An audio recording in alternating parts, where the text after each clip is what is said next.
Hey, what's going on, everybody? Welcome to another episode of the Cowboy Zone. It's draft day, day two. There's no frills, there's no intro. We're just coming in. We're going to give you as many hours as we can of day two draft coverage.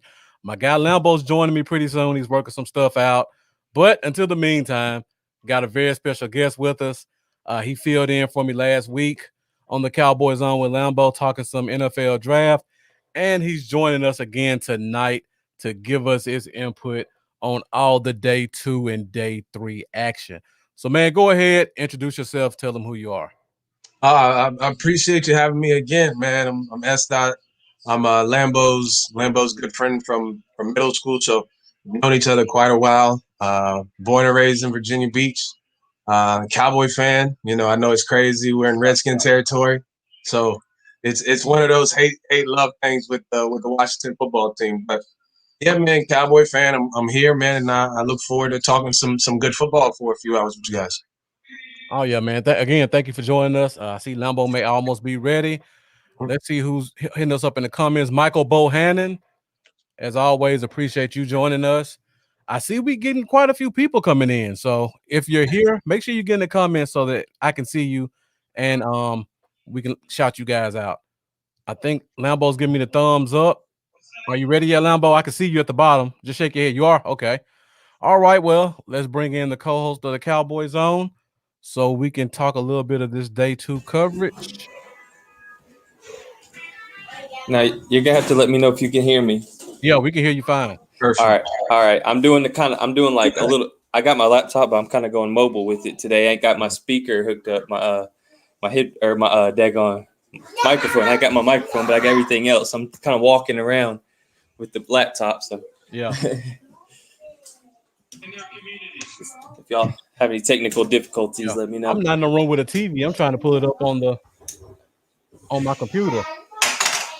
I got it on my TV right now. Looking at Jaguars. They're about to be on the clock. They got the commissioner up on the podium right now, introducing some old jackets. It looks like Hall of Famers. But today's I should say today's a big day for us guys. Today, however you want to say it, it's a big day. I mean, we got 4 picks. Yeah. 4 picks left. We'll see if we keep all 4, but yeah. So hopefully we can find a way to make those picks and the rest of the ones that we have rounds 4 through 7 work too. Shane Odom, appreciate that, man. Definitely glad to be back. Thanks.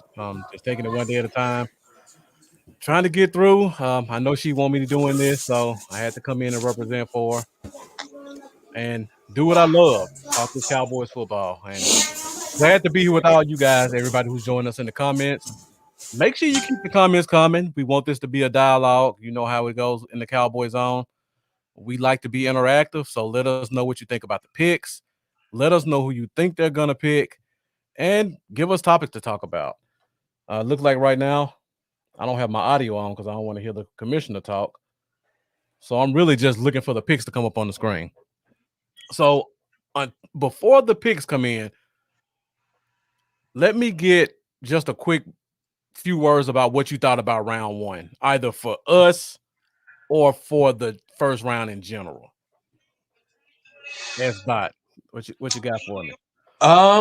Well, me and Lambo kind of talked about a scenario. It didn't kind of work out that way, but we were talking about a scenario where both corners were going to be gone before we picked, and we kind of painted that as the worst case scenario. We were saying maybe Philly leapfrogs, I think it was Denver, and take Surtain, but they ended up taking Surtain. But the way that everything ended up working out for us in the end, it ended up working out good because you trade back 2 spots. It was with Philly, unfortunately, but you trade back 2 spots. You still get a guy that you covet, and you get another pick. You get a top 100 pick on top of that. So yeah. But you got to make it work. But I like the way everything worked out in the end. I would have liked to have one of my corners, but still have free agency, so we'll see what happens. Hey, we still got plenty of corners in round 2. Right. Hey, Lambo, what do you think about round 1? I know you like Parsons' idea too, but yeah, I would have been cool with him at 10 And so trading back and getting a third from a rival, that takes one pick away from them, which is that kind of makes me really happy That because makes it even sweeter. I like I know there's a lot of people like, man, that's so stupid to trade with the Eagles, but when you think about it, it's really not because Hmm. who was going right after us anyways? The Giants were going to take him. That's why they traded out after it happened. They were going to take him, and I would have rather him be on the Philly than I would with the New York. I think New York would be much more dangerous with him than Philly's going to be with him. Honestly, just personally. I agree. So I mean, you're going to have it go to one of them either way, and you wanted Parsons at 10 with the corners gone anyway. So it was the best possible thing that could happen. Yeah. Philly loses a third, we get a third, we still get our guy. The guy, yeah. Best defensive player in the draft, I think. And what makes it even sweeter for me is to see the Eagles draft another fast corner, fast receiver that they're not going to use correctly. He'll Yeah. flame out in 2 years. And them And toothpick he'll, legs gonna get exactly. rocked. Gonna get rocked. Like I was having this conversation with somebody earlier today, and I was like, let's just look at the Eagles' history. Deshaun Jackson, Jeremy Maclin, Nelson Aguilar, J.J. Arthega-Whiteside, and last year Jalen Reagor. That's 5 fast wide receivers in the past 10 years that they've taken in the top 50 picks. How many of them have been successful before? None of them. And they just took another one. And people are afraid of that. Why? They I was screw it up every year.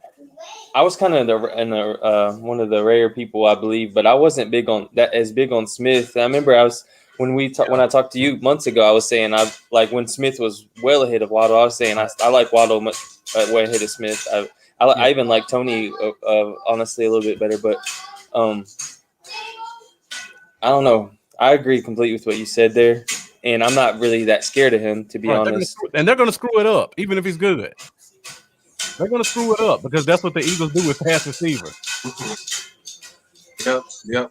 I was surprised. I was surprised, but I mean, they've been doing it. They missed out on Justin Jefferson, Yeah. last year. So I think part of it was trying to correct that mistake because some Eagle fans are still kind of bitter about that because they have to look at Right. CD Lamb for who knows how long. So I think part of that they wanted to try to get some of that back, however way they can. And I'm glad that the Cowboys thought one step ahead and say, you know what, we don't need a receiver. The Giants probably gonna take a receiver, and we know the Eagles probably want him too. So how can we get something out of this and still, not drop too far down and get somebody that we like? And they ended up doing that. Yeah. Kerry Teagle, as always, man, appreciate your support. Thank you for Man. joining us tonight. Dustin Hockett, definitely appreciate you tuning in as well. And we're going to talk about this in a minute, Dustin, but let me ask you guys this question about the first round. When we went back, did you guys think Parsons was the pick, or did you think we're going somewhere else? I was thinking either Parsons or Slater. Yeah, honestly, see, all right. So it goes two ways. I wanted Parsons when we traded back. I wanted Parsons. I knew Slater was still there, and it would be the unpopular opinion. But I wanted Parsons. But I really did think they were going to go Slater and pencil him in a left guard and roll. So when they took Parsons, I was pretty excited because I don't know. I've been pretty high on him. I just wanted him over Slater, but Yeah. I know that I'm in the minority there. But I did think it was going to be Slater. I thought it was Slater too, but I can't be mad at the pick. I mean, he definitely feels a need. Slater would have felt the need too, but when I look at how horrible we were at tackling at the line of scrimmage. Perfect. Because you know what, I'm inclined to give Connor Williams another, some more chances because if you go back and look at that Seattle game, like I was telling Lambo, that run that Dak made, him and Zach Martin, they were the ones that made that run possible.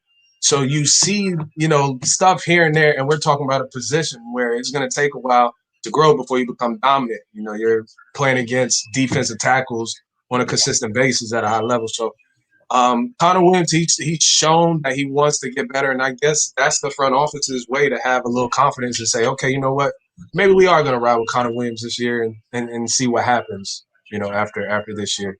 Yeah. So let me ask you this before we go to round two. What was the worst pick in the first round of you guys? Because I had a couple of them. Leatherwood probably. Yeah, Leatherwood over Darasol. That was a head scratcher. yeah, definitely. Honestly, Broncos passing on Justin Fields, a franchise quarterback, to take a cornerback, I thought was a little bit of a head scratcher. Mm-hmm. That just don't seem like good GM smarts to me. Yeah. To pass on a franchise quarterback when you need one, and to take a cornerback, that's a little wild for me. But The only reason why I kind of grew on that Sertan pick for the Broncos was because they're in the same division with the Chiefs. Yeah. You know what I mean? So you got to have as many guys as you can to stop those kind of offenses. So I can. Did I like it? No, but I can kind of understand why. All right. Before I give mine, Terry Rudd, what's up, my guy? Appreciate you tuning in. Dustin Hockey talks about Davis round 3 tape. I 100% agree. I don't see how a guy who couldn't start at Kentucky is a top 15 pick. He couldn't start at Kentucky, the juggernaut that is the University of Kentucky. He couldn't start there, and he's a top 15 pick just off of 40 time. Oh, Jaguars took Tyson Campbell. Tyson Campbell just went. That's a great pick for them. Mm-hmm. They like those tall, aggressive corners. I see. Mm-hmm. Good tackler too. Yeah, very good tackler. So I got to put our NFC East spin on this one. When I talk about the worst pick, I look at my guys at the New York Giants. Their starting guard was rated the 3rd worst guard in football. The backup to him was rated as the worst guard in football. Their left tackle that they paid all their money to is probably not going to play football again. And Slater was in their lap. Nate Solder. Slater was in their lap. Vera Tucker was in their lap. And what do? They take a jet sweep wide receiver in Kadarius Toney. As much as I like Kadarius Toney, they could have got better value on just taking the best, great offensive lineman right there and getting a similar wide receiver in the 2nd or 3rd, like a Rondell. Right. But we all know Jason Garrett. What does he do with a receiver like that? I don't understand. Y'all remember Tavon Austin? Yeah. That's what he does. Yeah. With a receiver like that. But I don't understand because, all right, they got Galladay in free agency. You went and got John Ross in free agency. You got Sterling Shepard. Yeah. You got Darius Slayton. So it's like, okay, where is this guy going to play? And if you draft somebody that high, man, this is my personal opinion. If I'm drafting somebody that high, I don't want somebody that's just going to play a little bit here and there. I need you on the field a good part of the season. Exactly. They had their pick of guards. And that's a glaring need for them. And they take a jet sweep safety. I just don't get that one. I don't understand it. Eric Berger, appreciate you joining. He says Garrett must be running that war room. Clearly. All right, so let's talk. Let's get into the second round again. We gave what we thought were our worst picks. We talked about Dallas's pick. Somebody asked a question about trading up. So of course, in typical Mike Fisher fashion, he makes some obscure post about Dallas is considering trading up or taking phone calls, which every team probably does. Do you guys think we trade up in the second round to get somebody? Yes. Apparently, they just called the Jets to try to get this pick. The Jets are going to try to make the pick. So they're trying with the ammo that we have. You got to, if there's a guy you like at this point, you got to be aggressive. You're sitting there with 10 draft picks.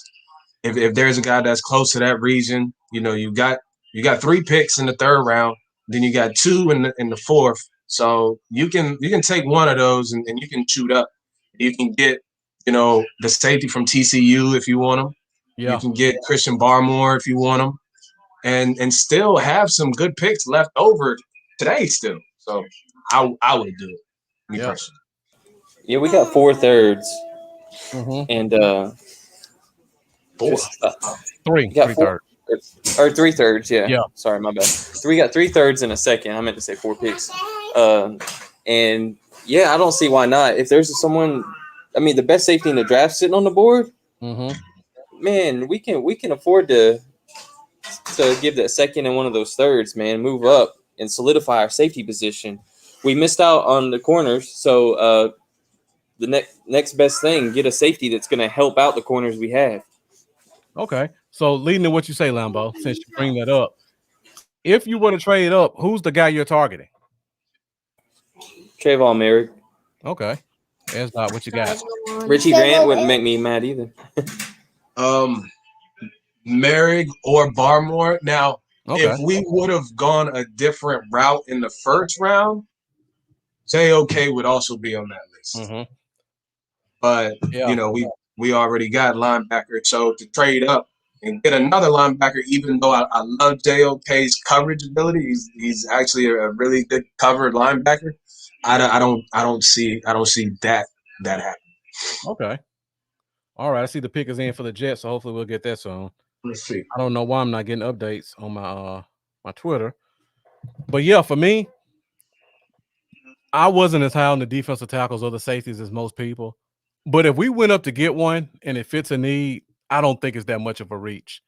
And just looking at the trade value chart, we can use our second and our third. We could pretty much go anywhere in the second round that we want. We can go right now, and the options are there. We got the extra third. We're basically getting a free player. So yeah, all right. So the Jets just took Elijah Moore, the wide receiver out of Ole Miss. love So that. you're getting some defensive guys that are coming, Mm-hmm. that are coming down to you after that pick. So yeah, and since they tried to get something with the Jets, I wouldn't be surprised if they hop on the phone with Atlanta at 35, Right, and try to do something. I think somebody just made a comment that Atlanta's trying to get out. yeah. With the report. So And this is the beauty about how awful the picks were yesterday. It's a lot of guards left. And when I look at who's in front of us, Atlanta probably should have taken an O lineman. There's a bunch of them there for them. Cincy probably should have taken an O lineman. They took a wide receiver. They got to go O line at this point. Like there's no other option for them. We look at Philly. Philly needs an O lineman. They took a receiver. They almost got to go O line. That's gonna make all these defensive players drop more and more. Carolina needs a lot of stuff, so they can go anywhere. The Giants, just like you said a little bit ago, they're sitting there. They could use some offensive line help too, because Saquon's coming back from injury. So exactly, they need to try to create the best situation for him that they can. Yeah. So I'm just looking at all the picks in front of us. Mm-hmm. We out of the 7 picks in front of us, I would probably say at least 4 of them almost have to go O-line. Right. So that pushes a Barmore, a Grant, a Mayrig, a corner you might like. All these other defensive players that we thought were going to be going in the top 25 picks, one of them's going to fall in our lap at 44. It's inevitable at this point. Yep. And there's Basham, the defensive end, also. Can't forget about him. Yeah. So that looks good. I mean, if you want to wait, it looks good in your favor. So now we can ask ourselves that same question a little bit ago. Do you want to trade up, considering you got some people that could be sliding to you? If you look at a few more picks and you see offensive line, right? Do you just sit right where you're at and say, okay, I'm gonna make this pick and maybe trade, a little later on in the second and get somebody? Exactly, especially unless you're just in love with the guy, right? And we're at pick 40, and there's a trade. There's a trade. Denver. Yep. So Denver just traded up. It looks like it was the Falcons pick. They got out of there, and their pick is in. So they saw somebody that they wanted. Exactly, and based on what they took yesterday, I think it almost has to be an offensive lineman, in my opinion. But it could be somebody else. I think it's O-line. Yeah. Well, given with Denver, it could be anybody now. That's true. I thought they were going to quarterback, and then they went defensive back, but they seem happy about it in the war room. It could be Barmore. You're right. They did let Jarrell Casey go. Mm-hmm. So they do need a big guy in the middle. That's a good call. Mm-hmm. So yeah, let's check and see who they get. Yep. So they traded with who? Falcons. Okay. Falcons. Yep. And it looks like the Falcons are back at 40, I want to say it is. Yeah. Yeah. Yeah, and Denver was one of those teams I thought would possibly go defensive player. So Mm-hmm. if they don't get a defensive guy here, I think after that that's gonna push a bunch more defensive guys back. Yep. Somebody made a mention of offensive line up there Yeah, too about what they think the pick should be. So definitely. that's even better. I honestly feel like it's Tevin Jenkins. Like Mm-hmm. that's one of those blinking lights. Like that guy's just awesome. He should have been a top 15 pick, and he's there at what 33, 35. Mm-hmm. I can see that being one they run to the boards for. Yep, that name, that was one of the names that popped up. It looks like, okay, so the Falcons got the 4th round pick, Yeah, 114 overall, and Denver got their 6th round pick, so 219 and 35. Okay. yeah. And my friend Terry Rudd says he like what the Jets are doing. They're quietly making some good moves over there. Yeah. I like the quarterback. I like the quarterback that they got. I've always been a fan of Zach Wilson, even when he was at BYU. Mhm. His game, I liked his attitude. So yeah, man, I'm looking forward to seeing where else we go in this draft. So if we got the next pick is who we got next? Miami. Miami. So just kind of looking ahead past this pick, what do you think Miami goes? Miami could go JOK, the linebacker, or they could go defensive tackle. I was actually about to say the same too. So it could be. Let's see. What do you think? Javonte Williams. They went running back. Running back, North Carolina. Wow. Okay. Wow. They still got Melvin Gordon, right? What's that? They still got Melvin Gordon too, right? I believe so, but Philip Lindsay's gone. Philip Lindsay's gone. You're right. That's a great replacement for Lindsay. Yeah. They're almost the same type of back. Is that too high for unless he's gonna be your guy, do you think that's too high for him, or am I maybe seeing something wrong? Or can you address that maybe in the 3rd or 4th and still maybe come away with a more talented player like JOK or Baltimore or Merrick, one of them other guys? That's a good question. Like Dustin Hockett puts up Miami probably Williams, and they trying to leapfrog him. I think he's worth it, but is he going to be the bell cow like you said? Are you taking a guy in a 3-man rotation at 30, 35? Right. Kind of a reach. What does that mean for Melvin Gordon?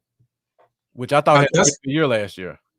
Now, Dustin said he's a stud, so Dustin. He's a great player. Yeah. I'm always kind of leery of guys who share a backfield in college because they've never really just done it on their own.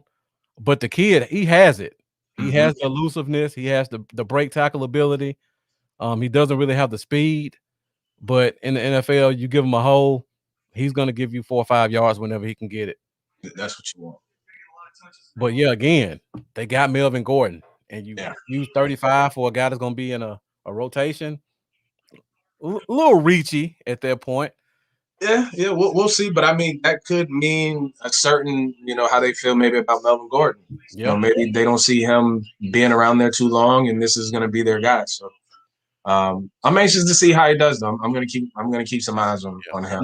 Now the beauty of it is, offensive player. Another defensive guy gets pushed back, and it wasn't a lineman. And there are about 5 linemen that are worthy of going between now and 44. Absolutely. So now, do you just stay right where we're at? Because they like the Holland kid too. I mean, Holland's my favorite safety of the ones that's available right now. Mm-hmm. So now you talking about Merrick, Baltimore, Basham, Holland, Grant, people like Grant, yeah. Yep. So you got some options, man. And you got the kid McNeil. Yeah, McNeil too. I would like him. Yep. So we got we've named about 6 or 7 defensive guys we really like, and we're 9 picks away with a bunch of offensive linemen still there. Yep. Unless they're in love with the guy, I think we just stay and take what we get. I think so too. Yeah. I think so. Given the way things are falling, I don't see why not. Is that Ronald Isley? That is Sorry, Mr. Biggs. that's not football related, but that one kind of stood out. No, ever since that versus, my man been a legend. Yeah. Well, he's always been a legend. He's always been a legend. Yeah, Dustin, you've been on it so far. Yeah. So hopefully Holland drops. Holland just went. Okay. Holland just went. All right. So I mean, It is what it is. It's a kid that you like, but it's what happens in the draft. There are gonna be guys that go that you have on your list, and you just gotta, X them off and figure out what's next. That question was just answered because Holland went off the board. Yep. Again, he was my favorite safety, so I assume he was Miami's too. But a lot of people like Mayreed. Yep. And he's still out there. Let's look at who's left to see who may need a safety. Philly. They could use one. Philly could use a lot. Mm-hmm. But they got some glaring holes at their tackle spot because they hate that kid that they drafted, Andre Dillon. And they hate him. And the left tackle, Jason Peters, he's too old to play tackle at this point. He needs to stay at guard. But they had to put him back at tackle out of necessity last year. And the left side of their line is pretty barren. They gotta retool on their left side. And they got Kelsey at center. He's getting up there in age, if not close to retirement. I think maybe got 1 or 2 years left. Lane Johnson's getting up there.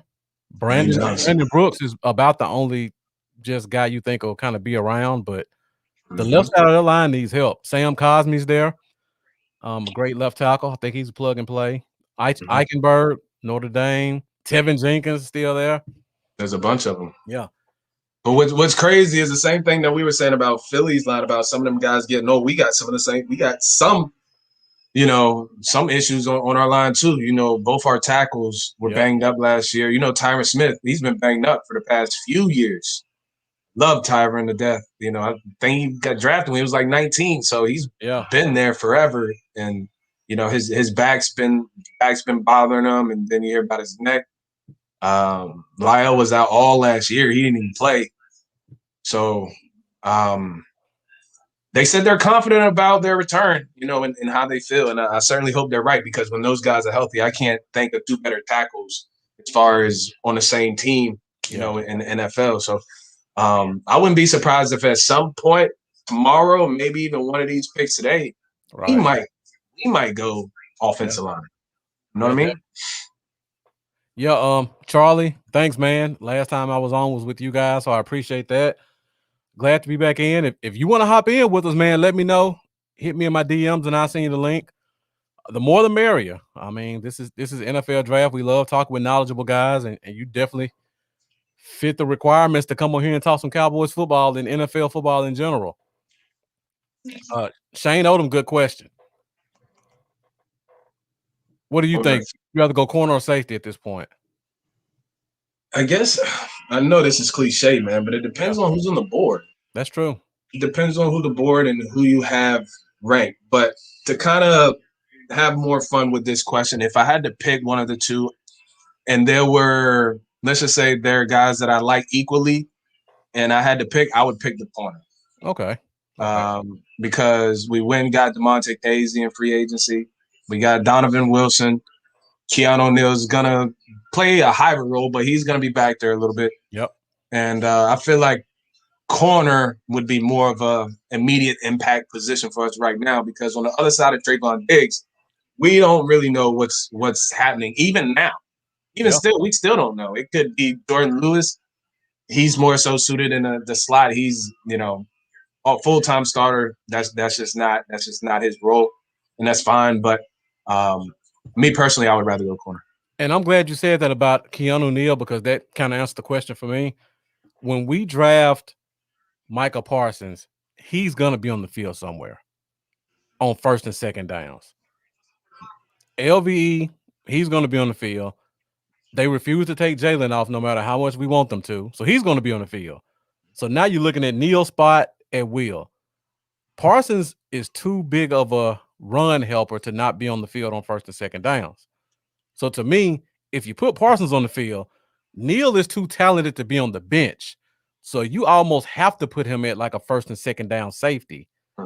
And then on third downs, you go with your hybrid role where Neal kind of goes up from safety, comes down the wheel. Yep. But when you have that combination, it almost makes safety a position you can push back another round or so because you don't necessarily just need a guy who can come in and fill that spot immediately. Right. And I mean, with safety, like if I'm going to go safety at 44, and I know like there's an issue at corner and I end up going safety, I want somebody that can maybe spend some time in the slot and kind of help out with some of those corner problems, you know. And Merrick is one of those guys that you can put in the slot and he can hold his own. So if I can get somebody like that, okay, I would consider it. But you know, I need somebody from a safety standpoint that can do multiple things if I'm gonna take them on.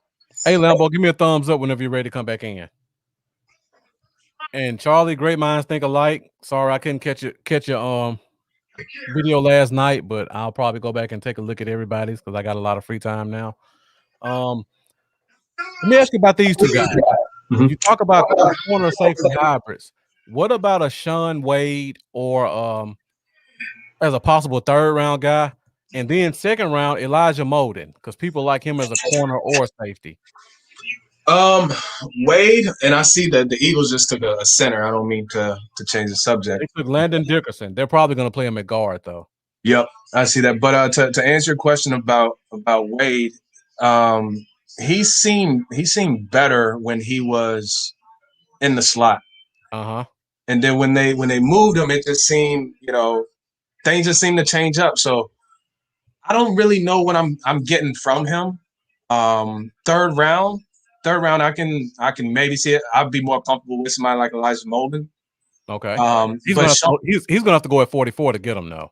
Right. But I mean, I wouldn't.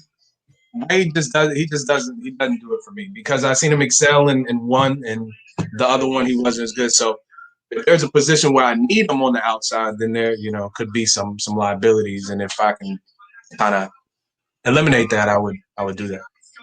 Yeah. Now, Landon Dickerson, if not for the injuries, he would have probably been a slam dunk first rounder. So this is good value for the Eagles if he's healthy.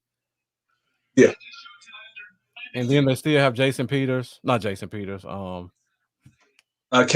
Kelsey. They got Kelsey at Jason Kelsey. So again, like I said, they have to help the left side of that line. So they had to go guard a tackle right here.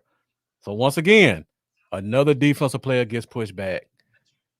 And Dustin Hockett giving us the early news. The Bengals just traded. Let's see Bengals, huh? Let's see what they traded with. I see the Patriots pick is in right now, so that could be okay. That could be what he's talking about. Lambo, if you're talking, your mic is muted. Sorry, I was yelling at my son to grab me a TV remote because I just now realized when that happened that I'm still all the way back at the Eagles pick. I paused it. Oh, Landon Dickerson, that's a good one for them. So if the Patriots traded up and Mendoza says Barmore here. Yeah, I think it's around the time you see guys him and like JOK and some of them high ranked guys that were supposed to go in the first round start. Yeah. So I can definitely see right here, with that trade with the Bengals, they're probably looking like we know we need a lineman. The first one just left, and it wasn't the guy we just fell in love with. So we can go back a few spots. The New England Patriots like Christian. There it is. Yeah. I swear, we got to get Mendoza on the screen because he did this to me last year. Like, I don't know where he gets his broadcast from, but he was like a full 5 minutes ahead of us every pick. He's probably getting updates on his phone through like Twitter or something by a certain person. Twitter. Yep. If you go to Twitter and then you like look at the hashtag of the team, like the local people, they'll leak who they're picking out a lot of times before you see it on your TV. Yeah, I was live with somebody, I think it was, and like everybody's like, man, let's see who we get. And I'd already seen it was Parsons like a whole minute and a half before they seen it. Yeah. Like here, they had the Washington football team pick, already up there before you guys saw it on regular TV. So I had already seen that they had, the kid Davis, and somebody says JOK has a cardiac issue. Yeah. What's up, Charlie? Yeah, that kind of came out last night as well. Mm. You know how that scares people off. Yes, absolutely. I mean, but what's crazy is Farley went in the first round. I know cardiac issues is different, but I didn't expect Farley to go in the first round. And the Titans said, let me have him. Yeah. So it seems like some teams are more willing to take risks now. If you feel good about a player, get him. But, yeah, that sucks for JOK, man. So, yeah, the last guy we heard of that had a cardiac issue was what's the defensive tackle that came out of Michigan that went to Oakland? Maurice Hurst. Yeah. Maurice He Hurst. fell to the 5th round. You think JOK's fall might be that far? I don't think so. I mean, I wouldn't be surprised. I mean, if we keep all 3 of our thirds, it wouldn't be for me. Man, if Joke is there at 44, man, I'd contemplate snatching him up and putting him in strong safety. Yeah. Exactly. He's just too good of a talent. Yeah, he's he can play anywhere, man. But them safeties are still sitting there, man. Yeah, so we got our first defensive guy that we were kind of targeting and taking off the board, and we're 6 picks away from Dallas. Ooh, man. All 3 safeties are still there. There's a corner who we like. Dude, I'm sorry. I would trade this close. I'd trade up and get my safety, unless they got 2 or 3 safeties of mine that they feel the same about on their board, which could be the case. But Trayvon Merrick's going to go before 44. Dustin Hockett says the Bears on the clock. Okay, so the Bears just took Tevin Jenkins from Oklahoma State. So there's dang, more. That's a good one. That's a great pick.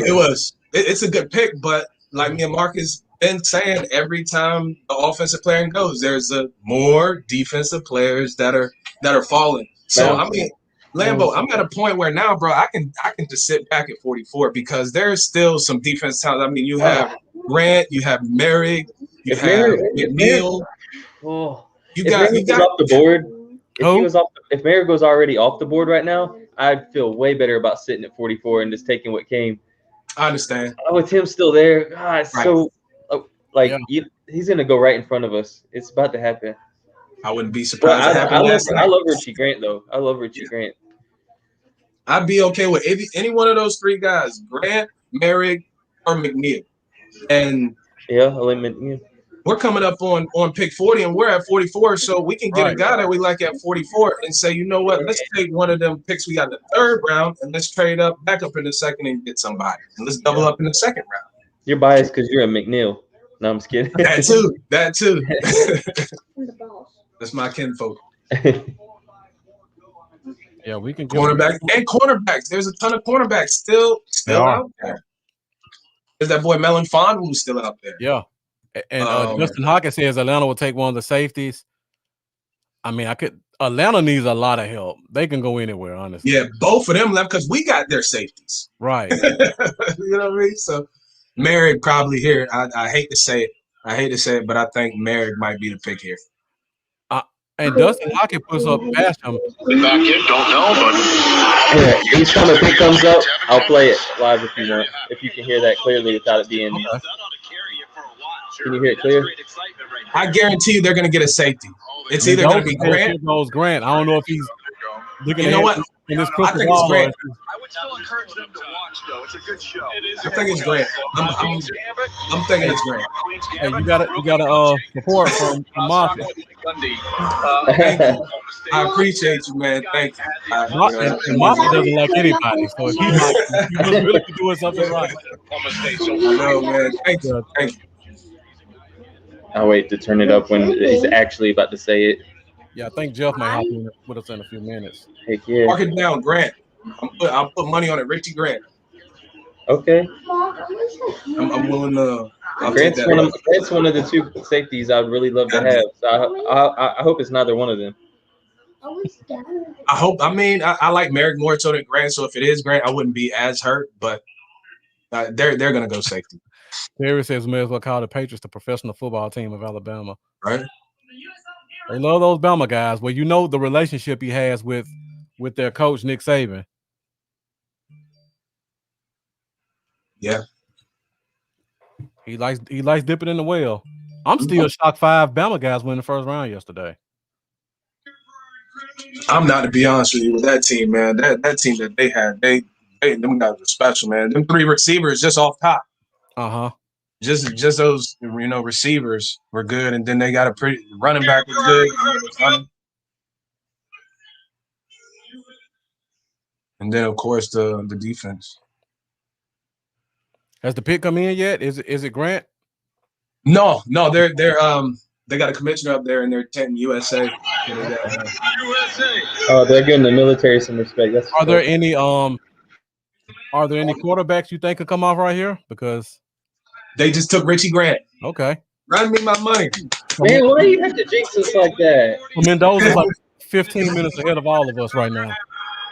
The Atlanta Falcons select Richie Grant, defensive back, UCF. There it is, man. You knew it. They lost both of them to us. Yep. So makes sense. I like the pick for them. I still didn't think Grant fit our scheme personally. No. Good player. He'll be good for them. He looks like a cross between Paisley and Neal, to be honest with you. He does. I know a lot of people hate when you say that. I like him. Fall in love with the players, but scheme fit is important to me. And traits. We don't use our safeties at the line of scrimmage like most teams do. I can't stand it either, man. Like I up from Avery. I want our safety to be everywhere. Straight up, man. You gotta be aggressive right here, bro. Like we didn't. I don't know. I'd be aggressive right here. All right, we got Detroit on the board. We got Detroit on the clock. They took a tackle yesterday. I think at this point we're gonna chill where we are, man. It's already at 41, so I think they just gonna sit here. So they probably got like 5 or 6 guys that they're going. Jerry Stephen, they probably got 5 or 6 guys that they like, and if we come away with one of these guys, we're good at 44. We're gonna play it conservative. Let Mayra get picked right in front of us by the Giants. Maybe not the Giants. They won't be the Giants, but he'll get picked right in front of us, and then we'll take Holland or Molden instead, which is a big difference from Mayra, in my opinion. And Asante and Terry, I've been forgetting about this. Asante Samuels Jr. is still on the board. Yeah, if he's there, you snatch him up. That's my guy right there. You could probably play him at safety, but I wouldn't. I don't care about the height. That kid knows how to cover. The kid knows how to play the ball in the air. If he's 6 foot tall, he's a top 15 pick in this draft. Yeah. I was just on with Jay Tuck 20 minutes ago, and I said the exact same thing. Did you say that? Yeah, I said if he was 6'1", he'd probably go over Horn and Surtain. It's true. He's got the best tape. Possibly the best tape. I mean, it's up there. Yep. All right. Farley. We got these. There's a lot of positions that haven't really been tapped into yet that they could go with. They could go receiver. I see Terry saying, "Come on, Niners, Terrence Marshall." Detroit just lost Kenny Golladay. I can see Marshall being a good replacement for him. Mm-hmm. Where do you guys see Rondell Moore sitting in this thing? He's talented, man. I think he's gonna go in the second in this round. Mm-hmm. He's got some speed on him, but I think he's undersized, isn't he? Like 5'8", 5'9", or something like that. If he was 6 feet tall, his name would have been called already. Yeah.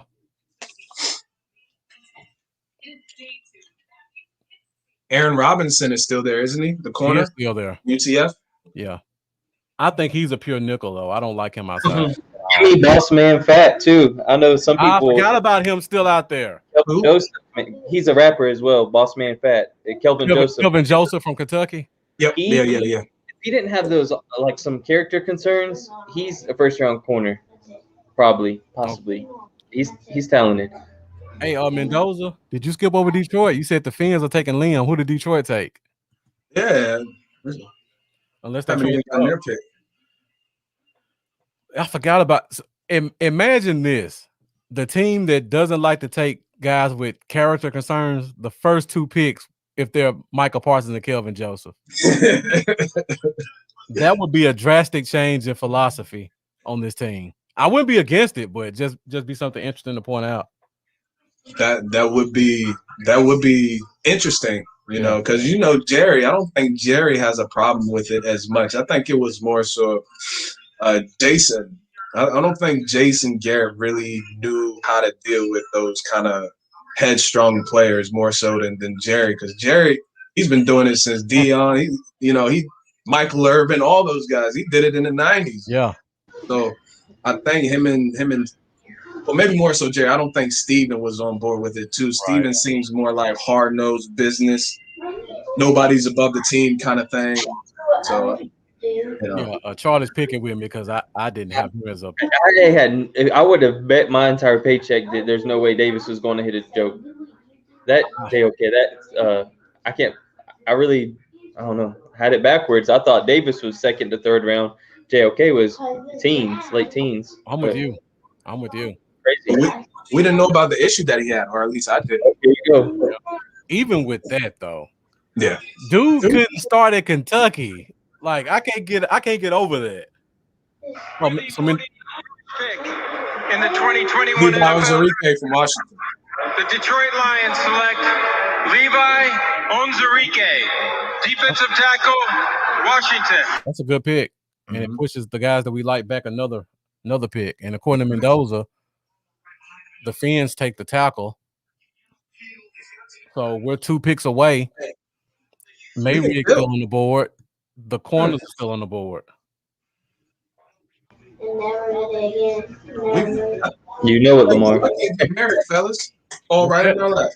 Let him fall right in our lap. The best safety in the draft. I'm still going to be mad if he gets picked right before us, though. Me too. I'm going to be mad because it's too close to not be aggressive right here, man. You could probably give up a 4th and move up right now to get him.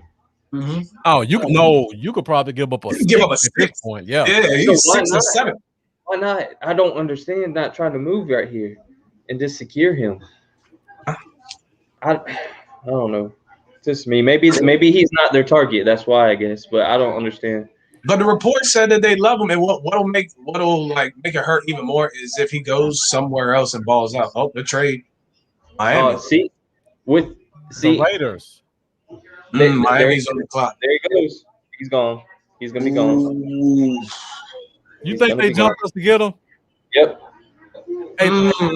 Hey, Mendoza, do me a favor and don't spoil these last 2 picks. Oh man, I'm gonna go to Twitter and see if I can get the little scoop and see who they're after, man. I would hope the Raiders didn't screw up so bad yesterday and then do something right today, though. Hold on, nah, didn't they already pick Holland in safety? No, Holland went to Holland. I don't think Holland went to. Holland didn't get picked yet, did he?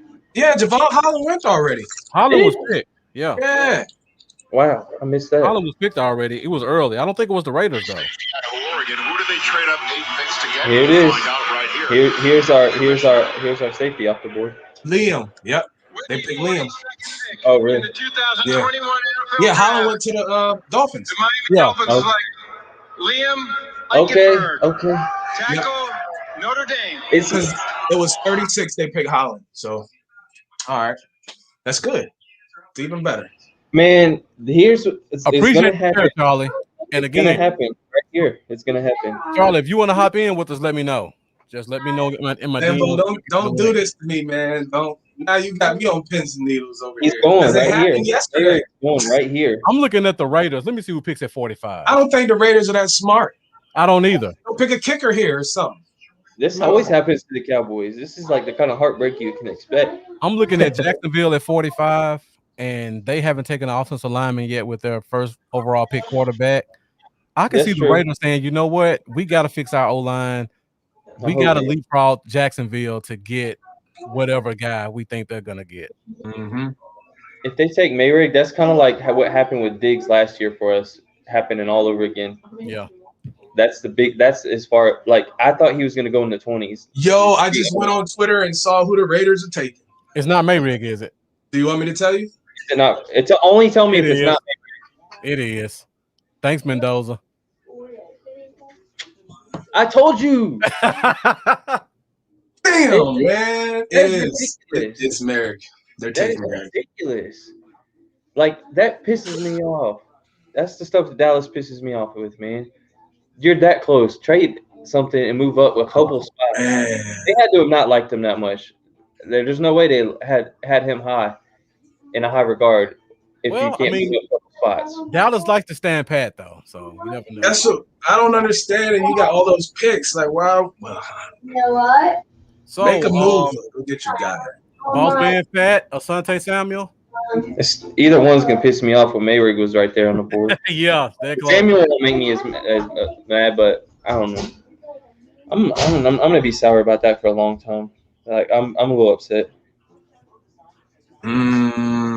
Especially if he goes there and balls out and does well. Thanks, Mendoza. You just made Lambo shut down for the night. That kind of reminds me of the kid that we let go to the Chiefs, the safety. Yeah. Who was it? Oh, you're talking about recently. Yeah. About 2 or 3 years ago. I'm always bad with names. It'll come to me. Yeah. But it was all right, guys. So before the Cowboys pick is in, let me know who you think they're going to go with right now. Mayrig's off the board. I want Samuel or Joseph. Safety you like? Maybe Washington because they've kind of shown they'll go small safeties. Cisco, you like corner, defensive tackle. McNeil still on the board. Offensive line, got a couple offensive linemen still left. Let me know what you guys think in the comments. I'm pissed off. Merrick would have been nice, but that's why they say in the draft.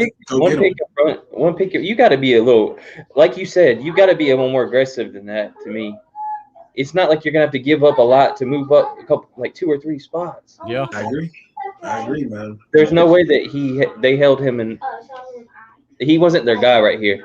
He simply wasn't their guy because I think if he was, they would have moved up a couple of spots. So I'm wondering who is their guy. They've obviously got someone in mind that they feel confident about. It probably goes back to, like I was saying, you know how they have a list of people. They probably got 5 guys, Holland, Merrick, and a few others, and say, okay, if we get any one of these guys, we're good. And it probably got to a point where they'll say, okay, we're going to come away with one of these guys anyway, so we'll just sit where we're at. And this is where we are. So I'm anxious to see who they take. Who they take instead of. I really think it's Boss Man Fat right here, and Vach will probably flip his laptop if it's him. He loves them. He loves them. He thought Kelvin Joseph was the top corner in the draft. So if we get him here, he'll probably lose his mind. But Kelvin Joseph is probably the best cover 3 corner in the draft. I agree with Vach on that. So if you get him here and he fits the scheme perfectly, yeah, I could see that being a good pick. Charlie Marfa asks, do we like him? I'm not as big of a fan as him as other people, but he does run cover 3 well. And Mendoza says wrong cornerback. I wonder if that means it's Samuel. The Las Vegas Raiders select Trayvon Merrick. See, teams know. Mendoza, you want to make yourself suffer by listening to it? Teams know, like, if you want a player in the secondary, just hop right in front of Dallas. It happened last night, and it happened again today because they traded up to get him. Boss man. Right in front of us. Boss man Fat. Okay. Boss man Fat. That's what they got?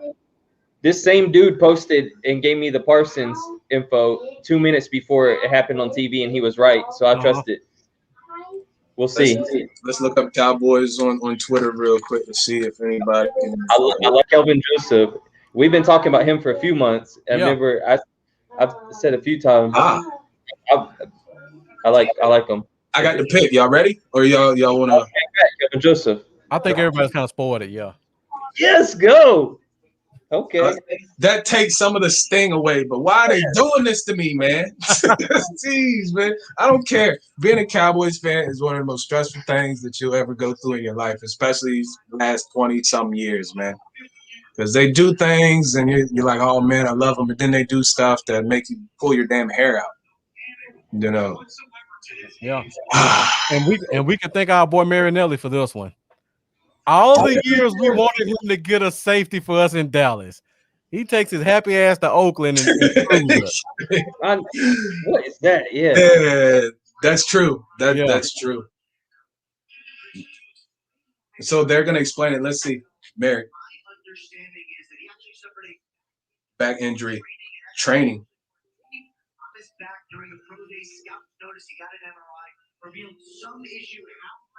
Some issues with his back. Oh, so that could mean why they didn't do anything with Merrick, because they said during the workout he messed his back up. Oh, okay. So, okay, that kind of makes me feel a little better. I can't disagree with you right here. Turn this up, Marcus. Here we go. Here we go. Drew Pearson coming out there. Okay. At least we went defense. I'm happy with it. Thank you. I'm honored to be here to represent the Dallas Cowboys and have this opportunity.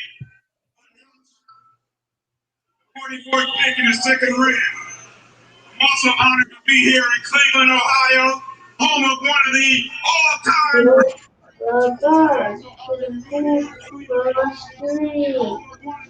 not even pulling the string. He's pulling the string. Football players. Drew trying to get some love from the crowd. Gary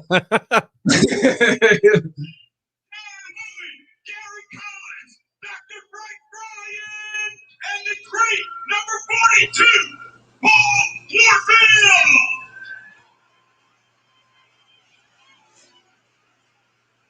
As a kid growing up, the Cleveland Browns was one of my favorite franchises. All right, come on, Drew. Read the pick, brother. Lay it down. Come on, Drew.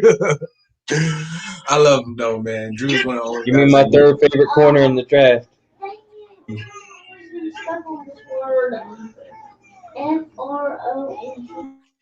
I still had Samuel and Adebo higher than him, but I'm not mad at the pick. I had a Debo. Up there. Samuel, I had right around here.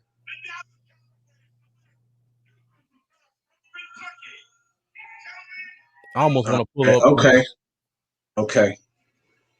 I almost want to find Vach's live right now and put it up here just so we can see him lose his mind. Okay, so let me ask you this. Yeah. After this pick, looking at our corner position now, do you feel the need to sign a veteran like Casey Hayward still, or are you saying, you know what, I like what I got now. I can maybe rock with what I have, Diggs and these guys. I like what I got. Well, first of all, I think Anthony Brown can probably pack his bags. I agree. Kelvin Joseph is good enough to come in and start day one over Lewis and Brown, in my opinion, just because of the scheme fit. And I talk about this all the time. When you follow the money, your number 4 corner can't be the highest paid corner on your team. So you almost got to do something with them. That's true. I apologize for the pause here. I'm gonna hear what they say about him real quick, and I'll tune back in.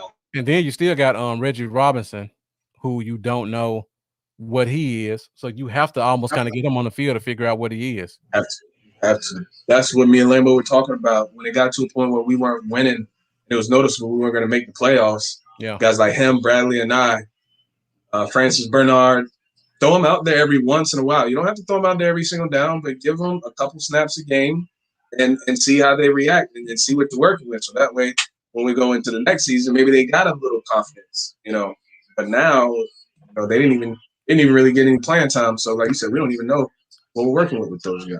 Yeah. Jaguars. In the 2021 NFL draft. I love Kelvin Joseph. I know it's gonna be controversial for some. I love some Kelvin Joseph. I love that pick. They took the tackle from Stanford. Oh wow.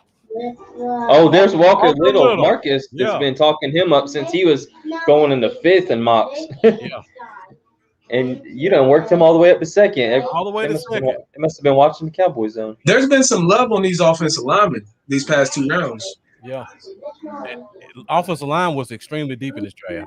They're not a bunch of guys like last year who you could take top 10, but there's about 12 very solid linemen who could be starters in this league. Walker Little is a guy who he has everything you wanted in terms of tackles, 6'7", 315. You can't do that because if you break the word down, then you go me.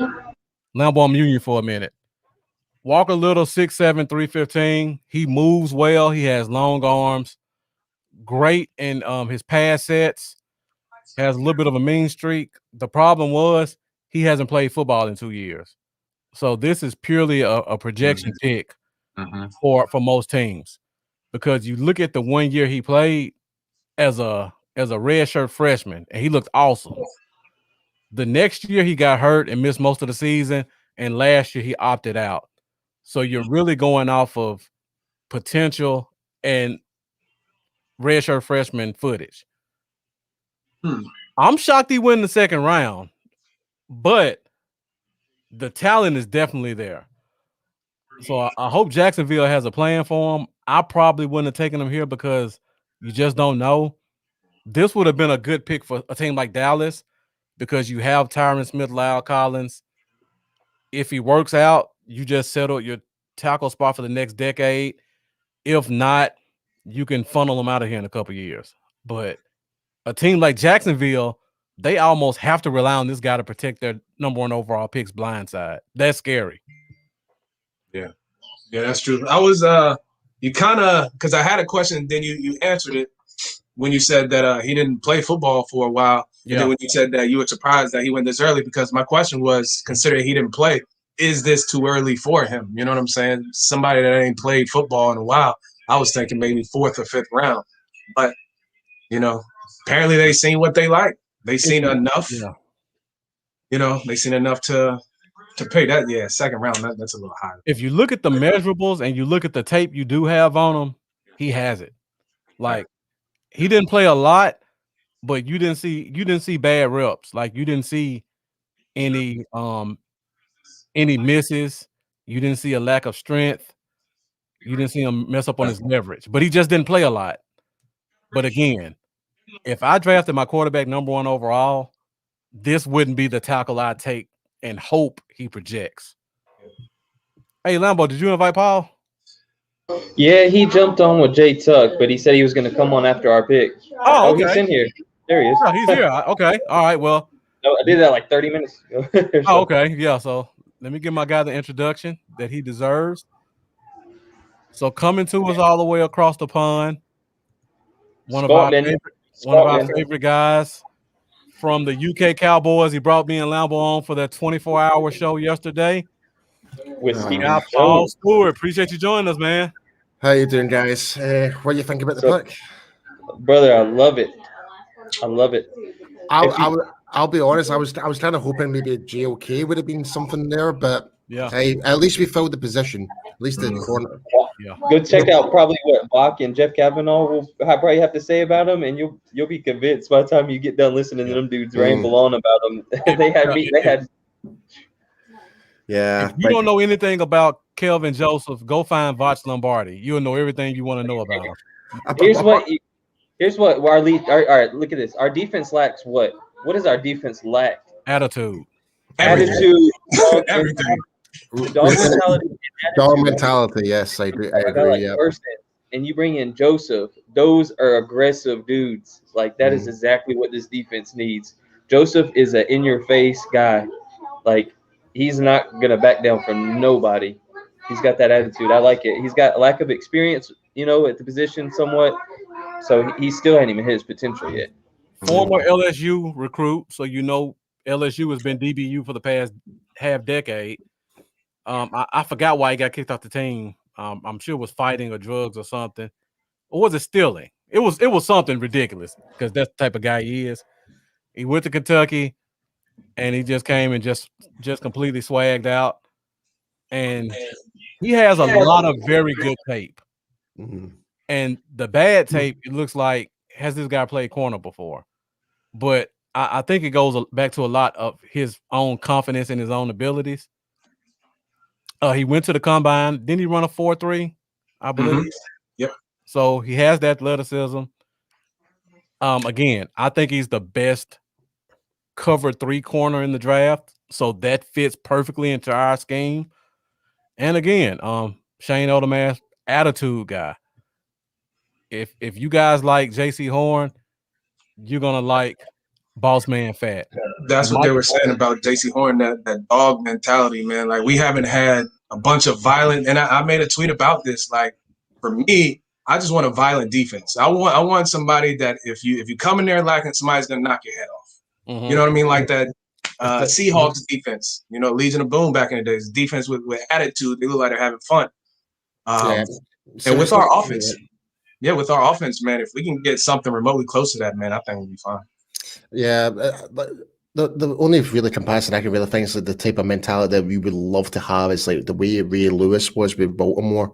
He had that absolute monster dog mentality, like just him by himself, but people feed off him, and it just brought everyone's elevation up from that. And you made a really great point about the Seahawks, and again, under Dan Quinn, hopefully he can actually drill that mentality back as a defensive coordinator. So, but yeah, interesting pick.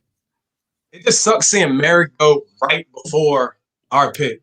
Yeah, that's what Lambo was saying. He said, "That did hurt." Take Merrick, and that's exactly what happened. That did hurt. As soon as I did have Merrick as my number one, and then right behind him, it was between Joseph and Samuel, and I would have been happy as can be. So I still love the way it turned out. I was just happy it was one of those 3. But man, we got 3 picks left in this next round. Paul, let me ask you this question. William Coulter asked, does the Eagles pick yesterday with Devontae Smith, do you think that influenced our pick any today? No, not necessarily. I don't think so. Okay. Like if anything, I think that actually kind of gives us more try to find the right word, more flexibility in the draft as the later stages go on. Like especially when it comes to like late in the second round, I think we might actually trade back in. Okay. Using like because I think it's a pick 98 we've got as well as 84. 84, yeah. Yeah, so I think or is it 84 and 99? I can't remember what one it is, but basically we have 75, 84, and 99. Right. Well, you could easily use 89. Sorry, 99 and whatever after that to move back into the second easily, and that's actually quite a nice fair trade in a way for what you're getting. So I definitely think there's going to be a Cowboys move at some point for someone, but I'm personally I'm still astonished just from a draft overview that GOK has not been selected yet. Yeah, I'm astonished. If you were to trade up, what position would you attack? Who would you? Hey, it wouldn't necessarily have to be a person. What position? What next position I would take next? If you were to trade up and say, okay, I'm going to package these picks, and I'm going to trade up, what position would you go after? I'm going to go off the cuff with this one. People might slate me for it, but it would be offensive guard. Okay. Oh, Samuel Jr. just went. Hey, when you brought up, did that influence possibly the pick of Kelvin Joseph? I wanted to remind everybody how well he played against Devontae Smith when they played Alabama. Let me go ahead and show y'all one of the things that came straight to mind. The Chargers picks. Kelvin Joseph right here, y'all, on Devontae Smith. Now you check this out. Watch him play the ball right here. On Devontae Smith. Give me that. He's the wide receiver now.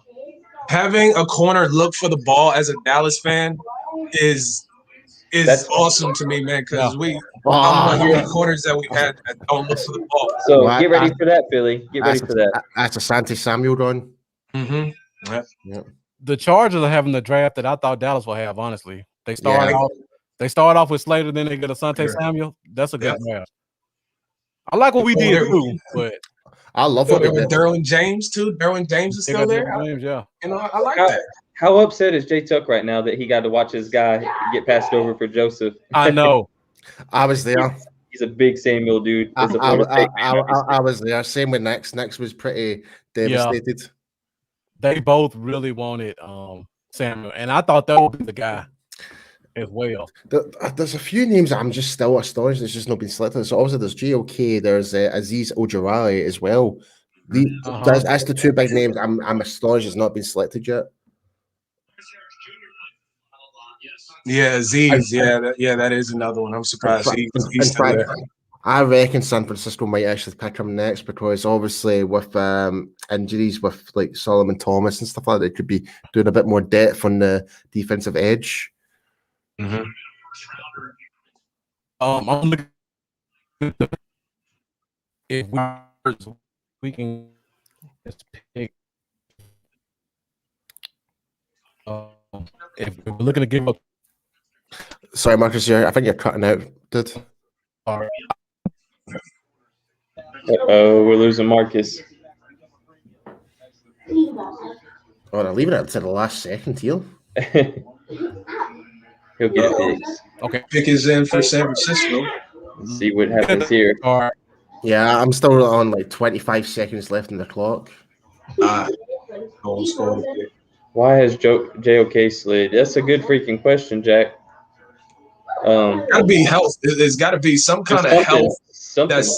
Hey, he's from the 757. You never know what's going on with him. Never know with us. Sean knows. Oh yeah, you never know with us, man. But it has to be some medical, dude. Because if you look at the tape, he's a first round talent, and there's no question about it. So it's got to be something that we don't know about. The reports are a heart issue, I believe. Oh, Marcus is back. There you go. Yeah, I believe the reports are a heart issue.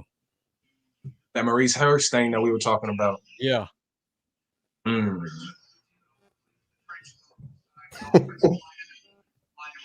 Yeah. Have I missed any picks so far? No, San Francisco are just about to bring those in. Okay. But, I know my boy. My boy Terry was jumping up and down for this one. I think this might be Aziz Ojulari, like for defensive line. Do they still have what's the guy they overpaid for from Kansas City? The defensive end outside line. Solomon? No. No. Terry, you're a Niners fan. The guy they got from Kansas City that they overpaid, and I think he played like one snap last year. It wasn't Houston, was it? No, not Houston. No, not him. Yeah, my internet's going up. I may have to go change real quick. And Shane Odom says we do need to address defensive line, but it's coming. Not a lot of defensive linemen have gone yet, especially not nose tackle guys. So far, oh yeah. If you consider Barmore a nose tackle, which I don't, he's the only one that's been off the board. A guard. See, like I said, man, these linemen are flying off the board now. This is playing right into our hands, man. This is going to be a hell of a defensive draft for us. It's a perfect year to draft defense. I mean, see if they draft Quinn Murrance from Whitewater. That's the guy I'm really interested in as if we're picking a guard in the later rounds. I see us getting a guard at some point. I mean, or some kind of offensive line help. You got to address it because our guys are banged up. We don't really have any depth. Yeah, it's a safe pick from San Francisco. You just traded all that capital up for Trey Lance, and you need.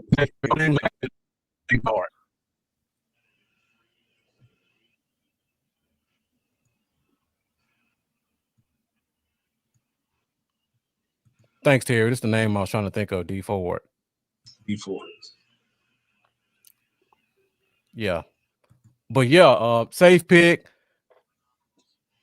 Notre Dame guard. That's all I got to say. You know what you're getting. He's starting day one. The Niners have emphasis on running the ball. They just got their new quarterbacks. So he fits a need. Very talented. Has Eichenberg's been taken already, right? Yep. He went earlier in the second. Yeah, I'm trying to remember who actually picked him now. Hey, can you guys hear me? Okay, I'm just making sure. He went to Miami. It's a little in and out, but Miami too. Damn, Miami had a nice little And draft because they got Holland Tevin and they Jenkins got been him. taken as well, right? Yeah. You know, we still got Holland and Molden on the board, who were high on as free safety options. Holland's gone. No, Holland's gone. Not Holland, Molden, and Molden's still left on the board. With these 3 picks in the 3rd round, I would, think about, like my man said a little bit ago, use one of them and go and get some guys, man. Like, in the quality over quantity. I don't care about all these picks that we have. You got to make them work. There's trading or finding the right guys, Lambo. And you were saying that earlier with the whole marriage situation. If there's a certain talent there that you think can be a game changer, like year 1, man, pull the trigger on them. Don't let them. Don't slide and get you a little project or nothing like that. Yeah. And the guy I was thinking about was Juan Thornhill. That's the guy I was thinking about. Yeah. From Kansas City. That honestly, look, you know what I would do right now? I mean, not that Kansas City wouldn't do it, but I would entertain picking up the phone and seeing if anybody's interested in a Michael Gallup. No. For a solid safety. You brought everybody back to the show on that one. Yeah, man. MG, don't do that to me, man. I'm not ready for MG yet. I know. Hear me out. You get a solid. Oh, hey. You get a solid starting safety, a young solid starting safety for him, and then you can draft. You see the receivers left on the board. St. Brown. See what you did to me. He's. I'm on the run. My man. As much as I like him, he is replaceable, and we are not going to give him a huge deal. In my opinion, just took Rondale Moore. Rondale was somebody I would have said, but never mind on that. And then slide CeeDee Lamb to that number 2 spot, but man, Gallup's replaceable. Cooper is a much harder guy to replace. So I'm off on that. But Gallup, we're gonna lose him probably for nothing but a comp pick that we'll have to wait 2 years for. I don't know. Ideally, I'd like to keep Gallup, man, because he has less of a injury history, and ever since he's been in the league, man, he's been productive. And you don't find that often. But at the same time, you're right. If you think there's gonna be a situation where you can't bring him back, you want to try to get as much as you can for somebody like Gallup, because he'll go somewhere and somebody will pay him. Yeah, somebody will actually pay him. He's gonna get like 14 a year. Hey, Paul, I got to ask receiver too. Mm-hmm. So, Paul, we had this discussion before you came on. It looks like Joker's still falling, and I think it's because of some heart issue. I still see it. Would you trade up for him if Absolutely. we get to the okay? Absolutely, no doubt about it. I would trade for him, man. Like, because I think with the scenarios, it's more. I would well. Now that you kind of mentioned about the heart thing, it's like with Van Der Esch as well. It's like you're kind of like replacing with one with the other with an injury. So, but but in terms of the talent, no, is there. Like he could easily be he could have been a first rounder easily, but obviously this thing is whatever it is. Yeah, it's got. But I'd still take him. I mean, and Dallas have the history of making some draft picks where people don't really care about the injury, and they've all turned out to actually be quite good. Like Jalen Smith, for example. You know. Mm-hmm. Yeah. So let's talk about the Cardinals real quick because I see guys making comments about it. Mendoza says their wide receiver room is nice, and Terry made the point I was just about to make. They just took Andy Isabella a couple years ago. They drafted before that the other kid. Again, names escape me when I'm on the Christian spot. Kirk. Christian Kirk. Gotcha. So now they got Christian Kirk, Andy Isabella. Then they just signed AJ Green in the offseason. They did? I thought they did. I'm almost certain they signed. Hey. Let me check. Because I know they still got Hopkins. They still got Hopkins, and I don't think This he's year. retired. Right. I didn't know they signed. Yeah. I didn't know AJ Green left. AJ Green signed with Arizona Cardinals. Wow. I didn't know that because I mean I know obviously he wasn't the same receiver. He was kind of falling off, with the injury problems and all that. But I didn't know he was gone from Cincinnati, so that makes the Jamar Chase pick even more. I'm the same. I had no clue. Yep. So I guess that kind of tells you where AJ Green is at in his career, and it sucks, dude, because in his prime, my man was outstanding. Right. But it's just the injuries. That's it. It's just the injury. Absolutely. But I guess you would assume that Rondale Moore leapfrogs Kirk and Isabella as well because of the way he just got drafted at. Yeah. That's a lot of receivers. But I like Christian Kirk, though. I like him, too, as a number 2, 3 receiver, but as a slot. Wait, guys, I just noticed this. When did Kyle Rudolph sign for the Giants? I didn't know that one. It just popped up on the screen there. Like, of all the 2021 acquisitions that the Giants have made, they brought in Kyle Rudolph from the Vikings. I think Kyle Rudolph had some kind of injury problems. I think that they're still trying to see what's going on with that. But yeah, he signed for cheap, but he's banged up. Yeah. Yeah, Terry just asked the same question about it. Well, let's go back to the Cardinals pick from yesterday. Zaven Collins. Yeah. He fit at in Arizona. I don't see that fit. Reach. Yeah, that's a reach. Big one. It's a reach. I think they fell in love with his size because he's got that size and that range of play. He's like LVE. He's similar to LVE, but at that pick, no, at 40, in the second round, maybe I had a second round grade on him. To be honest with you, I did. I had it before. I heard he was 270. Right. Looking at the tape, I had a second round grade on him. Even winning the trophy that he won as the nation's top linebacker or something like that, I still had a second round grade on him. You know what I mean? Yeah, but it's not like he was playing juggernauts. He was playing borderline level. Right. And he was the biggest and the fastest and probably the oldest kid out there.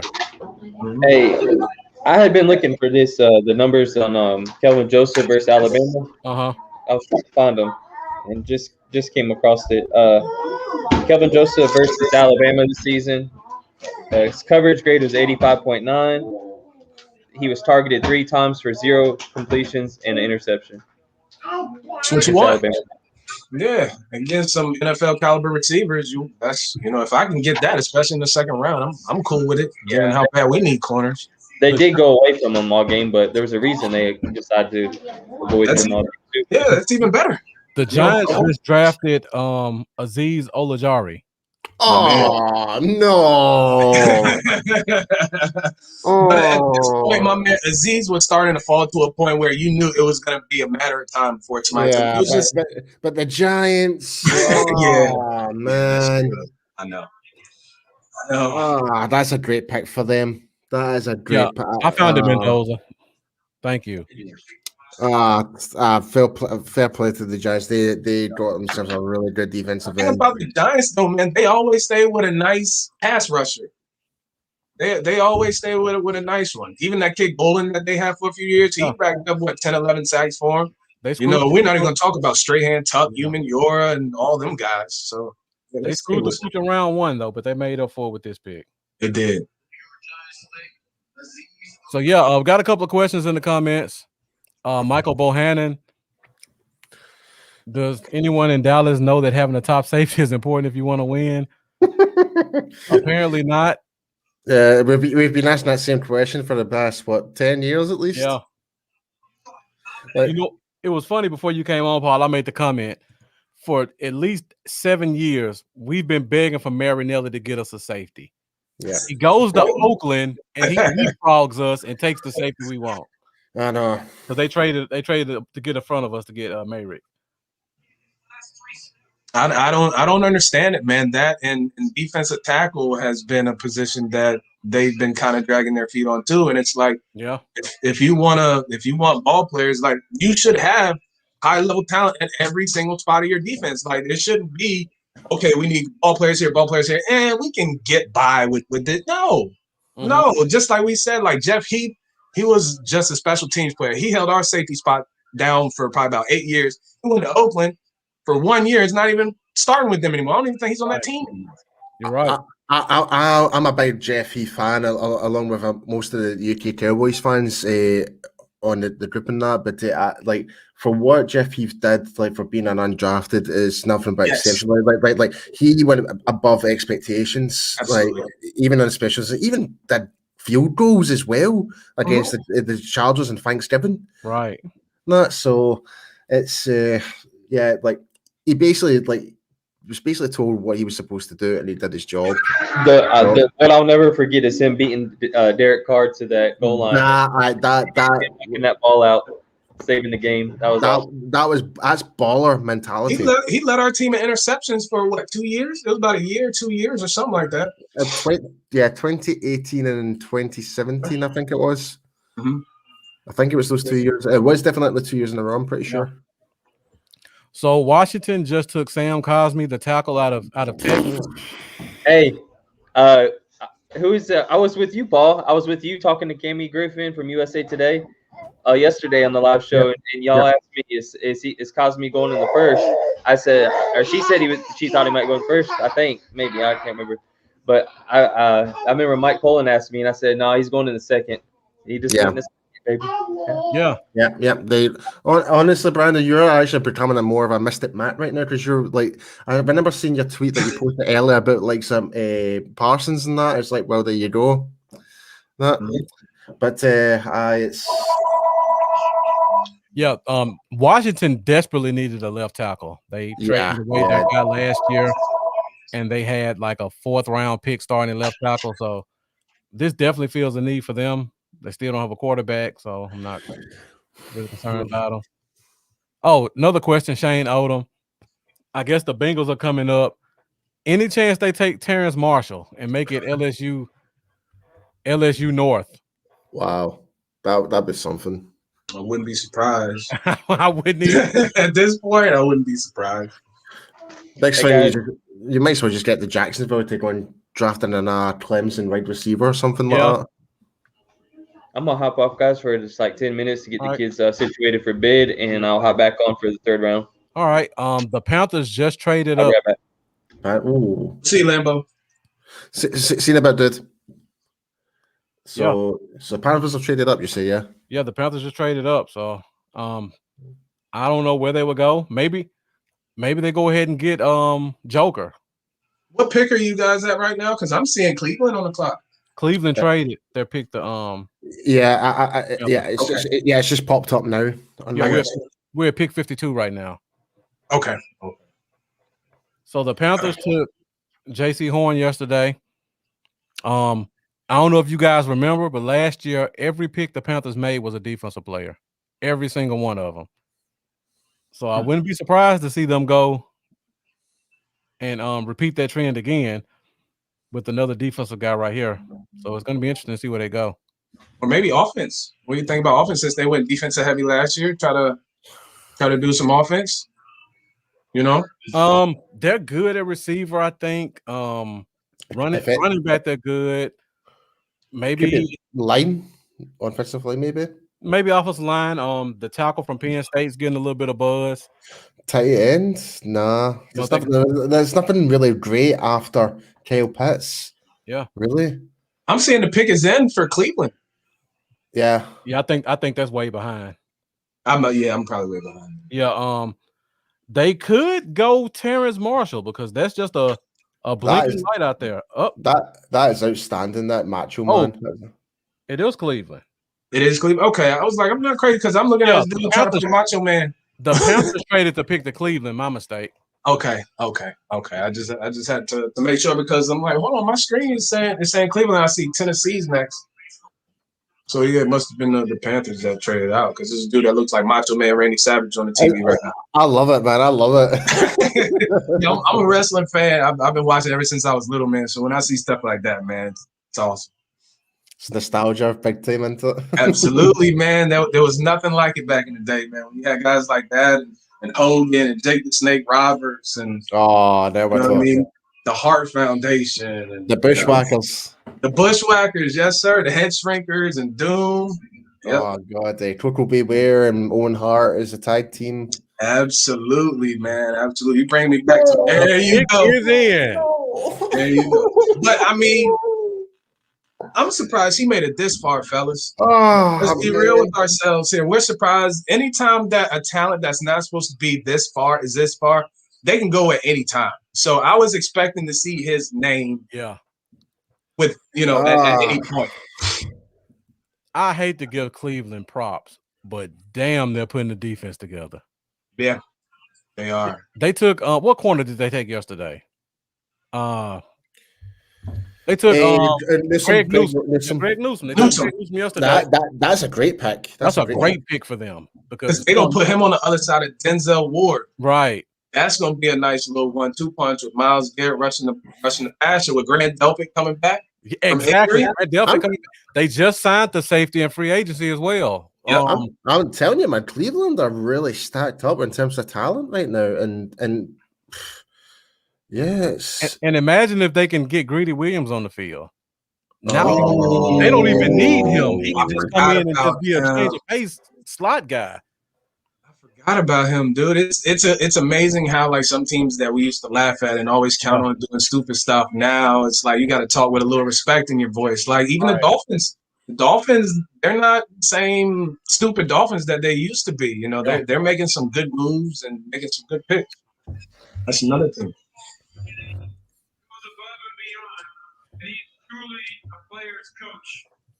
All right, guys. I see the comments are starting to get kind of thin, so let me know. Let me know that you're there. Let me know if you got any questions. Let me tell you something, brother. Want to talk Cowboys talk? Talk about some of the picks that are coming up. Who's left?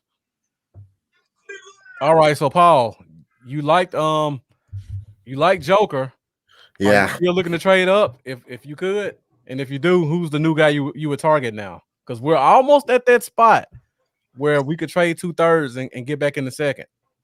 I don't know. I'm not entirely too sure now, being honest. But if there was one player, it just really depends on other teams where they might need offensive line.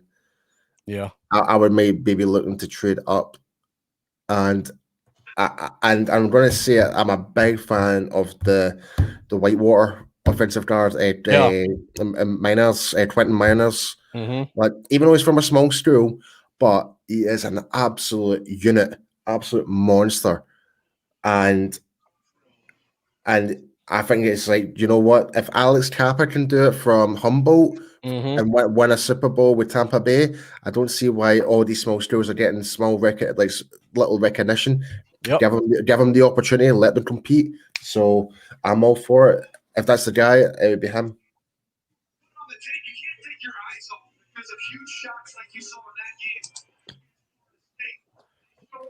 Yeah, Cleveland's really putting something together. So who's on the clock? Tennessee's on the clock right now. Yeah, I would, and like Terry said, yeah, the Browns are officially scary, at least on that side of the ball. They are. Absolutely. Even offensively as well, like yeah. Because their running back tandem might be the best because they ran all over us. Without Nick Chubb playing, Chubb got hurt in that game, and Kareem Hunt came in and tore us apart. No, we had a fisherman, a guy who just came off the practice squad from the XFL, pretty much ran us over as well. Like our run defense was historically bad last year. Yeah, it was tough to watch, to be honest with you. Parsons will definitely change that mentality for sure. And Dan Quinn, obviously, as well. Oh, yeah. And having guys like Keanu O'Neal play close to the line with some speed, and hopefully we can come away with a nice defensive tackle here with these next few picks. I wouldn't mind trading up for a defensive tackle. Like Kid McNeil is still there. Yeah. Marcus, everyone on the UK Cowboys are saying Cleveland defense equals wow. Yeah. That's all you can really say, because it's a really stacked defense they've got. Right. Oh, and Charlie had said he wanted to give you guys a big up for the 24-hour show. Oh, thank you very much, Charlie. Thanks very much, man. Yes. So while we got a few minutes, Paul, how much money did you guys raise yesterday? So far we're sitting over £300, so that's roughly about $400. I've read. Okay. Roughly about. Yeah. I mean, the donation page is still available if people are still want to donate, but all the money is going towards all the healthcare workers, doctors, nurses, care workers, and that. Obviously, going through the whole pandemic situation, the workload has been a lot more stressful, and in terms of like they're not getting a pay rise because of it. So it's just basically giving them a big, massive saying thank you for protecting us, pretty much. So, and that's what we're doing the fundraiser for. So it's all Okay. for good. It's all for a good cause. Yeah, so if you guys missed that yesterday, make sure you continue to follow the UK guys. They put out great content. They probably get the best Cowboys guest of any other media outlet outside of people who work directly at DallasCowboys.com. I mean, they get names that we couldn't dream of even talking to. Did you guys get Stephen Jones yesterday? Or did Yes, we did. We you got Stephen Jones yesterday? You did, yeah. He came on 5 o'clock on in the UK time, so in Texas time that was 9 a.m. Okay. And we got a good at least 20 minutes with him. Wow. These guys got Stephen Jones on draft day. Like, think about that. He's up early in the morning getting a cup of coffee, and he's on with the UK guys on draft day. It's so weird how it came about. It was mainly through Derek Eagleton. He got in touch with Brian. You remember Brian? He's our Irish representative within the UK Cowboys, and Stephen's assistant got in touch. Because basically Derek was actually watching one of our segments, and Stephen, apparently this is the whole story where Stephen came by. It's like, who are these guys? It's like, well, tell him that I would love to come on and just to say hello. That's basically how it came about. He just came across watching it. It's awesome, though, man. It's just crazy, absolutely crazy. Watched a little bit of the 24-hour stream. I was able to catch a little bit when Lambo was up there, and then I think at the same time he had the from USA Today, and I mean it was good content, man. That's the first time I saw you guys, so yeah. Much respect to what you guys did and what you guys are doing over there. Yeah, so if you guys want to contribute to the cause, I'll keep the link up there for a few minutes so you guys can go at least check it out, see what these guys got going. Make sure you find them as well: Facebook, Twitter, Instagram, UK Cowboys. Great content all around. All the guys know their stuff. Very entertaining, very knowledgeable. Just great. We try to be. All right, guys. So pick 53 has come in. I'm going to put that back on the screen so you guys can check it out. And Tennessee Titans. I don't know if you guys have it yet. What position you think they went? Oh, lineman. Okay. Lineman. Yeah. All right. Well, let's see who they picked. At pick 53, Tennessee Titans select. I think he may be wide receiver. See, knowing the way things have been going, lineman. They took the guy you've been talking about, Paul. They took the guy you've been talking about. Is it not showing on you guys' screen? I see it. Dylan. No, they haven't. Yep. Dylan Randus. Quentin Miners from Whitewater. No. Dylan Randus. Dylan Randus. That may not be the same guy you were talking about. I think it is. He's from North Dakota State, I believe. This guy. I don't think it's the same guy that my man was talking about. Yeah, it's not the same guy he's talking about. Yeah, no. I know who you're talking about. Well, you almost gave me a heart attack there, Marcus. But they still went lineman, man. Like it goes back to what I was saying, man. There's a lot of defensive talent that's just falling. At some point, man, I expect us to make some phone calls. So Tennessee took Randons there, but I'm still seeing what the pick is in from Indianapolis, so I'm not too sure what they're picking yet. Yeah, Indy's on the clock right now. Indy's right now, yeah. Yeah, I try to stay a little bit ahead of it. And guys, here's the link if you want to go check it out. And Dominique, thank you for tuning in. I know you've been kind of hopping around from spot to spot, so thank you for ducking your head in with us for a few minutes. And he said this is turning into a draft for Dallas where I'm going to just ignore whether guys pick and celebrate the talent. We all been kind of wanting a defensive draft. So far, they're giving us what we wanted.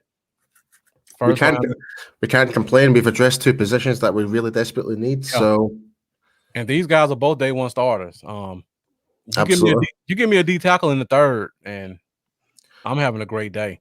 That's why I'm asking. Here's the hot take. So, see the guy I was talking about, Quentin Miners from Wisconsin Whitewater. if we do match this game, he will definitely be the left guard ahead of Connor Williams. I will vouch for that.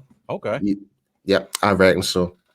Because because we need to remember, like, when we drafted Connor Williams, he was initially a tackle, and I don't think Connor's really ever really properly transitioned very well. Like, I think he would be better as a backup to Tyron Smith rather than playing in the guard position. If we can get someone who's actually naturally played the guard and also can play the center role in case of, because we don't have a backup center now, I don't think. Looney's gone. Yes, so he can do that as well. Miners can do guard and center on the left, on the left side, and that's the weakest point we've got in our offensive line right now.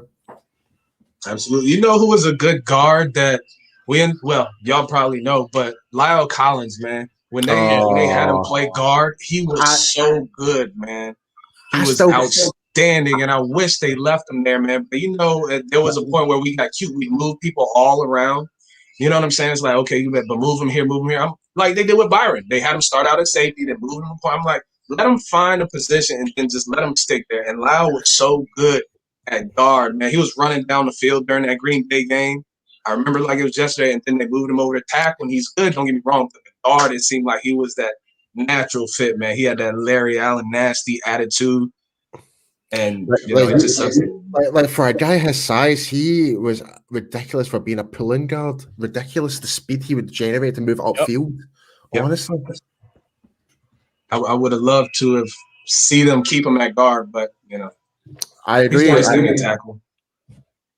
He's doing a great job at tackle. There's no doubt about that. But I totally agree. I think if we kept him in that, he could have been like proper all pro. If he stuck to guard, but hey, I think tackles are more important part of the O line anyway. But hey, it's just one of those ones. Here we go. All right, guys. So still waiting for pick 54. Let's see. I've got the selection coming up right now. Oh, you do? They took Dio. It just popped up on my screen here. Bill, defensive end. Oh. The defensive end from where? You called it. Yeah, from Vanderbilt. It just popped up. Oh. That's kind of early.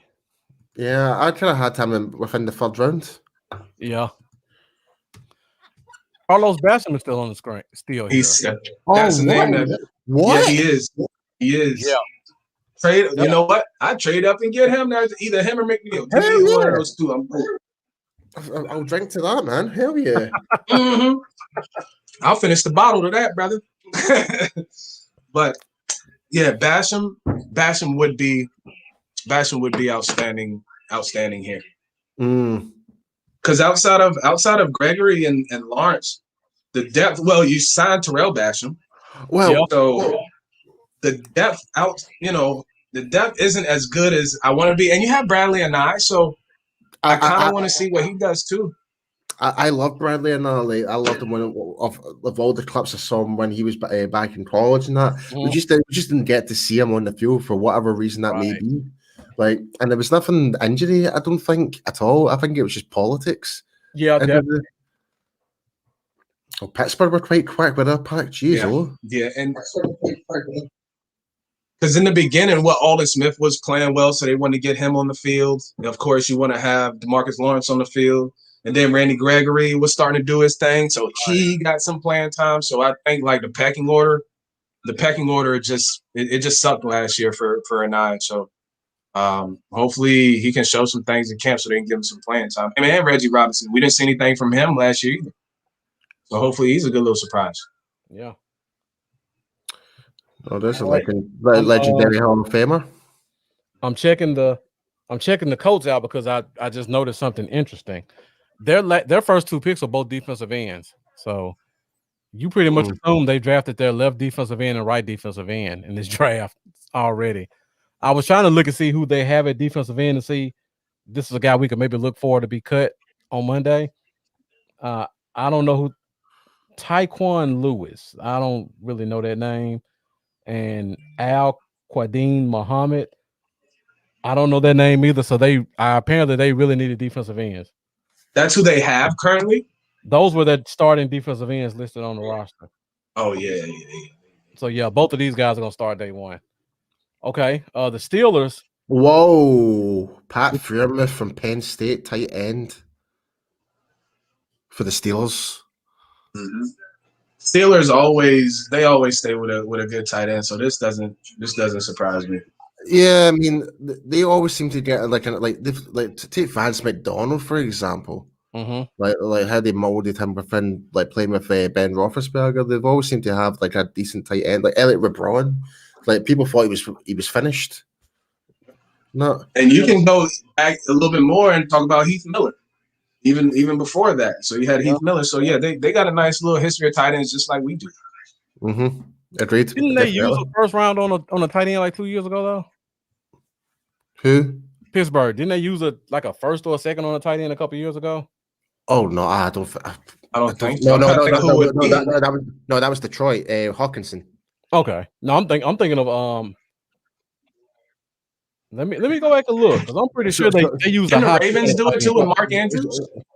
The Ravens are taking a couple of them. Hayden Hurst and Mark Andrews. I don't think the Steelers are, but the Cleveland Browns with David Njoku. Baltimore went with, like you said, Mark Andrews, and there was another tight end they picked. Well, the Titans do. I mean, Pittsburgh does still have Eric Ebron too. Yeah, they draw him on the transfer window, like the free agency. Yeah. Jesse James, yep, that's another name. Yeah, they got. Jesse James. Oh, he was he was. I'm trying to look that up just to make sure as well, Marcus as well. Yeah, I don't see a tight end they drafted, but I know they had Eric Ebron. Make sure he wasn't on. Yeah, I don't think that they draft. I don't think they drafted one high. I think they always stay with a productive one. But I don't think from a draft standpoint they invested a top draft pick.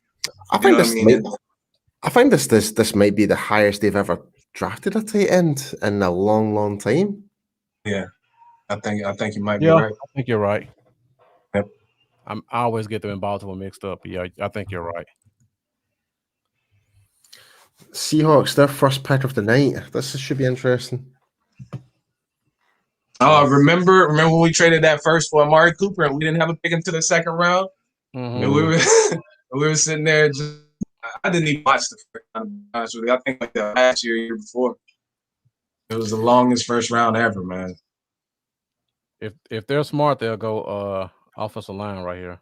If they want to keep their quarterback healthy. Yeah. Did the Bengals go offensive line yet? Have the Bengals taken a second pick yet? No, they traded back. Remember, did they not? They traded back. So yeah, they did because I know they would have picked early in the second. I know they picked Chase in the first. Yeah. So if they didn't address offensive line, yeah, that would be interesting because we all know what happened to Joe. Right. You know what I mean? So I don't know, man. I think it'd be more of a high priority. Well, the second round is almost over. Yeah, they did pick the guard, Jackson Carman from Clemson. That's right, Jackson Carman. That was a reach. Oh, I'm a Clemson fan. That kid not the fourth round. Yeah, I would not have touched that kid in the second round. So let me ask you guys this question because we got these 3 third-round picks. One of them's probably going to be used on the offensive side of the ball. I can't, as much as I would like to see it, I doubt they use all 3 picks on defense. What position you guys think they will go with one of those picks? And is there a guy that you kind of look at?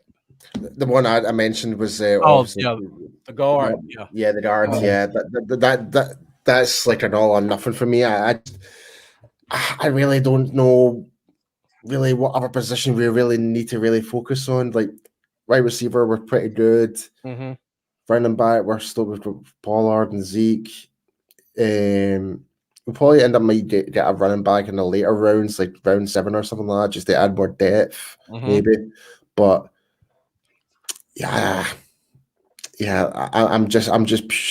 I'm pretty much doing what J-Tuck was all about, doing the whole GOK earlier.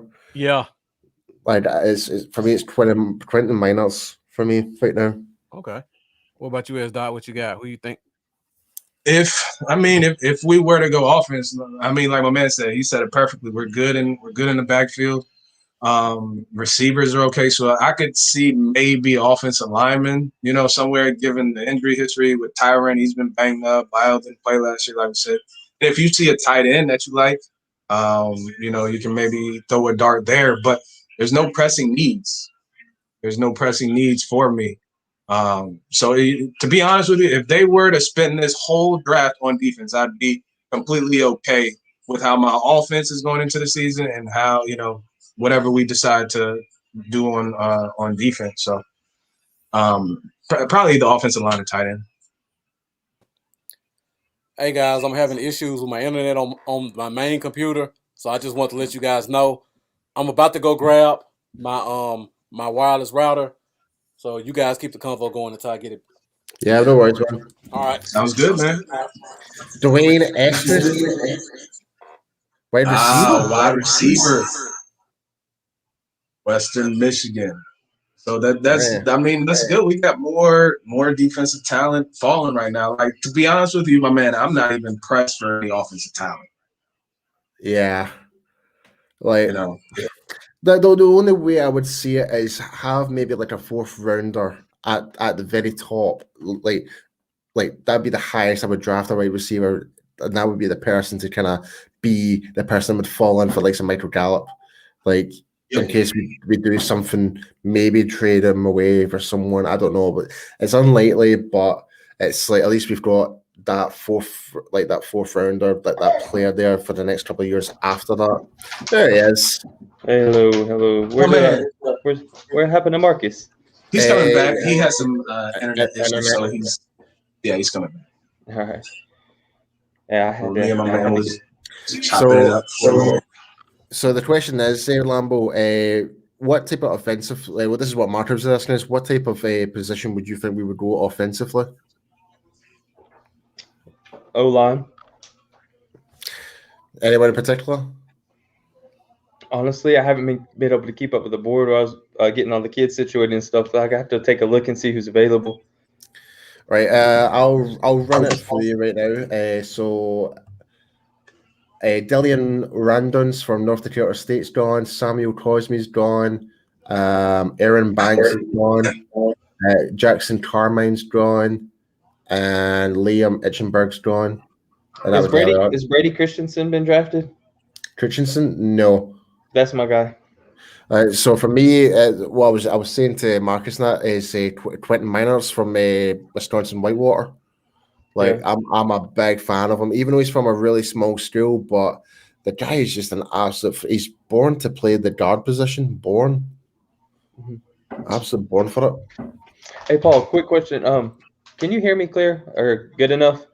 Perfect, man. Okay. Clear as day. Yeah. All right. So where I'm in the living room, I don't have like my microphone that I usually use, so I can't tell like how it's coming through for you guys. I just want to make sure. No, it sounds really good, man. It's also just a wee bit of fuzz after you stop talking, but I take it it's coming from the laptop. Yeah, probably. Yeah. Because you can tell the difference between a Blue Yeti microphone and a computer speaker. but it's still good quality though. All right, so we've got the Rams on the clock.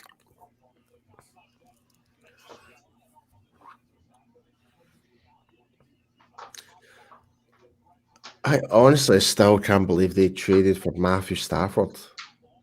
Thanks, Eric. Yeah, I'm wanting a free safety with this next pick, man, because I feel like there's so many interior defensive linemen left that haven't really ran off the board yet. That I feel like we can get. I mean, we got three picks, so 3 of them went away already. have they? I probably missed. Yeah. Is Marvin Wilson still on the board? And Lee McNeil? Right, so the inside ones were Aaron Banks from Notre Dame, Okay. and Jackson Carmine. So sorry, there was 2 of them. It's just the 2 of them. All right. But Marcus was saying Jackson Carmine went to Cincinnati, was a big reach at 46.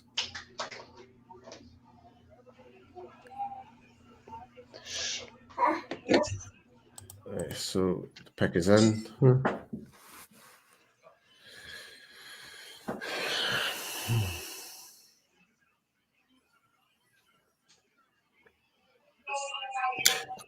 I tell you what, though, Lambo, if we do get a Twin of Minors, it'll be literally be a Neville Gallimore moment for me again.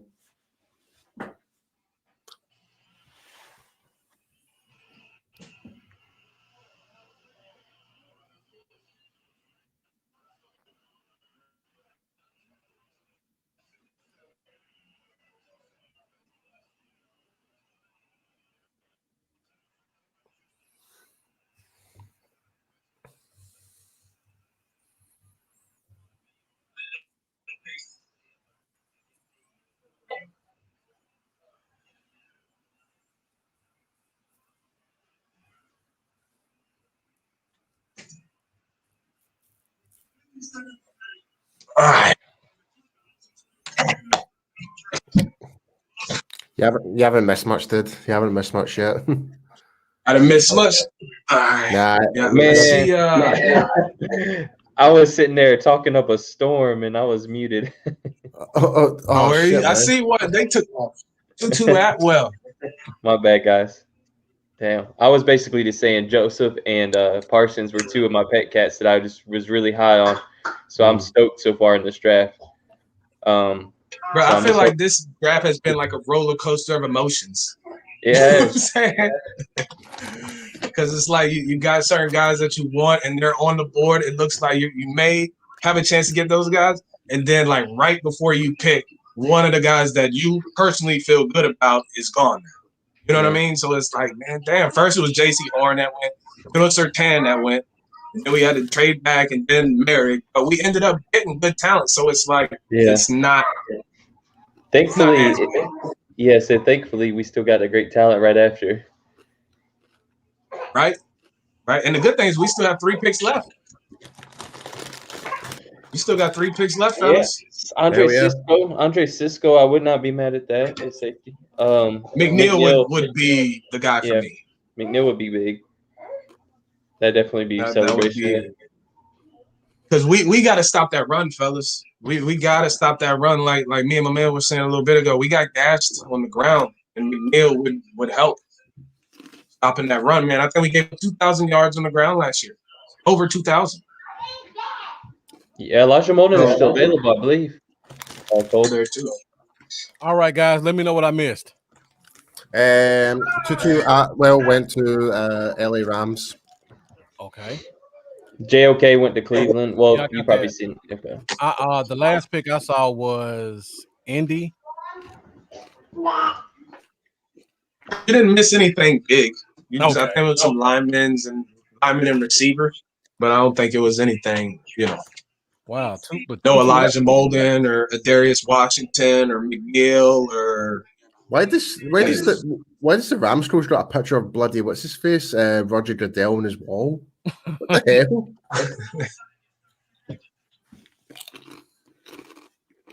hell? Darius Washington. Elijah Molden is still available. If I haven't missed the pick.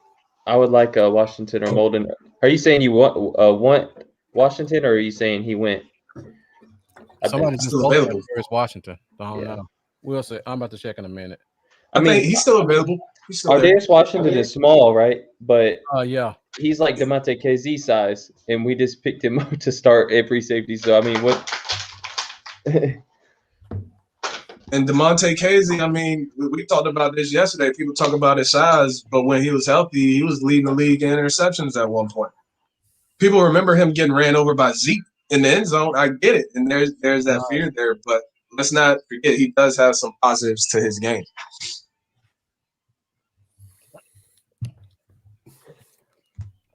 Wow, holy shit. Yeah, thanks, guys, for holding it down while I was gone. Yeah, Eric. Exactly. I mean, he may be 5'8", but he can get up there with the 6-foot safeties. Yeah. I don't buy into the whole hype thing. I really don't. If you can play, there's a spot for you. Another pick just came in, so I'm shocked this guy was still there. Nick Bolton. I love Nick Bolton. I love Nick Bolton. But here's the thing. That's one of those violent players that I was talking about. When I was talking about violence a little bit ago, that's one of the guys that... He's like 5'10", and that's 5'10", 5'11". I think that had something to do with his slide as well. So they say he's a Hardy Nickerson type guy. Man. Hey, Paul, what were you about to say about Nick Bolton? I see the reaction. Oh man, like I totally forgot he was still available. Like, wow, great pick. Wow. Yeah, and Cole asked the question: is there any corners that can translate into a safety? Molden, Sean Wade still out there. Aaron Robinson, JOK. Yeah, a strong safety. I'm proper butthurt about that one. I love Bolton, but once we got Parsons, I knew that my second round Bolton dream was out the window. That's why I'm not as mad seeing some of these other names go, because I know we at least threw a dart at the linebacker spot. We at least tried to address it. So you got the best one. Yeah. Right. So it can't be that, man. That's a good pick for the Chiefs, though. They need a middle linebacker. That's a great pick for them. And they just signed Darren Reed, so he won't be touched with him and Chris Jones in the middle. They still have Hitchens there, don't they, my boy? They still have Hitchens. My boy. They still got Hitchens, man. It sucks seeing him walk, but you knew it was gonna happen. He was too good in Dallas. As soon as he hit the market, somebody was gonna pay him. All right, so we're at pick 58, 59. This is possible Cowboy trade area. This is where we can use 2 of those thirds to get back up. I'd say it'd be like the swapping the first LA third up before and possibly a fourth. Mm-hmm. So Lambo, I asked the question while you were gone. I asked, would you trade up, and what offensive player would you consider one of our 3 third-round picks? Oh yeah, I would trade up for O lineman probably would be the. Brady Christensen would make sense for me in the third. Tackle from BYU, yeah. Yeah, I mean he had the highest pass rush grade, I believe, of all the. He was very high up there. His pass rush grade was. It was ahead of some guys that went way well ahead of him already. I like Brady Christensen. I think he's worth the third round spot. Yeah, my guy Terry makes the comment about the Tutu, Woods, and Cup. And don't forget, they also have the kid they drafted from Florida last year who played very well. The wide receiver. I'm just curious what Tutu fits in at on a team like this. And for Cam Akers as their running back. Yeah. They got a bunch of running backs still. I'm still questioning about the whole, like, I think Stafford's going to be great, but I'm just still confused with the whole trade in general. Why? Yeah. But I think Stafford's in a better place than rather being in Detroit. Oh, yeah. I didn't understand throwing those first-round draft picks in that trade. Thanks, Cole. Van Jefferson from Florida. Yeah, that's the guy I was trying to think about. But yeah, Brent Widener looks like a new name, so thank you for joining us. He's talking about David Moore, the butterball from Grambling with the vice grip, showed his butt at the Senior Bowl. Nobody could get past him. He's going to be one of those guys we start to look at third, fourth round. Still a lot of good offensive linemen available, so one of them will probably be available for us. Most of the D tackles are still there, and we are right at the third round. So we may get a guy that falls to us. Thank you, Dustin Hockett, for subscribing on YouTube. If you haven't, also get Bluff City Cowboys on YouTube. Thank you. All right, guys. So I'm going through the best available right now. And number 1 is Ronnie Perkins. That's the defensive end from Oklahoma. Somebody asked me a question about him earlier. Let me see if I can find it. Cole DeBoard asks, can Ronnie Perkins transition to a D tackle position? I don't know if you guys are familiar with him. He's probably about 260-ish. I think he's just a base end. Nothing. Yeah. I see if he was more of a naturally roughly about 280, then yeah, you probably could move him inside. He's not like a Tyron Crawford size where he can actually lose the weight and put the weight back on. Yeah. And I'm like, and I'm not a big fan of moving ends back inside or like hybrids back outside. We kind of saw what happened. It just because there wasn't that level of consistency. You know what I mean? Yeah. So if you're going to get a defensive end, get one and just keep him at that same position. You know, because it's one less thing for them to worry about in their playbook. At least they know their job. There's no confusion when they're out of position. So that's what I think. So yeah, we're right at the end of the second round, about to get into the third. And this is a go ahead. No, go ahead. I was just about to say pick 59 is in. You guys can talk while I put it on the screen. Oh, okay, no, I was just gonna say, considering we're coming into the third round, this is Cowboy round right here now, man. This is Cowboy round right here, fellas. We got three picks. So this right here might be the most important round of the entire draft. Because there's still talented football players left. So it's like, okay, you could do a lot of damage in this third round. So, even if we just sit back and pick three guys, I would certainly hope that you can maybe be aggressive and go up and get a guy that you maybe feel good about. But we're sitting in one round with three picks. Mm-hmm. We could potentially do a lot of damage. So I'm kind of anxious to see what happens. I don't think we would move Joseph to safety. I think he's definitely a cornerback. Mm-hmm. Needs to stay at corner. Yes. He's a great cover 3 guy. Yeah, he's gonna fit right in. So but that dog mentality is everything. I love it. Wow, that's a great pick. That is a great pick. Wow, Carolina, Carolina, like Sam Darnold's got himself an actual weapon. Mm-hmm. Wow. But their 2 receivers they had weren't slouches. I mean, they still had the kid they got from the Jets, Robbie Anderson, and then they had the kid they drafted the same draft as Michael Gallup. What is his name? DJ Moore. So yeah, Marshall may be able to stay in his position as a big slot guy. Yeah, and replace the they had Curtis Samuel too. Yeah, Curtis Samuel didn't get picked up, so Marshall is probably going to replace him in the slot. Mm-hmm. Yeah, this is actually an upgrade to me. Mm-hmm. If I was a Panthers fan, I would be over the moon with that pick. And then you add that with J.C. Horn in the first round. That's 2 home run picks. A+ draft right there. Yep.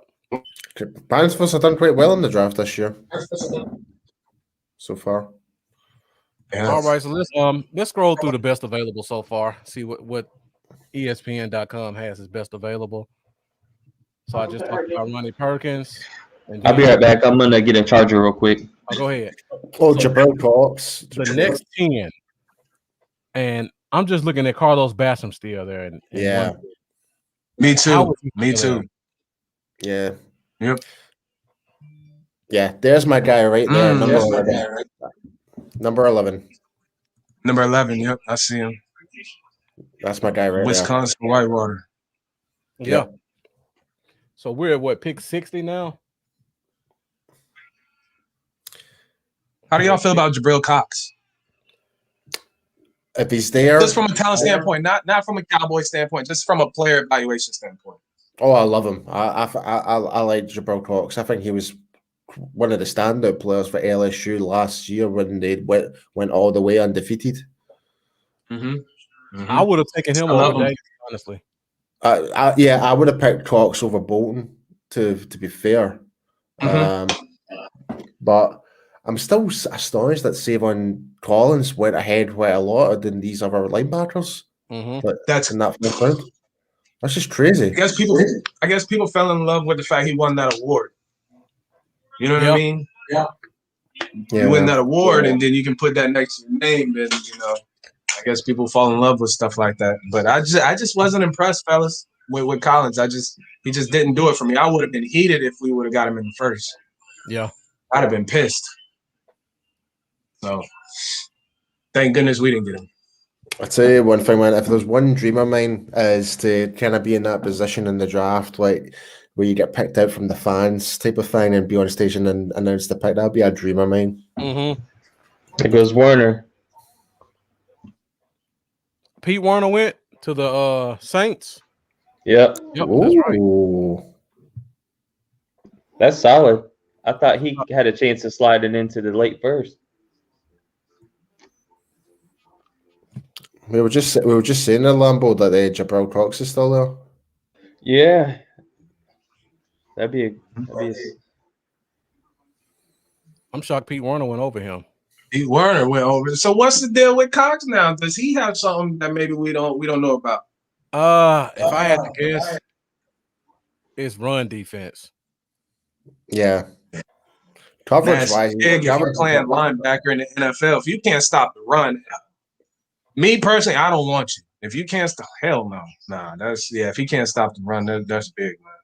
And this is a good question from or a good comment from Eric Berger. He said Pete went before Baron Browning. I mean, to me, they were about the same guy, but I had Browning rated a little bit higher because of versatility. It's not awful to think about that, but yeah, it's a little surprising. I see us peeking on the screen, fellas. If you look at the screen and you look all the way in the corner, I see Dallas over there. So we're not too far away from some action here. It looks like.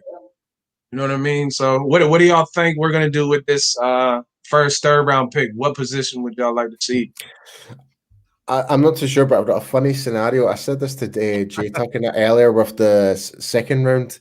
But with this one, it'd be quite funny if we were to trade with Cincinnati and gave them the pick that Philadelphia gave us in that third round. That would be quite funny. Eric Berger says free safety, defensive tackle. I mean, I can see that happen. I wouldn't be opposed to. That's me right there. Free safety, then D tackle. Me, I'm saying offensive guard. That's exactly how I feel. Let's pull it back up. Look at free safety. I'd be cool with that too. I mean, who's on the board? Depends who's on the board. Take the best player available. Johnson's still there. R. Johnson. Yeah. Jay Cisco. How do you feel about Cisco as a Clemson fan? Or not? He's in Syracuse, right? You know I love Cisco now, bro. Every single time I see orange, I instantly jump to Clemson. Yeah, it's Syracuse. But I know you like Cisco, though, right? Yeah. As long as they play him at free safety. If they play him within 10 yards of the line, he's awful. But if they keep him as a deep middle, last line defense guy who can stay deep, read and react, I love him. How about we take Adebo and trade off Brown? Or release him? Yeah. Elijah Molden's still there. That's surprising. Elijah and Melon Fonwu is still there. Both of those guys are still there. Fonwu's got good size. Somebody asked a question. Aaron Robinson could be a corner. Obi, is that Obi Melon Fonwu's brother or something from a few years ago? Younger brother, yeah. That went to the Raiders? Yep. There is. That's his younger brother. He's Aaron a great Robinson is cover still three there. safety. Okay. I mean, cover three corner. Mm-hmm. Marco Wilson, I think. If we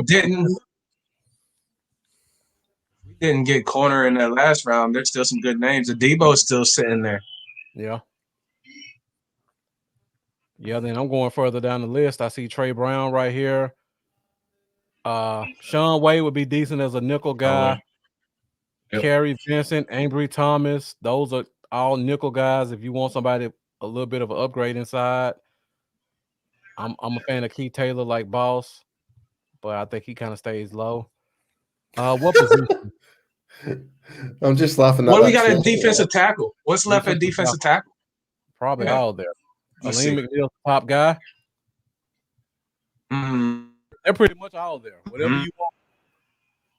Diggy Zua is still there. Marvin Wilson is still there. Still there. Okay. Yeah, I'm looking at. So we got some options. We're about 15 picks away from 75, and Mm-hmm. I see at least 6 defensive tackles I'd be happy with in the 3rd round. There's a ton of them left. And pick 61 is That in. would probably be the best route to go. Yeah. Because if you look at the big picture, because Tristan Hill got hurt last year. I'm still saying the first. I think we should still use a first 3rd round pick on a guard. On if we can try and get Quentin Manners, but like I said, there's plenty of defensive tackles in the 3rd round we can easily get. That's what I'm kind of thinking about with that. We can still get that guard with one of these 3rd round picks too, because like I said, we got 3 of them. Yeah. So, I mean, we can still grab one with the 2nd, 3rd round pick. You know what I mean? But that's what I said, bro. We got to make this round work, especially this round more so than any of it because we got the most collateral. So this round's got to be huge for us, man. Eric Berger says Basham can't still be there, and as soon as he said it, Basham just went. And he goes off the board. Now, again, well, he ain't still there. Going to looking in the crystal ball scenario, we look at Buffalo. Their first 2 picks were defensive ends. They took Greg Rousseau, and now they got Carlos Basham. Oh wow! Connor Livesay with the sneak diss. He said Basham would be a stud if the quarterback had to wait 6 seconds before he throws the football. Dang. I'm very high on Basham. Let me go look. So their defensive ends are Jerry Hughes and Mario Addison. Both older guys, probably 6 sack guys. One of them's probably going to be gone at this point. So if Dallas doesn't touch a defensive end, we might be wanting to watch Buffalo and see what they do in terms of cutting a guy. Addison is solid. I think he'll stay there. Even though they're both getting up there, Addison's solid, even when he was in Carolina. And they also, and I just looked, they drafted AJ Espinoza last year in the draft. That's right. They got 3 young guys. Yeah. Mm-hmm. That's right. I completely forgot about that. One of these guys is definitely gone. Wasn't Espinoza one of the guys we were considering actually picking at one point? I believe so in the 2nd round. Yeah. He was one of those highly rated guys. So they got 3 young defensive ends. So Hughes and Addison may be gone, but one of them's definitely gone at this point. You don't draft 3 guys that high and keep everybody. How do y'all boys feel about this Packers situation that's happening since they're on the clock right now? How do y'all feel about this whole Aaron Rodgers? Because now he said that he's thinking about retiring. Like if they don't fix what's going on, he's thinking about retiring because they said they weren't going to trade him. So he's ready to do Jeopardy. I'll believe it when I see it. I believe it when I see it. You know what? I think Aaron Rodgers would retire on him. I really think he will because, I mean, if you look at somebody like Tom Brady has an abundance of weapons. He's a great quarterback, don't get me wrong, but if you look at that Tampa Bay team, he's got whatever he needs. So Aaron Rodgers is probably over there like, I can't even get a little bit of that. I got to keep throwing to Devontae Adams 1,500 times. You know what I'm saying? And Aaron Jones, they made that work at running back. But like I said, if you look at Tampa Bay, you got Godwin, you got Evans, you got Gronkowski, you got Brake, you got O.J. Howard, you got Leonard Fournette. I think they picked up Sean McCoy.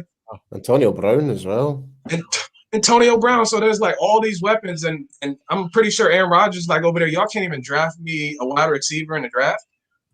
So he's got a right to feel some kind of way. Yeah. And it's not his coach's fault. It's definitely it's the background staff's fault for sure. And my guy Dominique talked about the value at offensive line is insane right now. And as he says that, we look at who Green Bay takes. Center. Yeah, Josh Myers. Arguably the best center on the board. Goes late 2nd round. I think Wyatt Davis is still a better. I think Creed Humphrey's a better center. And I don't know. Has Wyatt Davis been taken already? No. I don't know, but is Trey Smith, the guard from Tennessee, still available? Smith is the guard from Tennessee, and he's still there. He had buzz of possibly sneaking in the late first. And so I mean, he's got to be a decent value at this point. So let's go look at offensive line because people don't talk about this. I bring it up all the time. My man Center was is saying neat. that for a minute. He's been saying guard. My man been saying that the whole time. Yeah. That he But want center to is get a an need. offensive lineman here somewhere. So I'm looking at this guard spot. Number one. We got Paul's guy at the top He's of the number list. one now. Yep. Wyatt Davis is still there, who can play guard or center. Trey Oh, Smith, Deontay Brown. There we go. Deontay Yeah. Brown can play guard or center. Ben Cleveland is a center guard guy. I mean, those top 5 guys could come in and compete with Tyler B, because I don't know what we're going to do at backup. It's battle with Connor Williams as well. Yeah, and you're right. Battle with Connor Williams. Let's go to the center position and see what they got as pure centers. I'm sure it's going to be the same. Creed Humphrey still. Creed Humphrey and a bunch of guys. But let's look Creed at Humphrey just went to the Chiefs. As a matter of fact, he just went off the board just now. That's a great pick for them. At this point, absolutely, yeah. He's the best. He's the best center on the board. So yeah, he just went. I just talked about it. Yeah. What, Creed Humphrey? Yeah. So now we go to There the it top is. position. Spencer Brown is a nice athletic Dang, prospect, here goes Creed Humphrey, man. but James Hudson, this is the type of guy I like to bring in Dallas. This is a guard tackle guy. Kind of reminds me of Lyle Collins. I made that comparison a couple times. Jalen Mayfield is a guy I really, really liked. And I had him as a first round possible project, and he's here in the third. Robert Hainsey from Notre Dame. I'm not familiar with these 2 guys right here, but Robert Hainsey is a guy I really like. Brady Christensen. Lambo brought up Brady Christensen. Yeah. And just going up from this list, it looks like the third round might be the offensive line run, which means those defensive guys keep getting pushed further and further down. So it's like, do you want to take one of these linemen while there's a run on it, or do you want to go ahead and snatch up all the defensive talent that's falling down? You know, because of all these linemen that's happening, and knowing our needs, you know, I wouldn't mind getting maybe 1 or 2 of these defensive players that's sliding down, and then come back with that second, third round pick, and get you one of these linemen. Right.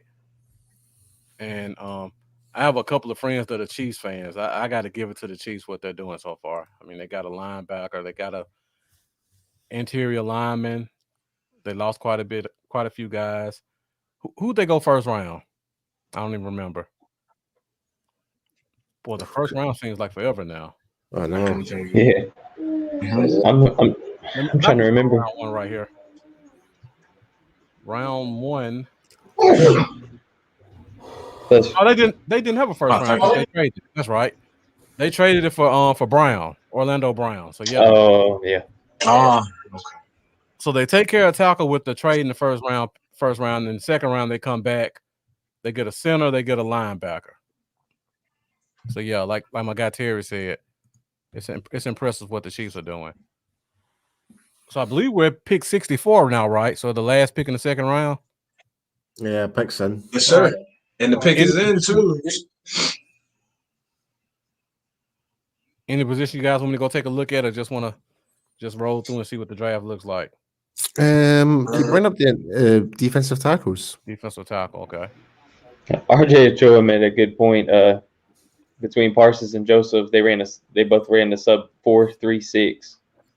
Like, Cowboys are obviously making it a point to make this defense fast. Right. Because Kelvin Joseph supposedly ran a 4.28, but I think everybody said it was more like a 4.32 or something like that. Which is still fast as hell. Yes, I've been hearing a lot of good stuff about Marvin Wilson from Florida State. Yep, but I like him. I like that pick too. That'd be something interesting. He was very hot and cold. 2019, he was probably a first round talent. 2020, didn't have a good year, so people didn't know whether he was more 2019 or 2020. Then he had the knee injury going into a Senior Bowl, so they kind of pushed him down again as well.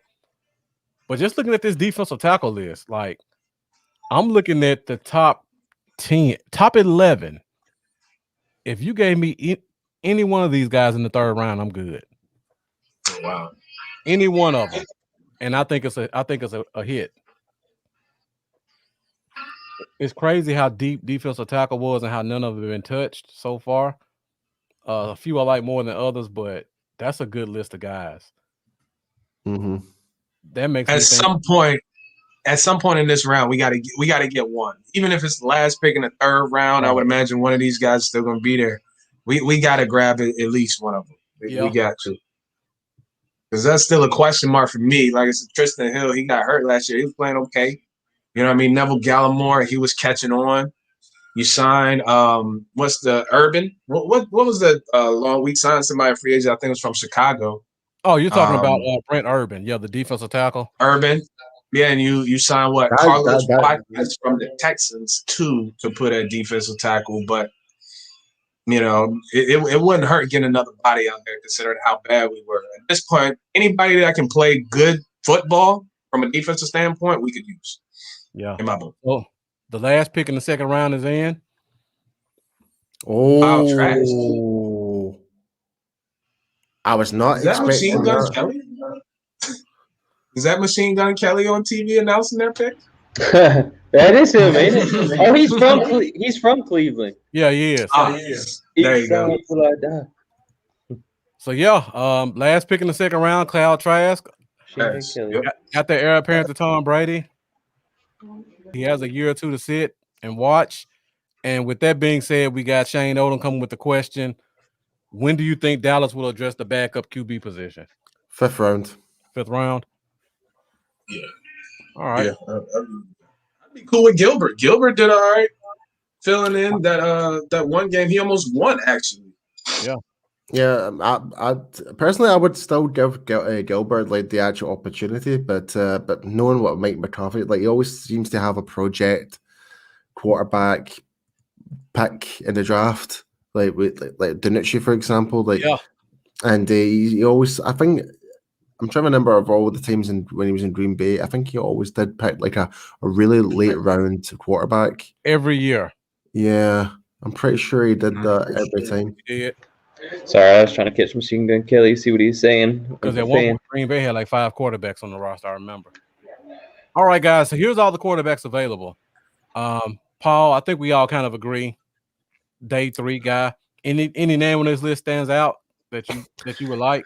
I'll be perfectly honest with you. I've not really actually taken any attention at all to quarterbacks this year at all. But I know for a fine fact, just because of the namesake, if an A&M or a Texas person was to actually end up in Dallas, the place would erupt just because. You know what I mean? So, but I don't know. I can say maybe Kellen Mond, because if he backs up back, I feel like our offense wouldn't change. We wouldn't have to change a lot within our offense because they're similar in a lot of ways. In fact, but that's. I was just trying to ask a question. The KJ Costello one's actually quite interesting because it's the same school from Dak. I like this pick. KJ Costello was a quarterback for Stanford, and he transferred. He transferred when Davis Mills came and got the spot. Right. And Mississippi State got a new head coach, the guy from Oklahoma, was it Mike Gundy? And they ran that kind of air raid offense. Costello's actually a pretty good player. That would be a good type of guy for us to take. He's mobile. He's got the strong arm. He just needs some work refining some stuff. So that would be a great pick. Cole brings up Sam Buchele from SMU. Oh, that would be that would be local. That's right down the street. Yeah. Yep.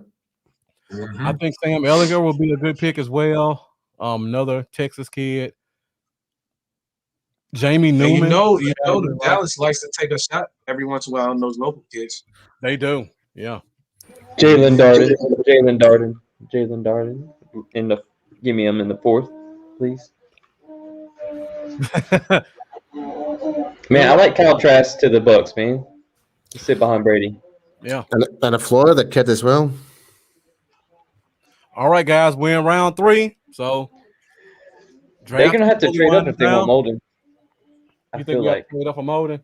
I feel like they do, but I don't think they will. Cisco. I think he can come away with Andre. Yeah.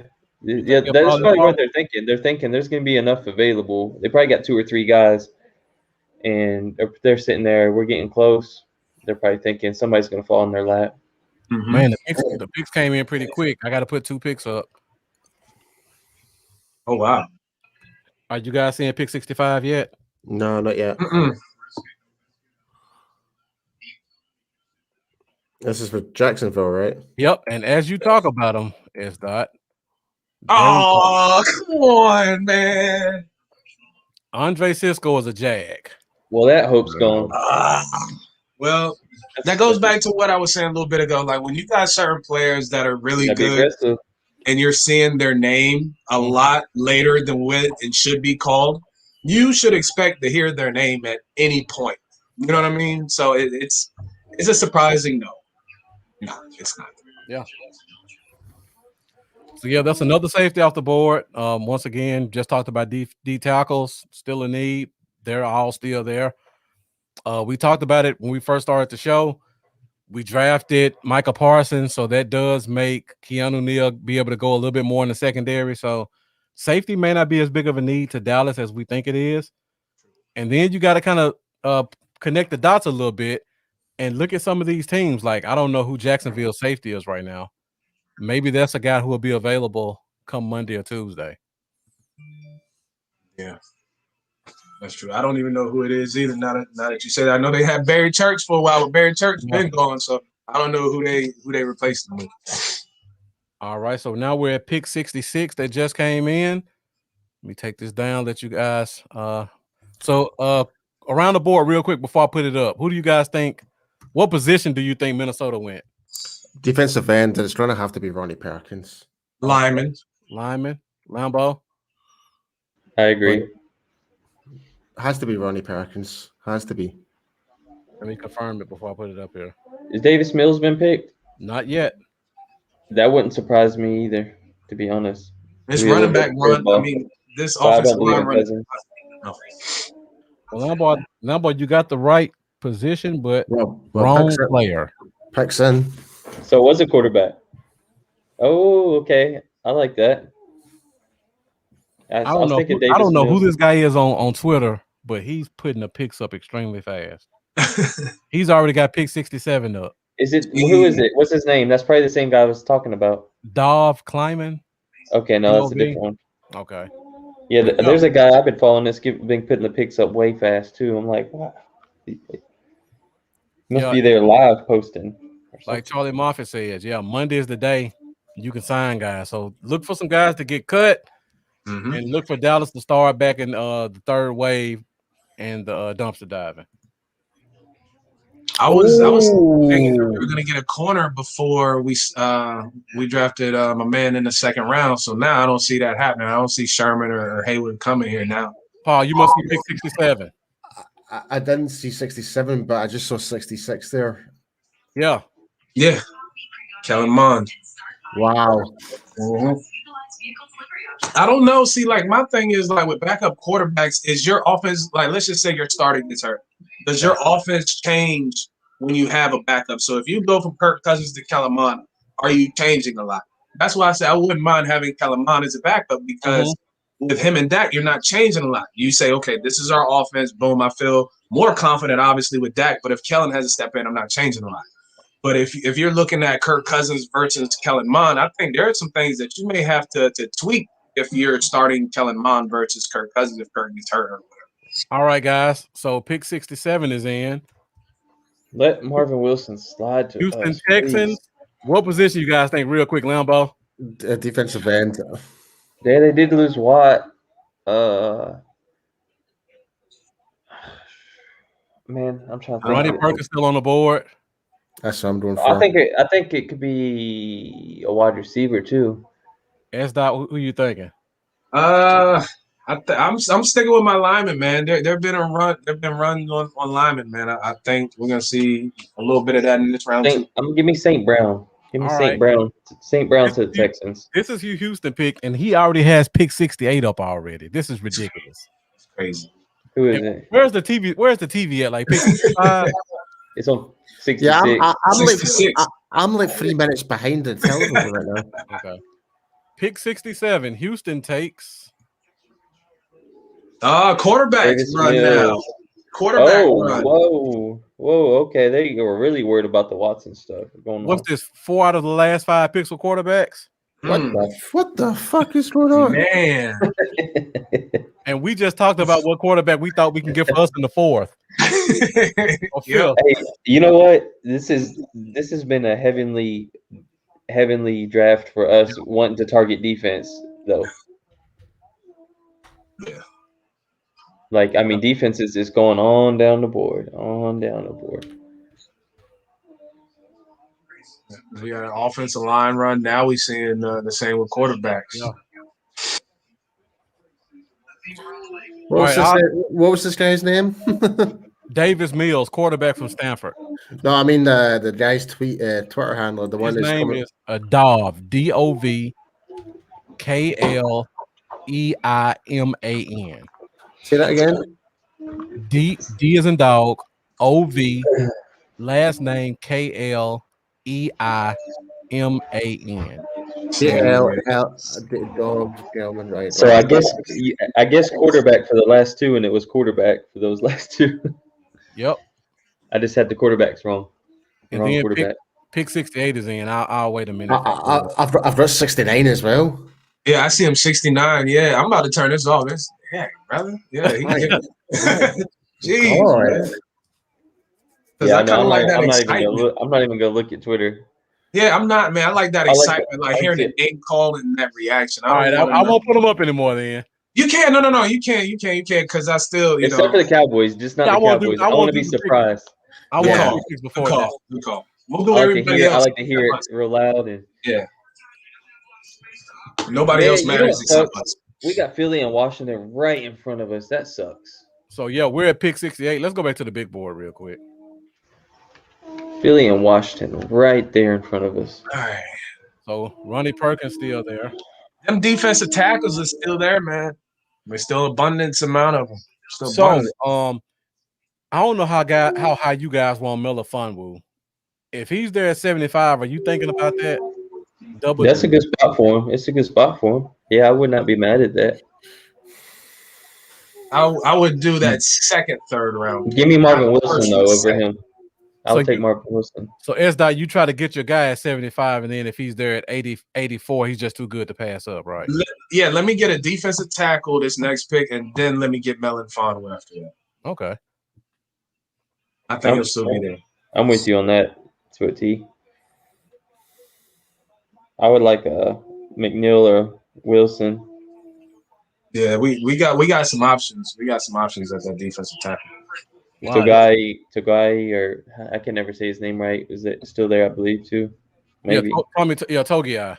So I see this guy's up to pick 70 now. So once we get to about 70, I'm turning it off too. Myself.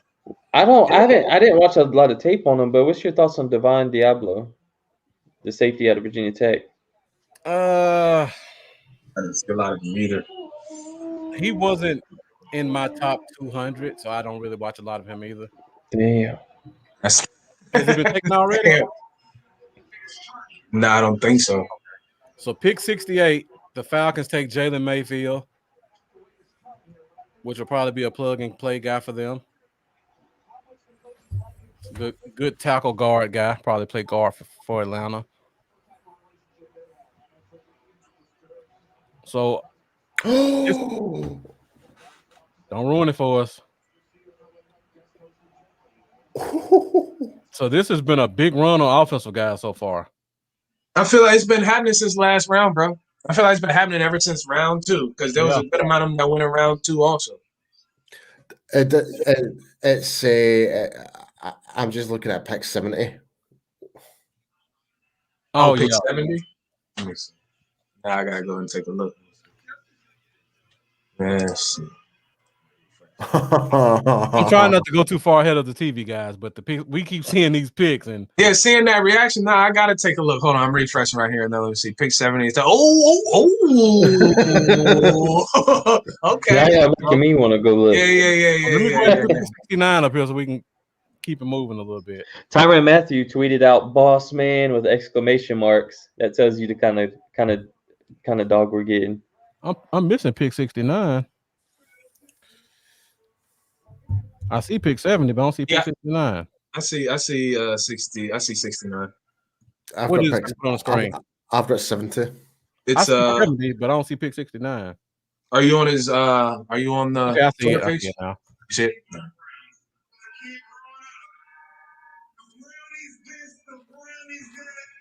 Jim Browning's gonna be all right this year. When I got drafted, he wanted the Browns to draft me. I didn't get that lucky. I got drafted by the Texans. It's all good, baby. So, pick 69, Bengals take Joseph Asai, a guy I did not think would be here in the third round. Like, honestly. Yeah, that's a good value right there. So the Bengals are putting together a solid draft. I'm still pissed off seeing Andre Cisco though. And it says a report here that the Giants trade for the Broncos spot. I didn't do it, but a little while ago when I said it sucks Philly and Washington's right in front of us, I was about to say, and I feel like the Giants going to jump up too. I should have said that. That does not surprise me at all. Their draft hasn't been all that for me. I mean, they got a first round pick next year. With that They obviously are trying to play keep away from the NFC East with this pick. All right, so since Paul gave away this reaction, I'll put pick 70 up. So Paul pick 70, the Panthers take Brady Christensen. Let us know why you made that reaction for that pick. Because it was the trade. It's more so about the trade about it. Dang, Brady's gone. What was the trade? The Panthers. It was a traded pick from the Eagles. Oh, with the Eagles. Yeah. Yep. Christensen, one of my guys gone. One of my guys gone. It's all right. It's all right. And the reason I shot as well because that's what Brandon was talking about earlier. The Giants traded up at 71. You're not looking at it, Lambo. The Giants just traded up to pick 71.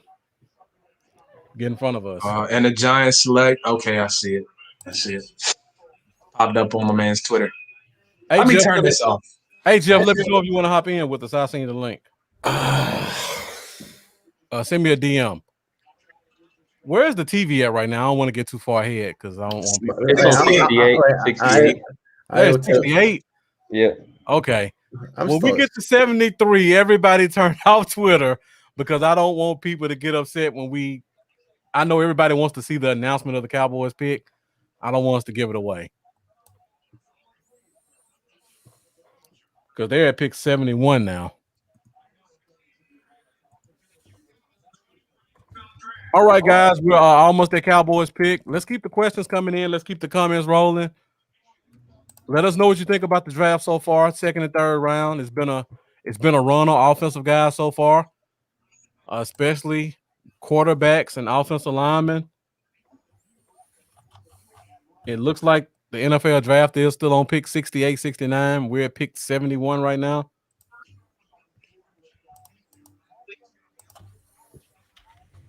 This is an interesting pick right here. We talk about this one for a minute. So at pick 71, and again, guys, let me know what you think. Questions, comments. Not pick 70. Pick 71. The Giants take Aaron Robinson. That's interesting to me because their whole team is filled with short corner safety guys. They took the guy from Tennessee last year that they signed. They drafted Darnay Holmes. They signed Adoree Jackson, I believe. And then they bring in Aaron Robinson, who's another 5'10" guy. So far, the Giants haven't done anything that scares me in terms of division.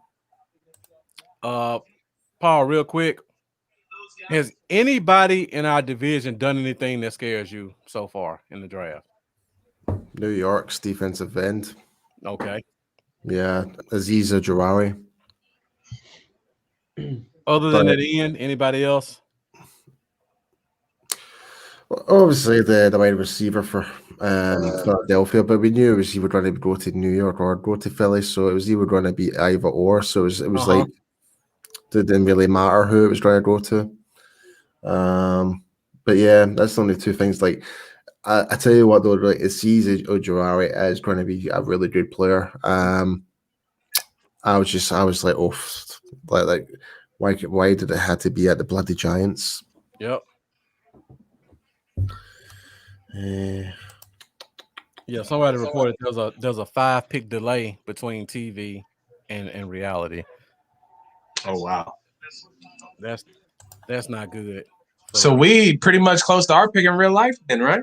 Yeah, we are, because they just posted pick 69, so that means pick 73 should probably come into Twitter. I'm at 72 right now. I've got Yes, we I are. haven't seen anything past 69. Yeah, I'm looking at strictly the TV now. All right. I turned Twitter off. All right, Paul. Don't give away the Cowboys pick. You seen it already? No, you saw it already? No, we're at pick 72. Oh, I was like, okay. oh. I'm upset about that one. I'm not looking at the Cowboys pick. So Wilson gone, Molden gone. I'll do pick 72 and then I'm turning Twitter off. All right. Because I don't even want to look at the pick before y'all and be disappointed and be like, man, damn, I don't even want to see it on TV. I want to get that reaction like right when it happens. McNeil? What's that? McNeil gone? Who is it? He's still there. Mother. First defensive tackle. Yeah, you guys snag Wilson All right, here. Something. I'm turning it off now. Oh no! I see it on the bottom of the screen now. I've been calling his name for 2 rounds now. No. Yeah, I'm turning it off now. No, see, man, that was okay. See, that's where you got to get aggressive if you want the guy. Yeah. I mean, hold up. Did we move? What? Hold up. Do we trade back? No. Carolina's on the clock right now, I think. Okay, never mind. For a brief second, I completely lost us on the TV and didn't see it, and I was like, "Whoa, wait a second, we better not trade back." We can still grab a defensive tackle from Florida State. Yeah, but yeah, the run is probably about to start now because we're at Wait. Eagles are 73. Washington won't take a defensive tackle, so we have to worry about that. I'm just watching the screen. Where? Oh, I see it. Right. Okay. Christensen and McNeil were two of the guys I would really have loved to have been around at 44 or at this next pick. Yeah.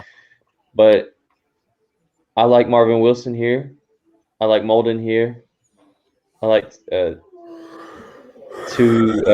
what's his name? I can't ever pronounce. Togiai.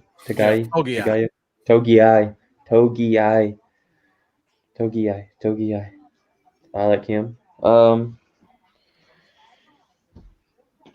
Diggy Zoo is still there too, right? Wasn't he taken in the second round? I think he was taken in the second. Diggy Zoo is gone? I think he was taken in the second, yeah. Oh, he was no, still that was Anzarike. It was Anzarike, my fault. Yeah, Diggy Zoo is still there too. Yeah. So Shane Odom asked the question, do we think there's a shift with the old saying defense wins championships?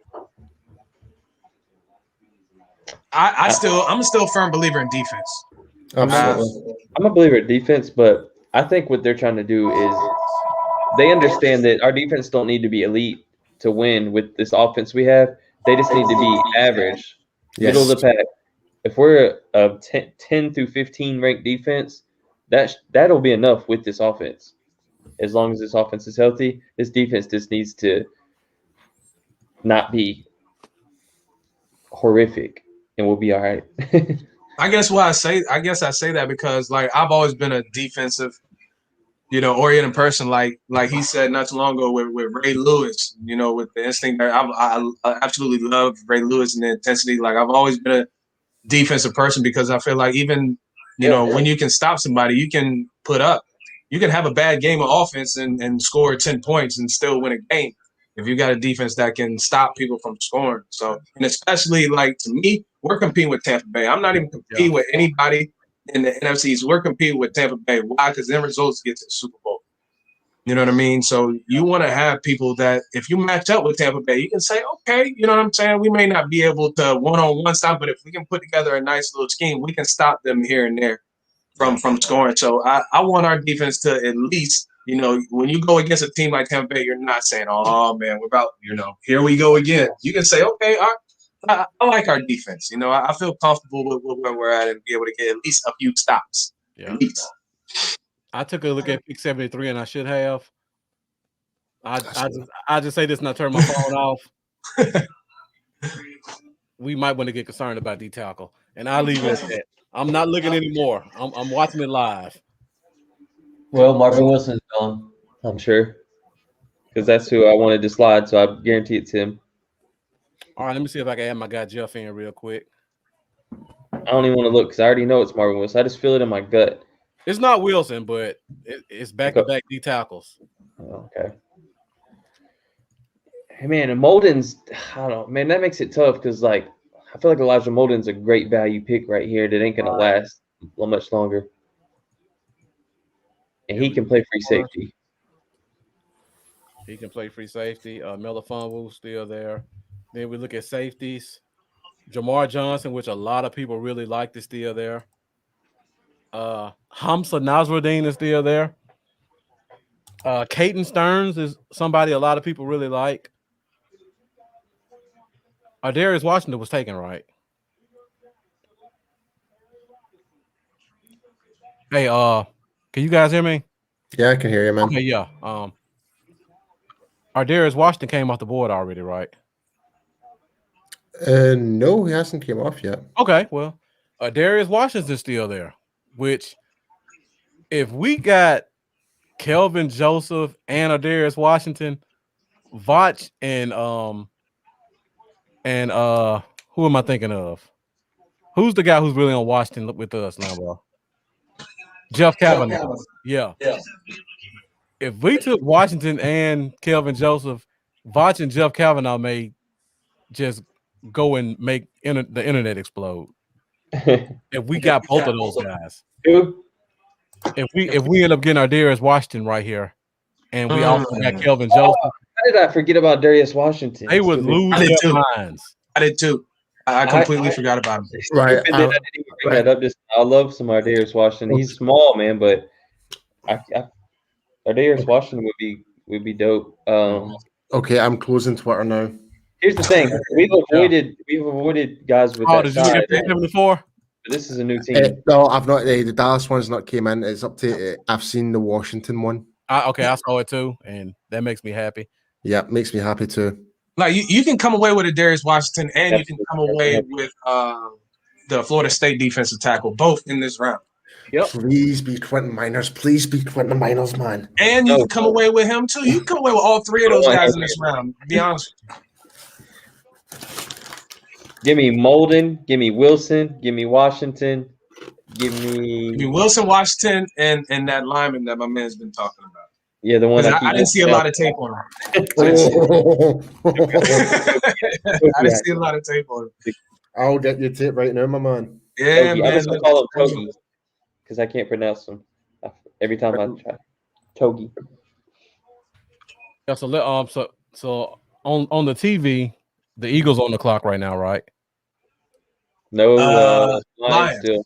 Well, they just announced. Yeah, they just announced the Lions pick. Okay. All right. Well, it was Philly. I've seen pick 74, so I'm not looking at the Twitter anymore.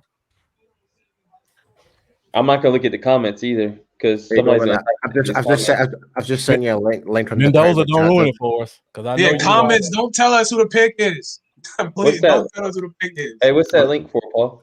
That's the video of Quentin Miners at the Senior Bowl. Okay.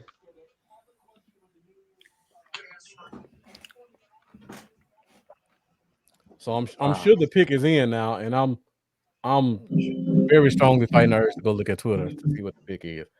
Lambo, are you gonna put your phone up so we can hear it? For Eagles? Yeah, no, for the Cowboys. Oh, yeah. They got I was trying to do a screen share, but they got that page blocked, so I can't share the screen to show the video. Milton Williams just went to the Eagles. Okay, so I can put that up then since you guys are saying that. I'm looking at your boy. I like this tape, man. I'm glad that's their pick there. Okay.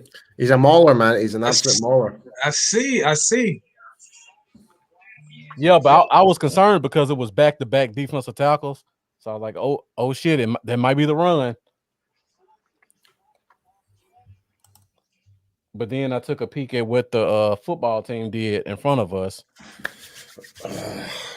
Right. We can do some damage here. There's still some talent here. There's So still talent here, man. So I'm at the point on the TV stream where they've just announced the Eagles pick of Milton Williams. Okay, I see that. That's what I'm at. Yeah. So if you guys don't want to spoil it for yourself, get off Twitter right now because I'm sure. No, I'm staying off it right now. I'm off.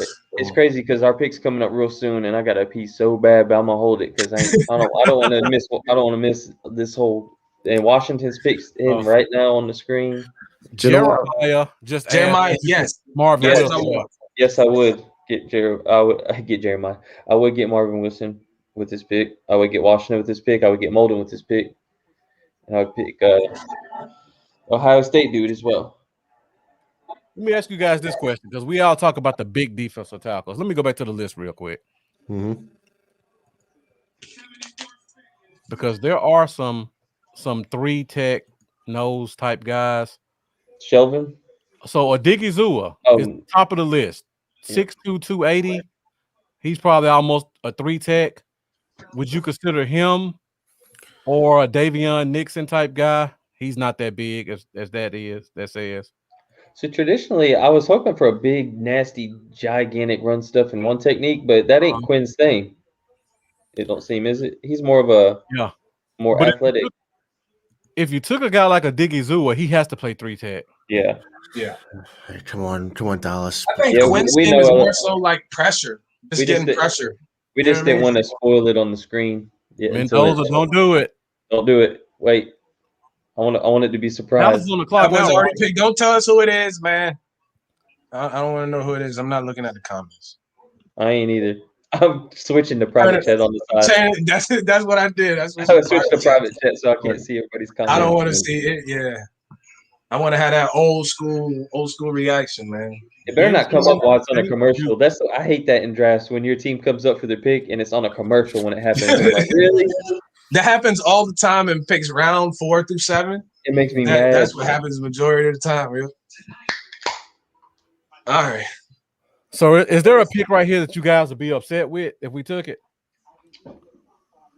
If we went like tight end or running back or quarterback, obviously it's skill position. Yeah. If we went like kicker or punter, that's really it. I mean, kicker, punter, quarterback, running back, tight end is the only thing that would really kind of annoy me at this. Running back would annoy me. Yeah, running back would annoy me. So Benjamin St. Juste is a guy I know nothing about. Anybody? Who? Who? The guy that Washington took is pick 74. Oh man, I wasn't even paying attention. Oh, pick is in. Pick is in, fellas. I hope it doesn't happen during the commercial break, but yeah, it says the pick is in. I'm still behind. All right. I put it on your screen, man. I got your screen up, and then I'm looking at my TV. I find, yeah, Brandon's well ahead of mine. I'm still seeing the Washington selection popping up. I'm about right where Brandon is. I have no clue who Benjamin St. Juste is. It's a lot of corners I would take over him. So thank you, Washington, and whoever's in charge. Right. Please be Quentin, man. Please. I can't see where I got the phone held up because it's in front of my face. The pick is in. All right, come on. Well, get off the commercial. I'm trying to see it announced, man. They might just wait just because it's the Cowboys. Of course. Always. See, they're anticipating. They're like, yeah, let's wait for the Cowboys to do a commercial so everybody sticks around. That stays tuned in. The media always hypes us up. That's why people hate us because they feel like it's the fans that's jealousy. Yeah. They hate it. So you guys think it's D tackle for sure? I hope it's D tackle. Paul, you think it's O-line? D tackle or safety? Offensive guard. D tackle or safety is my hope for sure. Yeah. But if we got a guard, I wouldn't be upset because I know the need is there. All right, well, because I think we can still get these defensive tackles with the picks we've got like 10 places later. Yeah, that's true too. Because I think if we hit the fire on Menace now, we've got him. I don't think he'll last in our 10 picks. Yeah.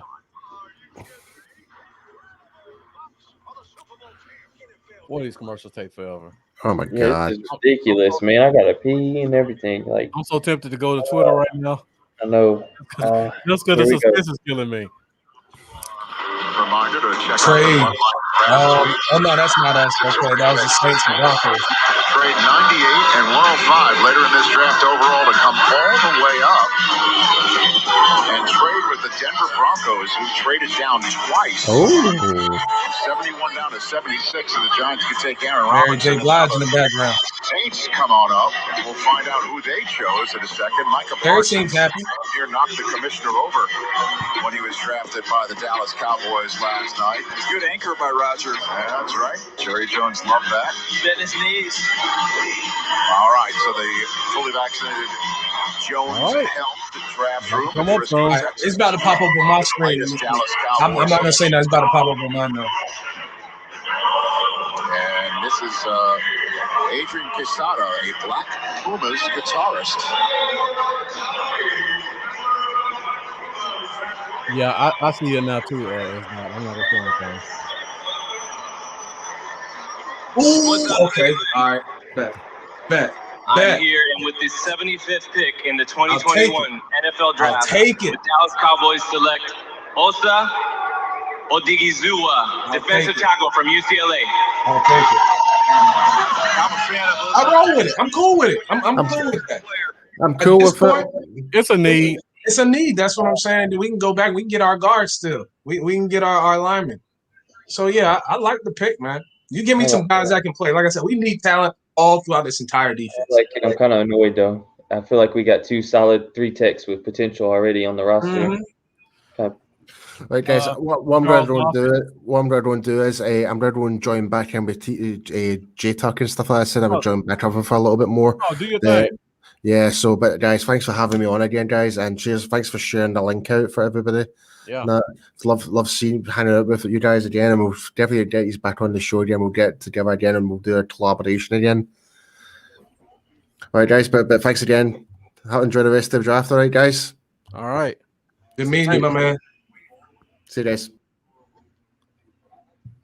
So let's talk about this pick real quick. Charles Moffett says,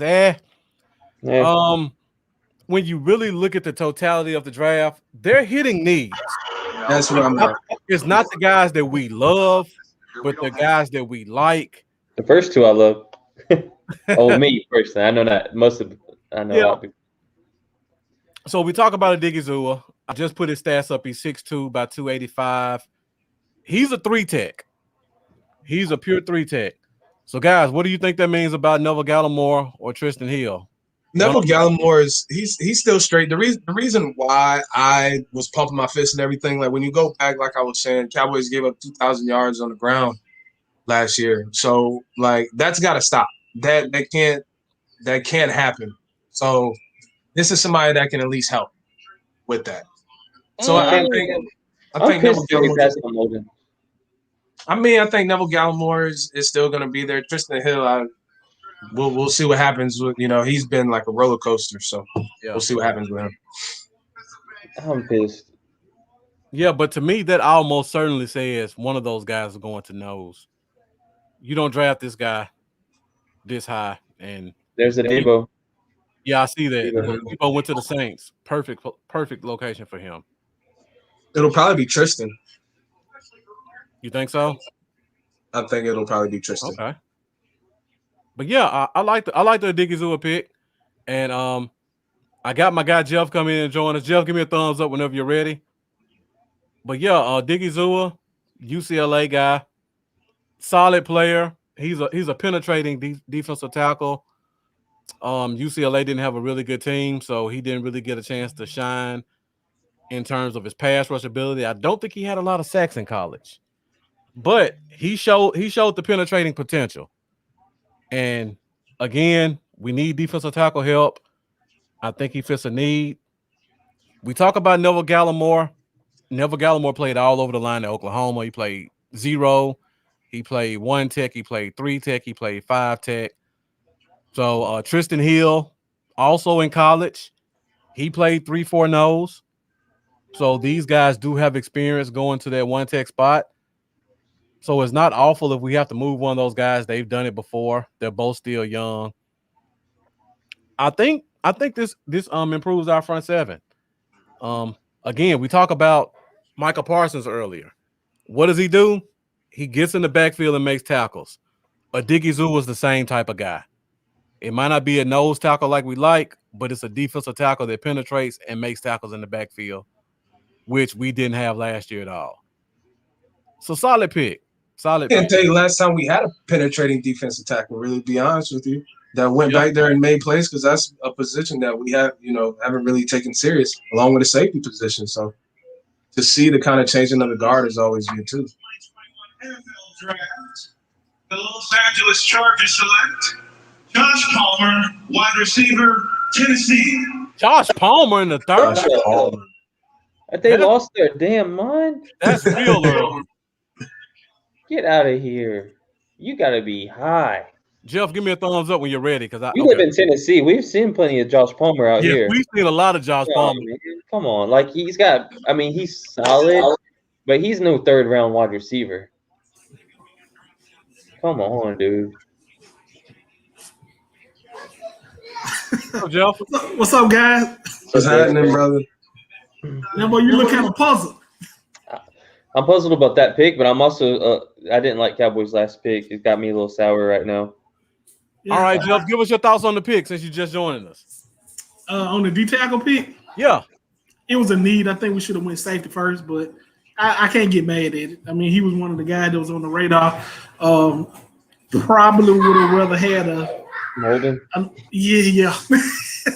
Or Washington. Yeah. I really wanted Cisco. I was really hurt to see him go a few picks early. I really did. They kind of hurt. But like you said, it's a need.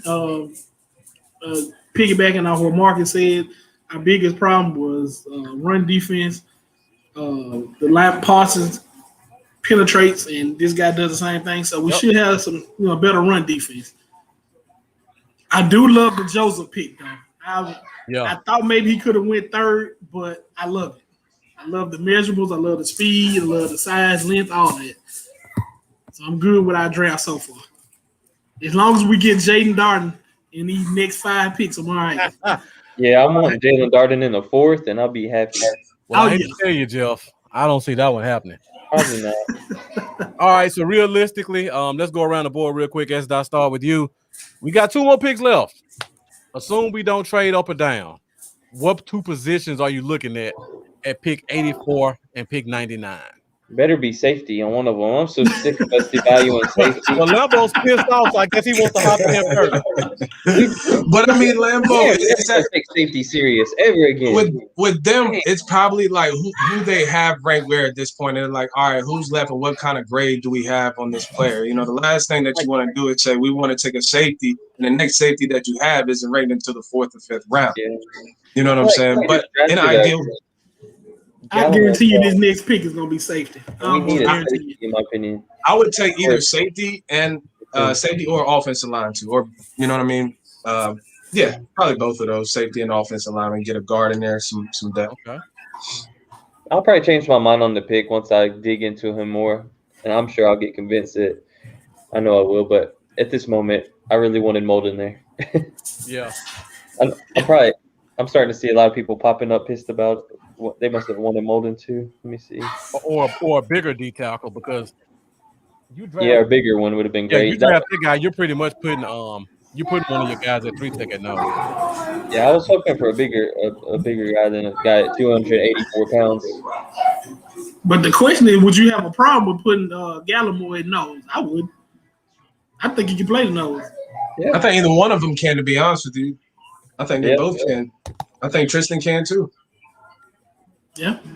In the ideal world, Gallimore would be first, but you know what I mean? I think Tristan has the ability. There's some knowledge I like. Osa Odiggy. Don't worry about it. Just ranked second in the this ain't in all of college. This is only in the whack-ass Pac-12. But he ranked second in the Pac-12 among defense tackles with 13 run stops. So, but you got to look at the defensive tackles that were in the Pac-12. You had both the USC guys. All right. You had the guy from Pittsburgh, I believe, and I can't think of who else is out there. It's a couple of top-rated defensive linemen who in the Pac-12. And this guy's claim is penetrating against the run too. That's good. Yeah, I'm looking at his stats right now. In his career, he had 21 and a half tackles for loss. Is Sante Samuel still on the board? Nah, he gone. No, he's Okay, I was about to say what. I think he went right after we picked our corner. I want to say. Yeah, he did. Mm-hmm. Did anybody want Morick to fall or Mayrick to fall to us right before when he got picked? He was. I had him over Joseph, and he was the guy I wanted. And behind him, it was for me. It was Joseph and Samuel. Man, I was jumping up and down until that pick right before us came in. But I was satisfied with Joseph as well. Yeah. But just to get the best safety in the draft, actually, I'm gonna be honest. If we would have got Parsons and Mayrick, I would have turned the TV off. I wouldn't have cared about the rest of the draft. Yeah. So it says Odigizua has the 4th most pressures among defensive tackles in this year's draft class, 25. And he played 5 fewer games than number 1 and 3 fewer games than 2 and 3. He's a penetrator. I give him that. That's what I'm He saying. needs to penetrate some burgers and get that weight up. Well, think about it. Well, this is gonna be a rotational guy too, so yeah, we're gonna need him to play 100% of the snaps. Yeah, I don't think he doesn't start. He doesn't start right away. he might be a first. He might be a first and second down 3 tech though, and then when you go pass rushers, you bring in another group. Mm-hmm. Now another thing people don't talk about, he could play some base defensive end, so he could back up D-Law if he stays at that weight. My God, he's getting whooped the guard over there. Yeah, William Molden is, and we just passed on him. Yeah. Sorry. All right, man. No, you good. Washington. I think Molden might not make it back to us, but Washington might make it there. Hold on. Mendoza keeps throwing out another bluff guy. I got to see what you're talking about. Oh, Chaz Rock. Oh, yeah. Hey, I will be right, guys. I'm gonna run to the restroom. All right. I'll be right back. We got 6 picks. I like our chances. We got 6 picks left. Mm-hmm. We're at pick 79, and the Raiders keep blessing us again with some guy who probably shouldn't have been taken before the 5th round. They had to be the greatest pick with them taking Leatherwood in the 1st. Who you telling? Oh man. Oh, I fell on my face. I fell on my face praising God after they did that. But then they turn around and screw us in the 2nd round and take Mayrick right before we get him. Hey, I will say this.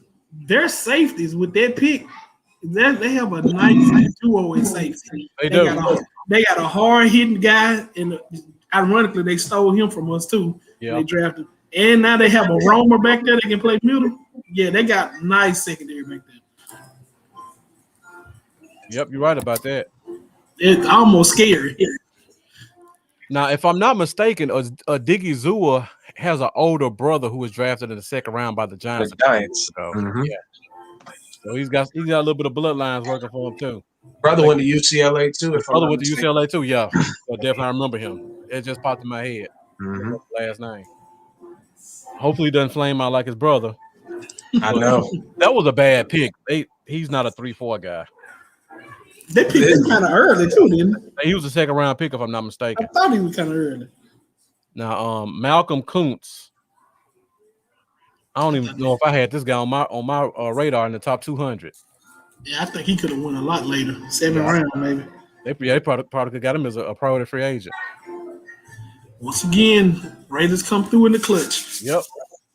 Now that you mentioned that, Jeff, about the Raiders secondary, I don't like Mayrick as a free safety.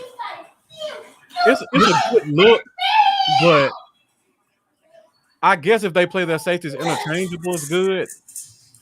But if they want him to be a deep middle safety, I don't know. Why not? What about that? What about that? I think they do. What about that? You don't like that? Well, that's one thing. They still got LaMarcus Joyner, and for 2, I don't like Mayrick as a deep be free safety. Would you like him more as? That's a good point. I like him as a on the line cover safety. I think he's a guy who can come out and cover tight ends, covering the slot a little bit, kind of play a curl flat. I don't see him as like your last line of defense type guy. Okay, I'll roll with it. I mean, again, I'm not saying he's a bad player, but They said that quarterback Ian Brook could be a potential landing spot. Could have a potential landing spot with the Cowboys. and what sixth round? I don't know what round. Like they just came up and they said that that's a potential landing spot. They had like the Cowboys and two other teams. So quarterback Ian Brook. So I think they said at some point they want to address that backup quarterback spot with Dak. We need to. Yeah. I would have rather signed a veteran. All right. Yeah. I wonder what was the deal with Gilbert, because I mean he had that bad game, but that second game he bounced back nicely. So I wonder, do we not have him anymore, or do they just not feel comfortable with him? Is Washington still on the board? Because I keep seeing his name. Yeah, he's still there. Washington's still there. He's still there. William Coulter asked the question, are they in a good safety? Caden is still there too from Texas. Number 6. What is that? Number 6? Yep. Yeah. Starnes. So there's still a few free safeties left, and we're coming up pretty quick at pick 80. What, pick 84? We pick 84, right? Yeah, we're close. Yep. We're still at pick. Give me Molden or Washington, and I'm happy. All right, guys. So, are you thinking safety or O line right here? I'll be cool either one. Okay. Either option. And it's still on the board. I'm good at offensive line. Who you say, Jeff? Colvin and Layden. That's gonna be pretty far. As long as we get him, I'm good. Look, Rainey's still on the board. I'm looking at these top 5 guards, center guards. I'm happy with any of them. If I can get any of those 5, I'm good. If Molden wasn't still here, I would be all about a guard right now. So Lambo, you ready to double dip, huh? I want Molden. And you put with Lambo. And you put him in. You put him in safety, Lambo? I think he's a free safety for us if we draft him. That's why I want him. I agree with that too. And we still looking at Melifonwu right here, who's falling for some reason. Imagine if we can bring him in and put him outside and let Kevin Joseph play a little slot. Oh, that'd be nice. You talking about wanting J-Lu to snap? I didn't think about that one. He'll probably just quit. Actually, it's a late pick. I wanted them to try to swing at Tria Williams. Yeah, that's still out there.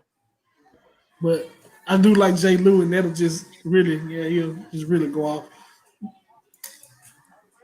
Yeah, after Quinn promised him he's going to get some work. The Raiders had back-to-back picks, and with pick 80, they don't disappoint again.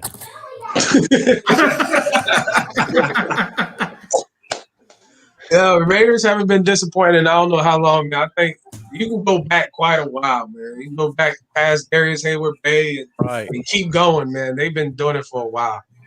At pick 80, they take another guy who I probably wouldn't take before the 5th round. Now, here's a guy. You asked about him, didn't you? Lambo asked about him not too long ago. Yeah. Divine Diablo. I did. Yeah. You know why?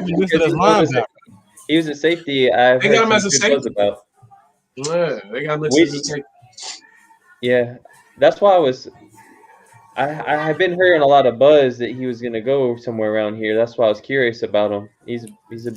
But they have like Jeff just brought up. They got the kid from Mississippi State, and they just drafted Mayrig. He's a linebacker.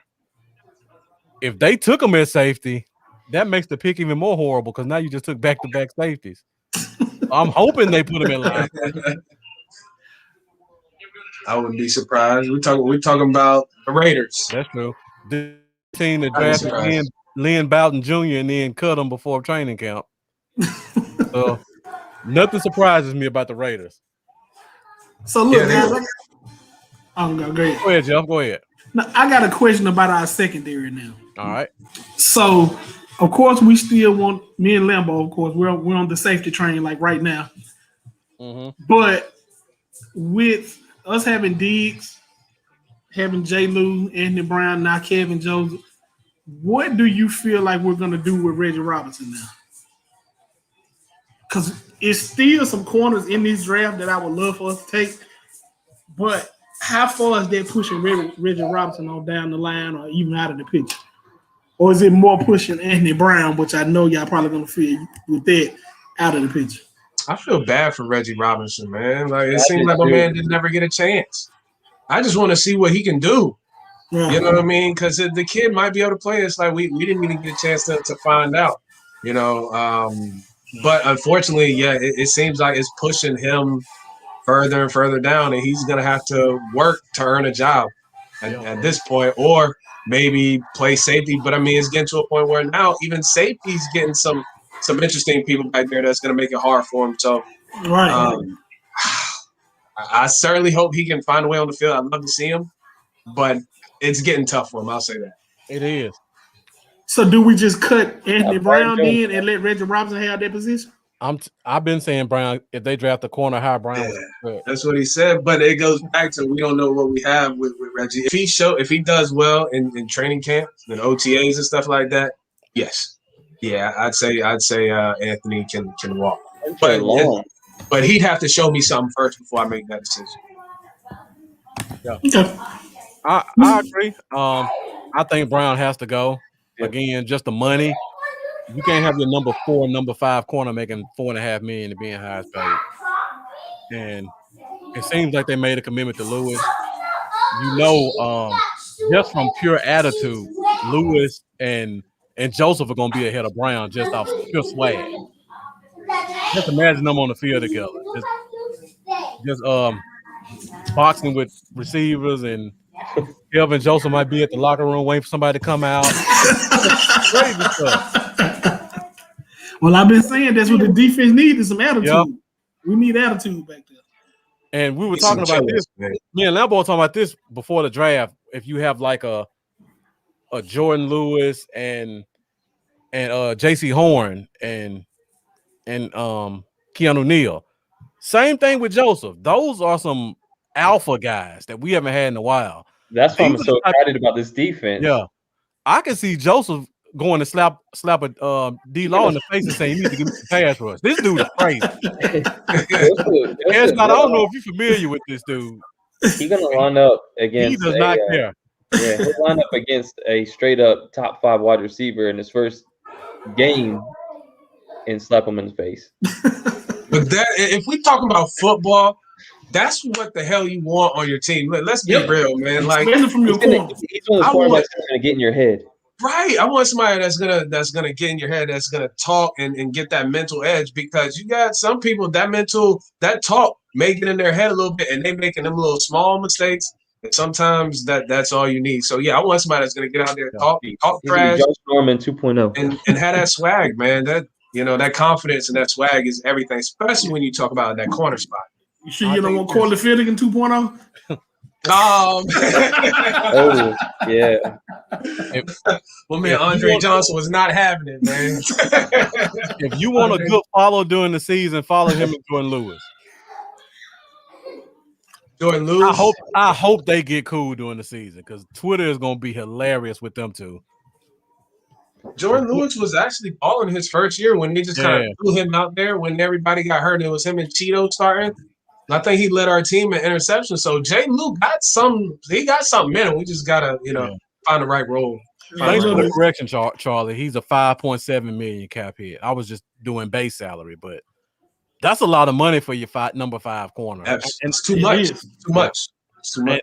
And Charlie, I'm not saying I don't like him. I'm just looking at the dollars.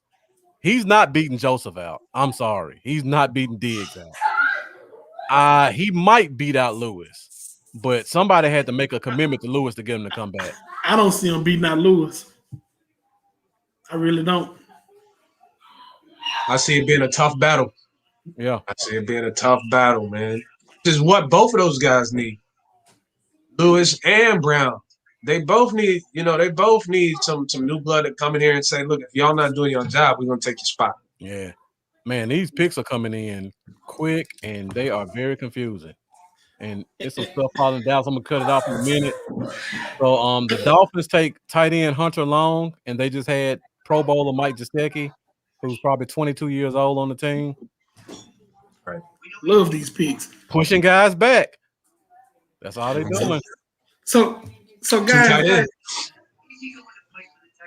right before we do this pick, I think when we're coming up, got Carolina then us. Well, Washington's got their pick in, and Carolina then us. Washington pick in. Yeah, I'm putting it up now.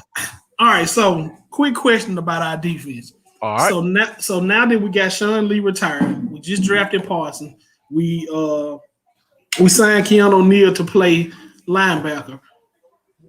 In a 4-3 set, in our base 4-3, who are our three linebackers that's going to be starting? Smith, Van Der Esch, and Parsons. Yeah. So go ahead, Jeff. Sorry. No. Go ahead. I'm trying to run the show. No, what was your follow up?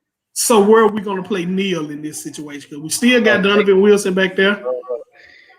I mean, we got options now. That's something we didn't have last year. So I'm just wondering, Right. you know, I would like to see a defense with all four of them on the field. To be honest, Me too. Because you still got like if we talk about safety, let's just say you got Neal and you got Wilson. When you signed DeMonte Casey, where's he going? Mm-hmm. You know what I'm saying? So in an ideal world, I'd like to see all four of them out there, but I just want to have as many people that can play and hit on the defense, and we'll just figure out the rest later. This is a good problem to have. Oh, great problem. Great so, problem. Oh, that's a good pick by Washington right there, Diami Brown. Oh my goodness! All right, we'll pick 84, and the board is still wide open. So we're gonna need a free safety. Diami Brown will open it up, man. He's got speed, and they already had some solid receivers they've picked. I think this is kind of high for Brown. I like him as a player. But let me go look at the wide receiver list real quick. That just is St. Brown still on the board? Who? St. Brown. Aromi? Yeah, I think so. Come on, man. What are teams doing? I'm looking at Anthony Schwartz. I'm loving what they're doing. St. Brown is the man right now if I'm needing a wide receiver. Yeah. All right, so pick 83 is in. I'm turning Twitter off right now because I don't know how far ahead I am of everybody else. But Eric Berger says Jalen, Parsons, Neal. After LVE gets hurt, yeah, I say that's the lineup. Not what, week 5? So LVE is the new Sean Lee. Oh yeah, it's just a matter of when. Yeah. What I was saying before you came on, Jeff, because I talked about this. I think Parsons starts off at the wheel spot, and then they probably play Neal as like a first, second down safety because that boosts your run support tremendously. Okay. Because Neal has played free before, so it's not foreign to him. So you got Neal at free, Wilson at strong, Parsons at the linebacker spot. It ain't gonna be no 30-yard runs with them guys back there. Oh no, definitely not. So you do that, and then when you go to your obvious passing downs, that's when you take a LVE and a Jalen off the field. You slide Parsons in and Mike. You put Neal in at free, and then you bring KZ back out there at free spot. So at this point, Francis Bernard is just a luxury. You got to get in where he fit in. Yeah, him a luxury and special team. Yeah, special team. He was good. He was pretty good on special teams last year. Okay. We did Joe Thomas, so maybe that's Joe Thomas replacement. Yeah. All right. Hopefully, we get a chance to see some of these young pups that we didn't get a chance to see a lot of last year. There's a number of them. Francis Bernard, Luke Gifford has some flashes. There's Bradley Anai. There's Reggie Robinson. I want to see more of those guys because we may have some ball players and not even know. Not even know. This is an interesting name that the Panthers took. I think it's kind of early for them, but it helps us out. Let me put it up there. We got a chance for Molden now, man. Come on, Lambo, pound the table. The Panthers take Tommy Tremble, another tight end. Hey guys, don't give away pick 84 if you're looking ahead, Mendoza. We got a chance for Molden now. Yeah, we do. Or Washington. The board is wide open. Safety, big defensive tackle, corner, maybe double dipping linebacker.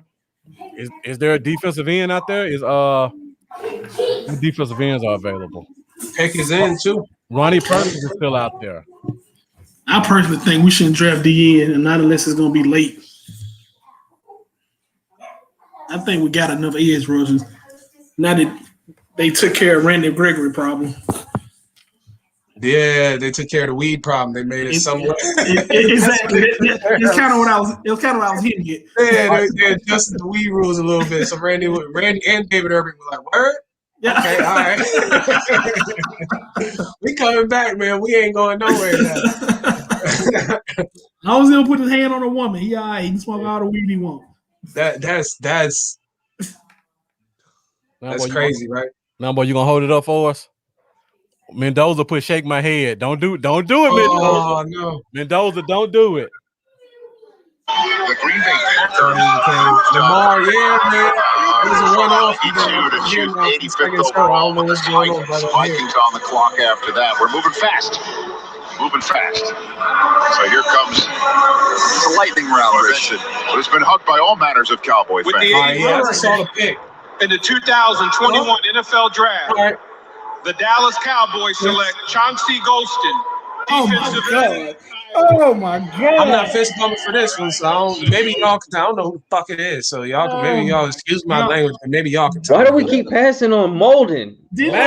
Break something, man. Didn't I just say we didn't need an edge rusher this early? Oh my God! Oh my God! Let's see how. Okay. You want mine now? We said we needed depth at defensive end. I'll just say that and just leave it at that. We didn't need it right there. I agree. That's why I said I'm just gonna leave it. We didn't need it right then and there, and we could have. There are better players on board. Do I like the pick? No. Whatever. Lambo, First bad pick of the draft. I feel your pain, Lambo. I didn't have Golston as a top 10 defensive end in this draft. Not defensive end top. He wasn't top 10 on my list. I believe he came from Iowa. He came from a team in black and yellow. I know. Okay, I walked about 3 games on him. Not impressive. I mean, he's probably 6'5", about 275. He looks more like a base end. He's not a pass rushing end. I put it that way. So.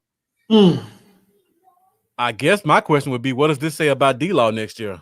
Are they trying to bring him in and they like potential and want to groom him for a year? I don't even think this dude is good enough to be a threat to any kind of starter. He's not playing. No. Yeah, he just be a rotational kind of guy. Then that's it. You know what I mean? If he grows into something else, then that's one thing. But I don't see nothing special. I would ask you what you think, Lambo, but your face says it all. Yeah. And Elijah Molden is still there.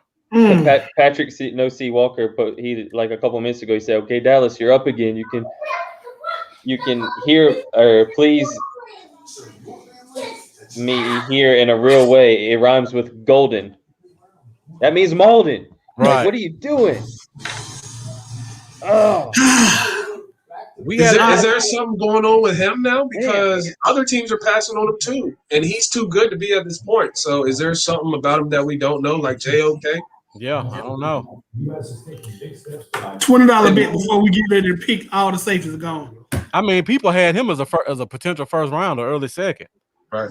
Patrick C. Walker said, "I can't make sense of this pick." I can't either. Nobody can. I mean, if we go to the guard position. We might as well have traded up for Mayrig with one of these threes instead of wasting it on that pick. Like, what would you have rather had there? Mayrig and lose this pick, or have this guy? Like, I'm sick. Yeah, that was not a good pick. I'm looking at guard, and any of these guys, I would have taken over that guy. Go to defensive end. You gotta make these picks count. Oh, you got Ronnie Perkins up there? Ronnie Perkins still there. Oh my God. He can at least give you some reps with Gregory. I don't think this ghosting kid is good enough to play right defensive end. Patrick Jones can give you right defensive end. Rashad Weaver is a better base defensive end than this kid. Dalen Haynes is a high potential guy, as well as Tony. Quincy Roche. Like, this is crazy. I'm looking at this list. I see about 12 guys I would have taken over him right now. Well, my question is, what made them fall in love with this kid? I can't wait to watch the interview to see what they say. Yeah, I got to look at some tape. I got to look at the interviews and see what they see, because I don't see it. I'm gonna be honest with you. I don't see it. The only thing I can see is maybe they like him, and maybe this is a run defense draft, and he may be your first down right defensive end.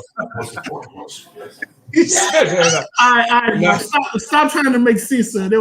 I got to, Phil. Just call it like it is. I gotta make sense. That was a bullshit. That was a bullshit pick. Let's just call it what it is. Let's just call it what it is. Bullshit, man. Don't even try to justify it, man. We got DNs, man. Come on, man. Don't try to justify it. We still got Dorrance Armstrong at the moment right there for that. I mean, come on. Yeah, that's true. Don't try to justify it. Basham, you signed Basham in free agency. You got him too. Yeah, got him too. Yeah, that's it. I wait. Can't hit on them all. Nope. I just hope he proves me wrong. Once he come in to be All-American or something like that.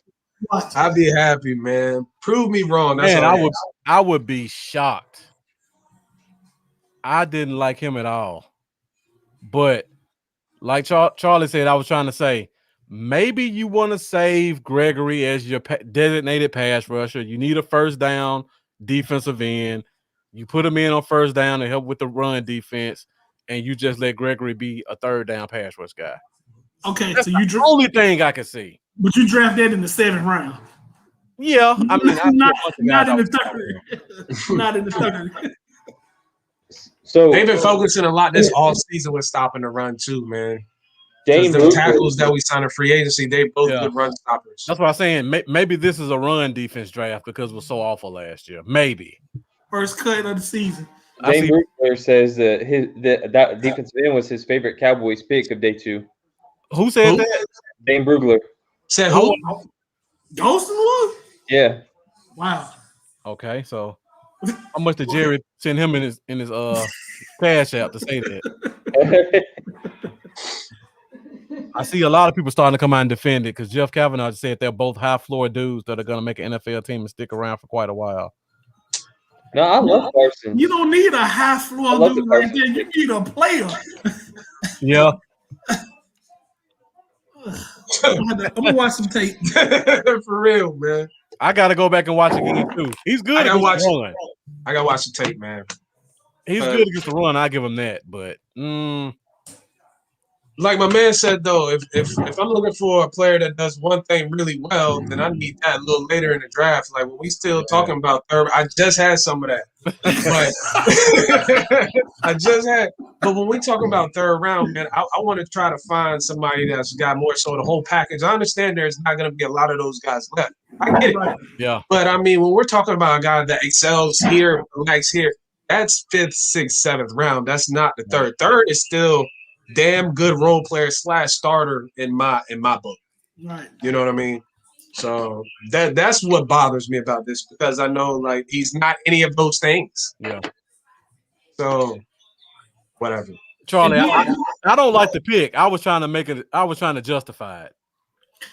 He's not a top 10 defensive end for me right now. Not in the draft in general, including all the guys who've been taken. I'm talking about right now where we are at pick 86. He wasn't the top 10 defensive end for me. And the thing is, haven't we addressed? I mean, okay, we got gashed in the run last year. Okay. Yeah. Hadn't we addressed that enough with some of these signings and picks that we've gotten already? I can't. Urban. I mean, it's kind of overkill now. You signed Watkins from the Texans. You signed Urban from, I think he was with the Bears. And then you signed Basham. Mm-hmm. And then you still got Tristan Hill, you got Neville Gallimore, and you Bradley still and got I. all those guys. Yep, Bradley and I. So, but I guess they made it a point. They're like, you know what? Okay, we got guys last year. We're going to bring in a boatload of people. What about the safety We're going to position? find out Like, who can play. what about the safety position? Because I agree. I feel like we I got to put Lambo by. We're going to talk about it. Hey, we, Tell them why you mad, bro. Talk about it, Lambo. we were in prime position, man, to finally do something good with safety. it'll be interesting to hear Cowboy Dale's take on that pick. That boy be pissed off than a two-legged dog. That's not how Cowboy Dale does it at all. Not at all, man. Better Yeah, than a maybe three-legged it's dog time trying to bury to each other in the icy pond, man. Yeah. You know what I'm saying? You don't in the third round, you're not looking for special team players. Not in this draft when that's the strength of the draft. They must feel good with Wilson, Paisley, and the occasional Neal. They must feel strong. And occasionally, I guess maybe Reggie Robinson, throw him out there maybe at safety or one of those other guys. But that's what it seems like to me. And maybe they just feel like that with all the guys, you got Washington still there, you got Bolden, you got Johnson. I mean, it's still a lot of guys still there. So maybe they feel like we can still get them a little bit later. I wouldn't have taken the chance personally, but maybe that's what they feel. Man, and Jay Lewis played some safety too. Jordan Lewis. I don't know if y'all know that, but last year when we were banged up, all in the defense, they actually threw Jordan Lewis out there at safety too. So maybe he put something on tape where they're saying, okay, with these four guys, Jordan Lewis included, safety isn't, something that we're looking at in the top rounds, but they never looked at safety, as a high priority recently. So that's not surprising. Well, I'm just gonna say it like this. After seeing what Zeke did to KZ last year, I don't feel comfortable with him going in and being our only free safety. That was why I say Neal is going to be the first down safety, and they rotated in. I mean, all right. So before the draft gets out of hand, real quick, and I guess we'll start with Lambo first because I know he's going to hop in with it. At pick 99, where do you think we should go, Lambo? I might be the only safety left on the board at that point.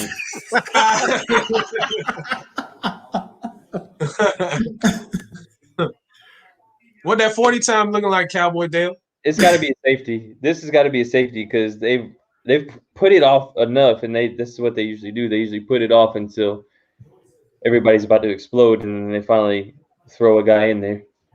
But I think it'll be a safety finally. The anticipation, the build up, finally get a safety. Jeff, pick 99. Where do you think we're going? I agree with Lambo. It needs to be safety. You got too much talent left out there.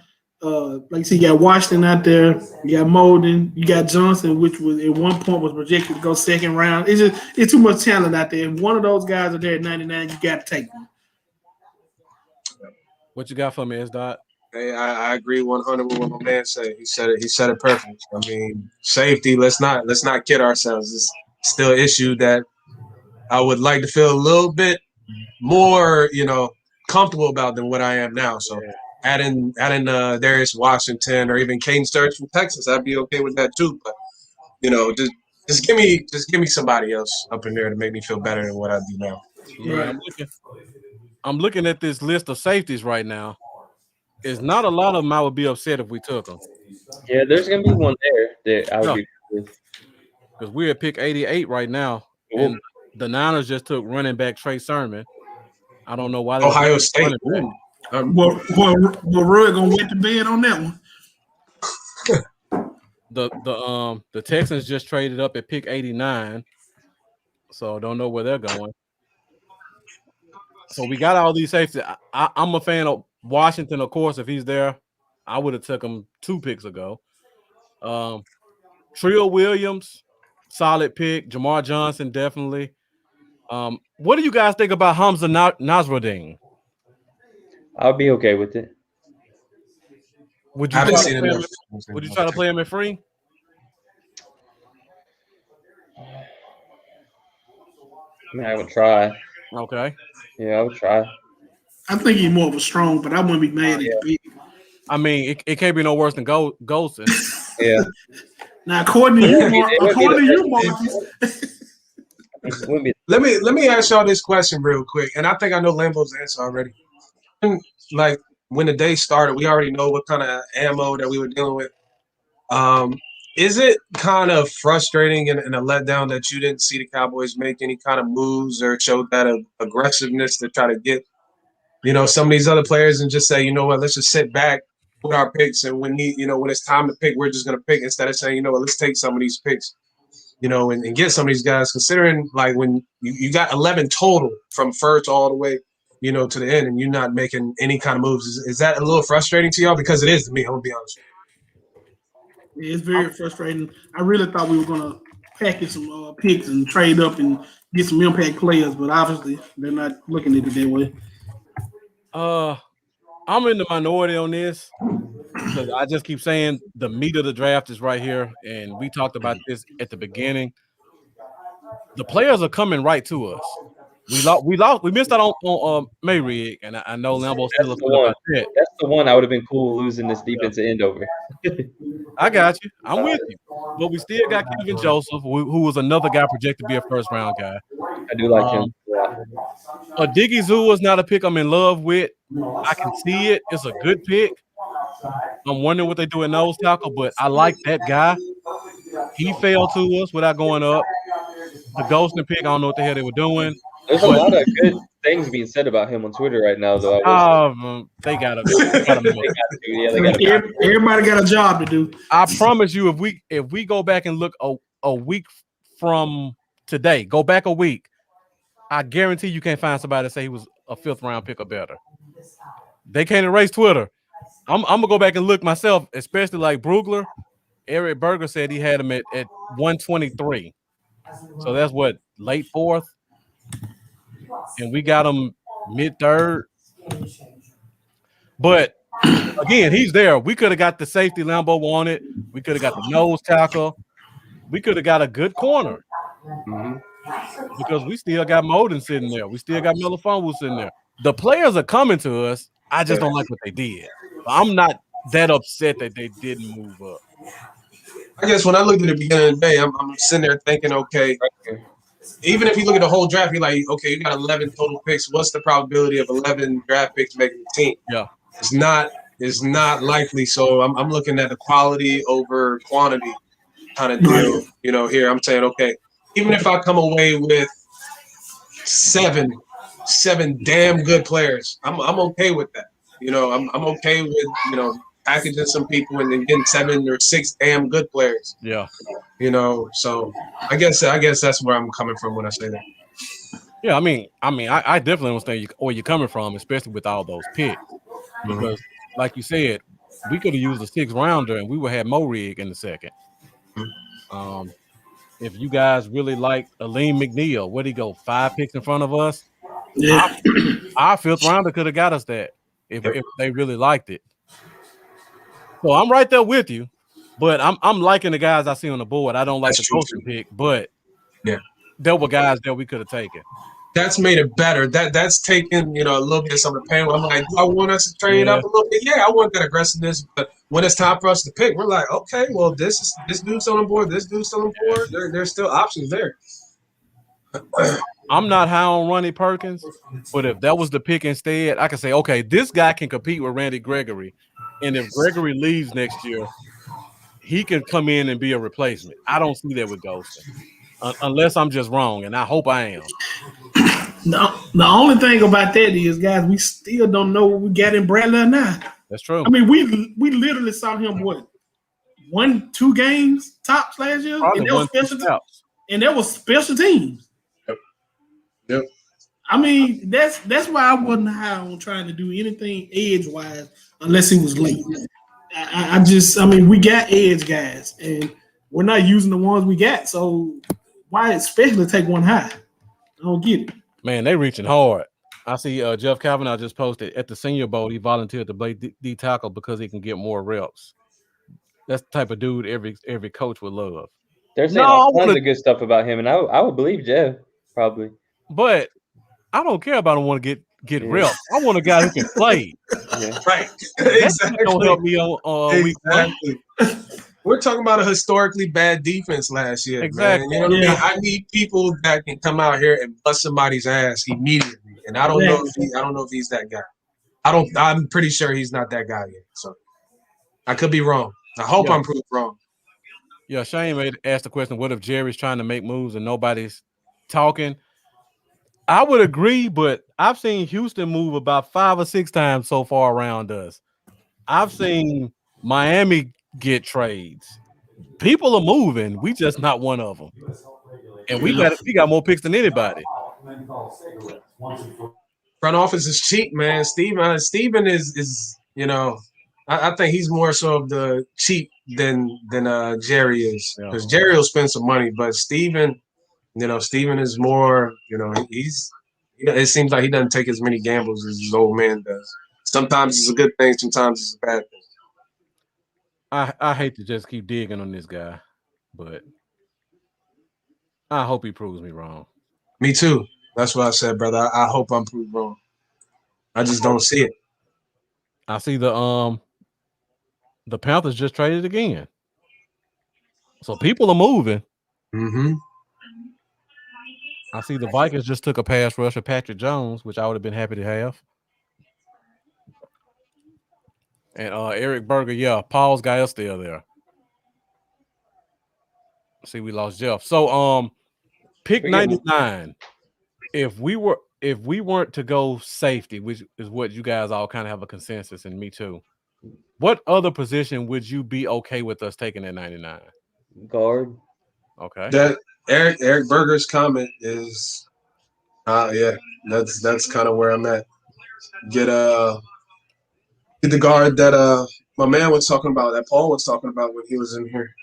Yeah. Because he's been at the top rated guard on the best available for a while now. So we're starting to talk about value at this point. Right.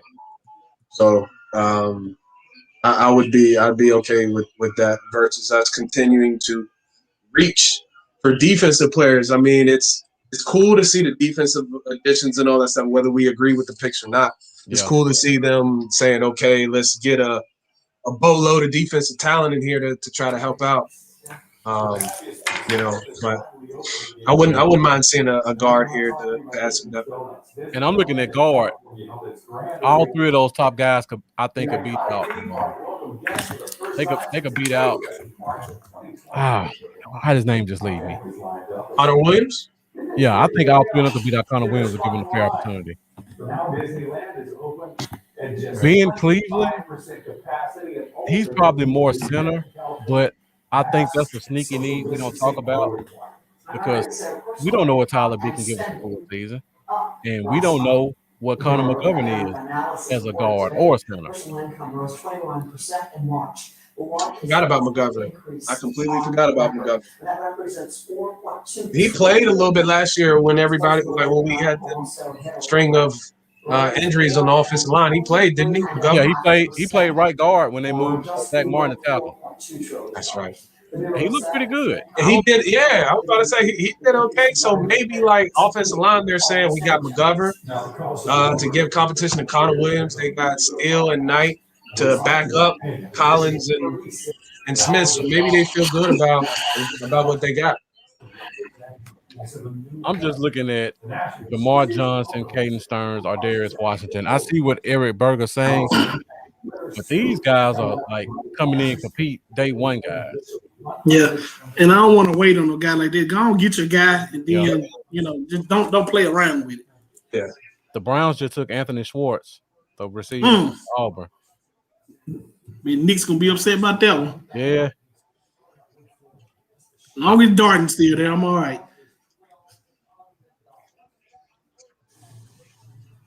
So yeah, pick 91. So we 8 picks away from Dallas.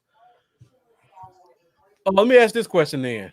Since it looks like we've been kind of focusing on run defense, would anybody be upset if we took one of these nose tackles at 99? Nope, I would like that.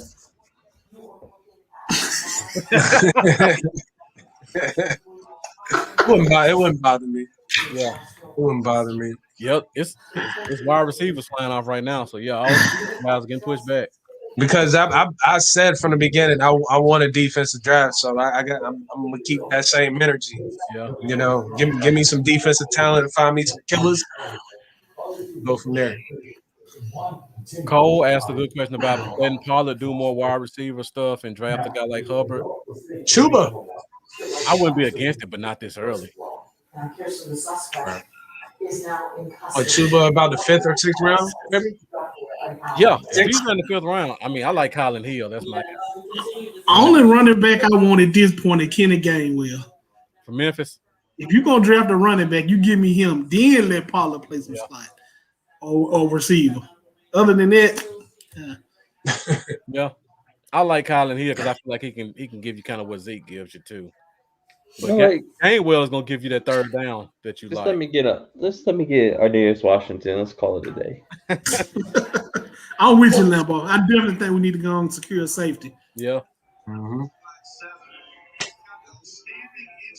I don't like LeCounte from Georgia that much, but if he was the safety, I wouldn't be upset with it. I think Jamar Johnson in Washington could compete with KZ at safety now. I do. Mm-hmm. They signed KZ to 1 year, right? Yeah. Just 1 year. And little to no guaranteed money. Mm-hmm. Which is why I thought a safety would be a priority in the day 1 or day 2. Yeah. Like they've been doing a lot of 1 year deals, man, to try to get them comp picks on the back end. Yeah. Any chance y'all think Casey don't make it out of training camp? He'll be there. I think there's a chance just looking at the money. And that's the reason I brought that up. That was making that point. Yeah, sometimes you got to follow the money with stuff like that. Oh no. Sleepy Lambo? Yeah. that last pick put me to sleep. We're gonna be all right, man. I thought so. It was kind of a reach, and shoot, I gotta delete something. I didn't get this one. I wonder if Mendoza's still here when I asked this question.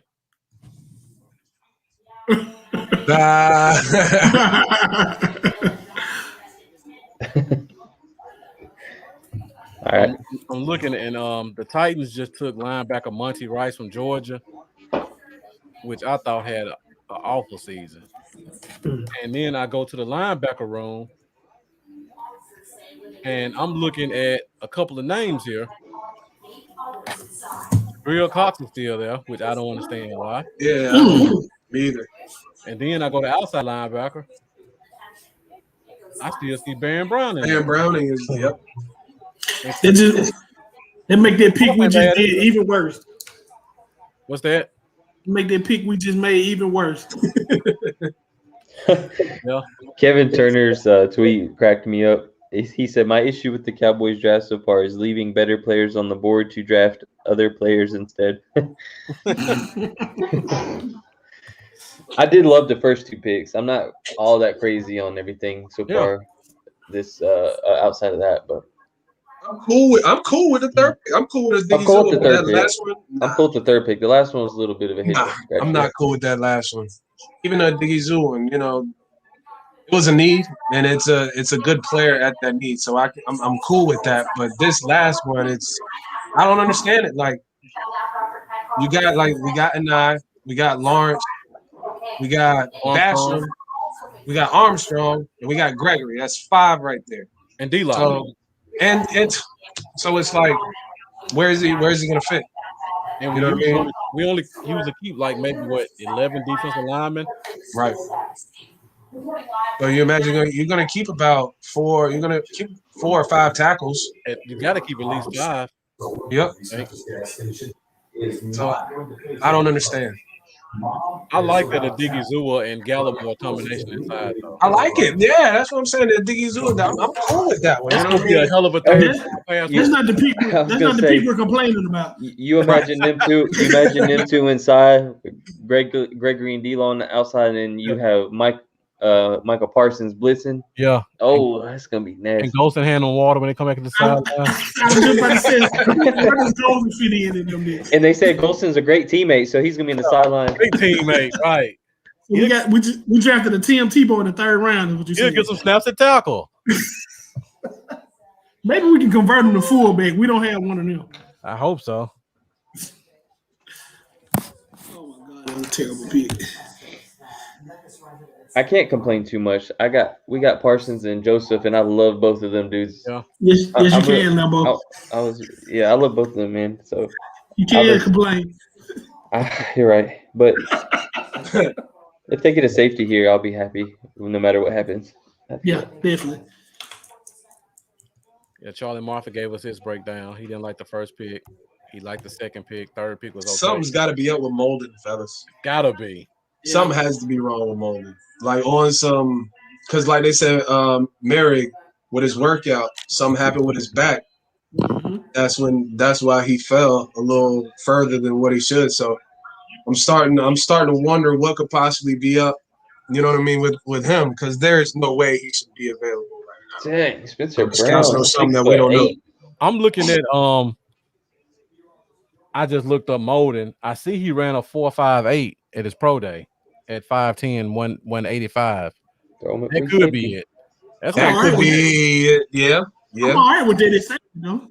Yeah, I am too. Now, was he the one that said he slipped or he strained his hamstring, but he still wanted to run it? Was that him? No, that was Paris Ford. My mistake. Oh yeah, Paris Ford. Yeah. Yeah, but 4.58 for a guy that size. But I gotta trust the tape on that one now, especially in the late third round. I gotta trust the tape on that one. We'll figure that thing out. PFF had Elijah Molden's the 35th ranked player. Marlo said he'll get pick 74, so you know what that means. When was the last time we cut a third round in training camp? When was the last time a third rounder didn't make it to training camp? We had pick 93 or pick 94 now. 94, the Ravens. Yeah, the Bills took Spencer Brown, offensive lineman. I think he's from Oklahoma, if I'm not mistaken. Look, draft St. Brown. draft St. Brown and trade Gallup for a starting young safety. Let's roll. You're gonna leave my man MG alone, man. That's the second time you done brought up trading MG. You're gonna leave MG alone, man. You'll forget about him when St. Brown comes out. But I understand if you don't think you're gonna get MG back or re-sign him back, try to get what you can for him. I don't want to pay $14 million for the second for my wide receiver 2, who's about to be wide receiver 3. What's that cap gonna look like next year? It's supposed to go up, right? Because they signed that Disney deal. They signed the NFL signed that crazy Disney deal, so the cap will go up. Don't forget about the gambling deal too. Yeah, so that thing is going to show up. So there might be a possibility that they might be able to bring out that. It's just a matter of they feel like it's worth it. I'm trying to figure out why Melifonu was still available. Jabril Cox still available? Jabril Cox is still there. Jabril Cox, yeah, I just put that up there. Cox and Brown. Yeah, Brown is still there too. I wouldn't mind either one of those two, Cox or Brown. I wouldn't either. You know what I mean? At this point, best player. Give me best player available. Yeah, which we haven't been doing this round. Because I hate to bring it up, even though Jalen's contract is guaranteed, it's not out of the question to see a post June 1 cut or trade, and some other team pick him up, and instead of Dallas paying the full 7 guaranteed, they agree to pay 2.5 guaranteed, so that the other team will get enticed to pick him up. It's the same thing we did with Robert Quinn. He had $11 million guaranteed. The Dolphins said they would take $3 million of the guarantee if we paid the 8 just to get rid of it. So we get another linebacker. Jalen's guaranteed, but it's not guaranteed that he's here. I just wanted to put that out there. I mean, being Cleveland. Ravens. He had a good couple first years, but last year was bad, and I don't want to hold it to him as much because the story that I'm hearing is that not too many people want to play for old boy last year, and then when you hear about Dan Quinn, like they're saying people want to actually play for him. Yeah, like And you hear about guys like Sherman and Neal and Casey that actually come over from other teams Yeah. to want to play for him. So now I'm like, okay, with this change of coaching and philosophy, what can it do for somebody like Jalen? Is it going to help his game? It may not. It may be the same Jalen, but I at least want to see what happens. Is it going to bring out a better version of Jalen? All right, we The 5 thing- picks away from Dallas. I'm curious how we're gonna. It almost, in a way, it seems like some of the strengths for Parsons and Jalen is kind of the same strengths. So it'd be interesting to see how they're using them. I hope Parsons is better in the classroom. I do too. That's what I'm hoping on. I think Parsons' change of got the direction latter is better than Jalen's too. He is, so that leaves optimism that he's gonna be something to deal with on blitzes. I can't wait for that. Right up the middle. Offensive lineman now. I looked at a lot of his tape, and I noticed that Parsons gets a lot of pressure from the middle. He does. Middle of the defense. I noticed that on a lot of stuff that I saw him, which is what I want, man. You get pressure right in your face as a quarterback. That means they can't step up in the pocket. You know what I'm saying? So that I There noticed goes that another O-line. Yeah, so we getting a run on offensive lineman again. Ben Cleveland, Robert Hainsey. We were 4 picks away. So I mean, they must think that Tyron's going to stay healthy this year. you gotta start looking for a replacement soon, though. Yeah. Could be this pick. The last pick.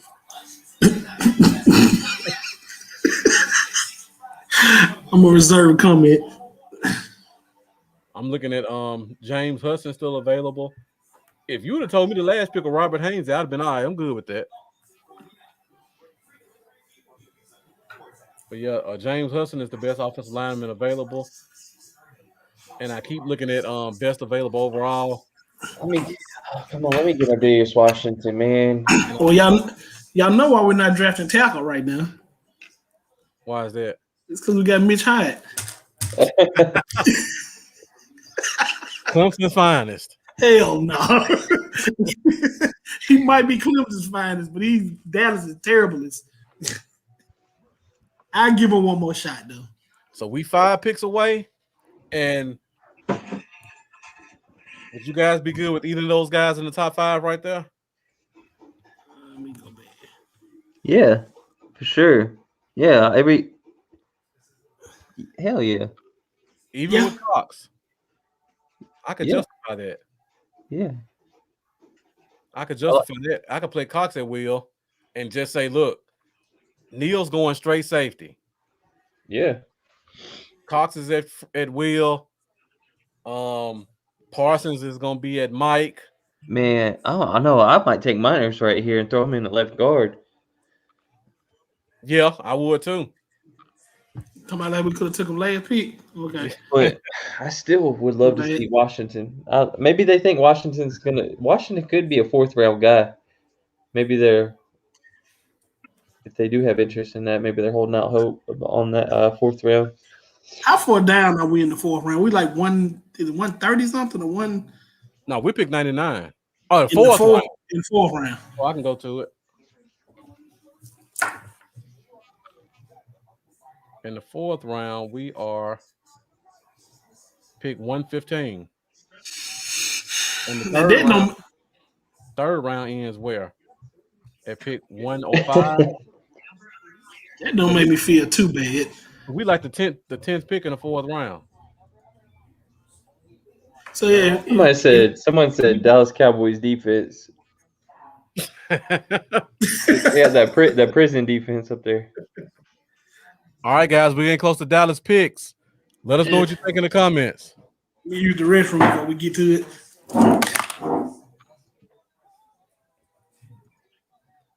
It would have to be a trade with Jalen. Post June 1 would say 7.2.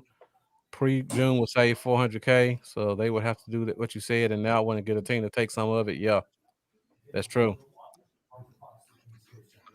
Yeah, I don't think they can cut him at this point because it is guaranteed. I think it has to be a trade. And you have to hope that we would probably have to give up a little bit more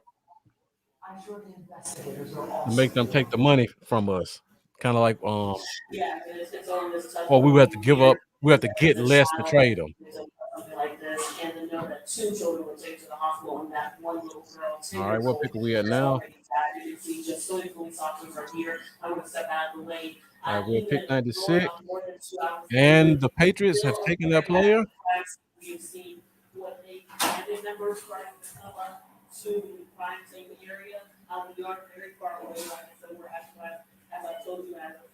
I got to go back and look at what they've done so far, because to get Ronnie Perkins at 96, a versatile pass rusher, fair.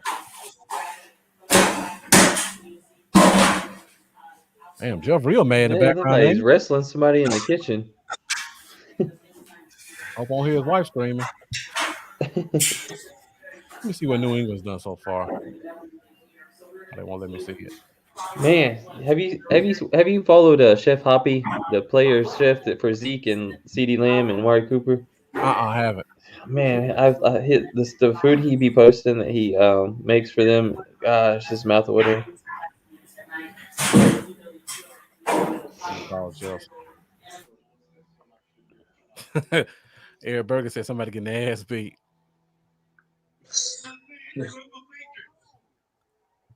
Yeah, Cole, we would definitely have to pay somebody to take them, or we would have to take extremely low compensation in exchange.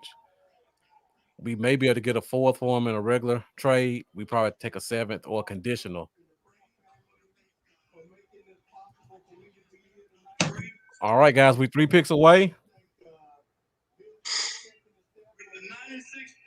Patriots select Ronnie Perkins. Yeah. The New England Patriots, 21-time AFC Eastern champions, 11-time AFC champions. Everybody in the household, all right, man. You ain't beat nobody up, did you? Man, I had a lot of the background, Joe. We were concerned. We were concerned for everybody in the house, man. Everybody's well-being. I put some clothes in the dryer, man. My bad. At first, I was hearing happy music in the background. The kids was scampering on the floor. It got dead silent. Oh, look at the comments. Somebody said somebody getting their ass beat.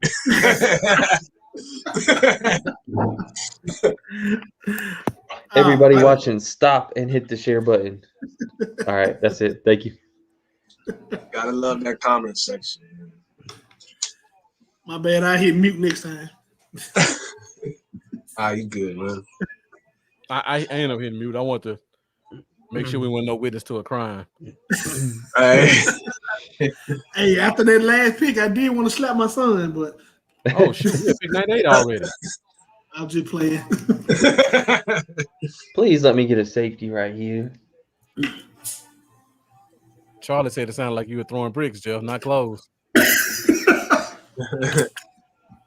Hey, my washroom was right by beside where I'm sitting at. That was the drive door you heard closing.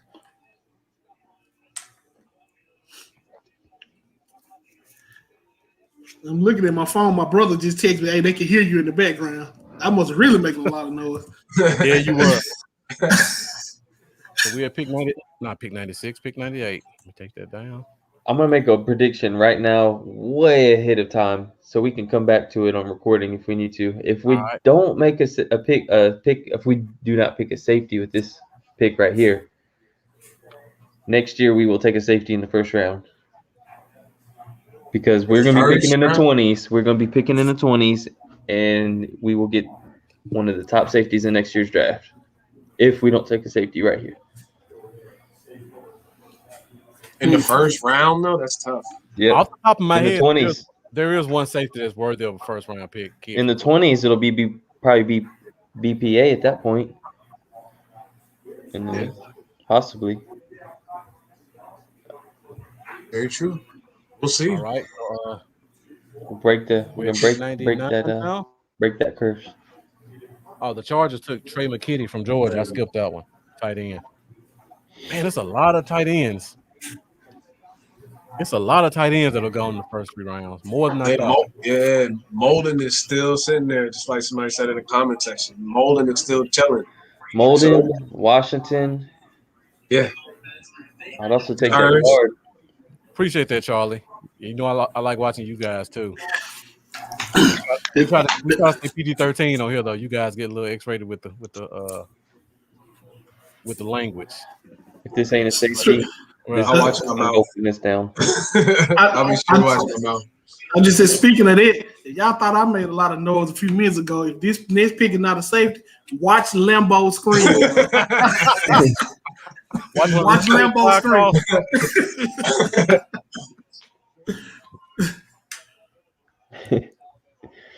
Yeah. Since we're getting close to the end, Lambo, are you gonna try to come on it out tomorrow? Probably not as likely. Okay. But I mean, it's possible. I mean, probably not for. If I did, it probably wouldn't be for long. Yeah, I wouldn't either. I mean, it might be little bits and pieces here, something like real quick on the cell phone, maybe, or something. Okay. So Charlie and Eric, if you guys are available tomorrow, I may come on for maybe an hour tomorrow. So let me know what you guys look like. We can come in and talk some stuff, or if you guys plan on going live, I'll come on with you guys, whatever. And for you guys who are still with us, Charlie and Eric have a podcast called Dallas Cowboys Uncensored. They put out great content. I think they're like episode 5 right now, but they've really been gaining momentum. So if you get a chance, make sure you go check those guys out. Thanks Dallas for Cowboys Uncensored. Appreciate that comment, Charlie. It's called censored for a reason. Charlie and them on YouTube as well. Yeah, they're on YouTube. I'll check them out right now. Yeah, they normally come on during the day, during the daytime. Like I don't be doing anything at work anyway. Yeah. Oh, that guard just went. Quinn Minards. Yeah. He just went to the Broncos. I was gonna say that would be the one that wouldn't piss me off if it was him and not a safety. Yeah, so I know my man's pissed off. Yeah. Yeah. Paul's probably like, oh. Yep. I can talk in a Scottish accent. I don't know how to. He's got some good tape too. Hey, I don't know if you know this, but Paul is in Scotland, and it's 4 a.m. for him. Yeah. Those UK guys, man, they're for real. And they went 24 hours yesterday, so yeah. I know he's probably dead tired. Yeah, I saw a little bit of stream when Lambo was up there, and then they had some girl from USA Today, I believe it was, that was on the same time that he was. Griffin and Kelsey Charles from Dallas Cowboys. Well, she did work with the Dallas Cowboys. I don't know if she works with them now, but she did. Mm-hmm. They had some good guests up there, man. That's dope. That they were able to get some on there. Man, that was an all-star cast. Yeah. I can't believe they got Stephen Jones. That's crazy. All right, fellas. Cowboys next up, man. Yeah. What we hoping for? What are y'all hoping for? Watch Lambo scream. What are you hoping for, Lambo? I want Ardarius Washington. I'm just curious. What position? Ardarius Washington's who I want probably the most, followed by Molden. I got a peek at it. But give me a safety. I got a peek at it. You already saw the pick? Your reaction is going away. Your reaction is going you saw by mistake? Yeah. Your initial reaction, he's shaking his head, man. I don't like that.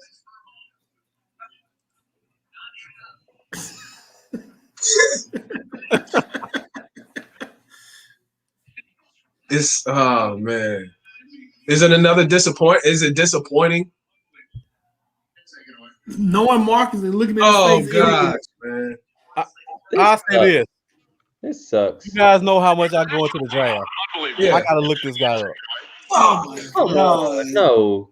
Man. I hope he's playing with me.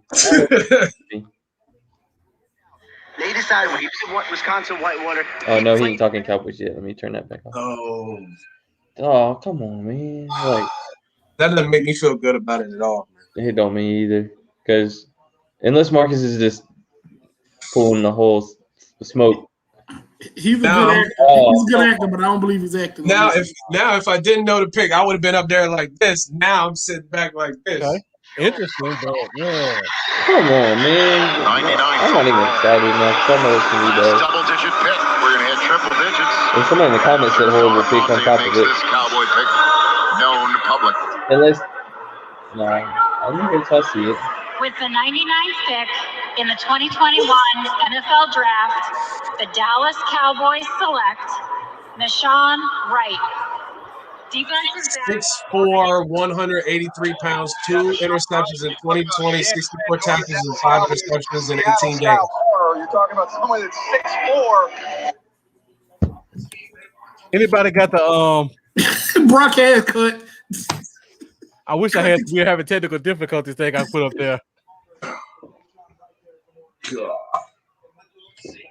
Does anybody know who this guy is? Corner has been my position to know. And look at Mike McCarthy.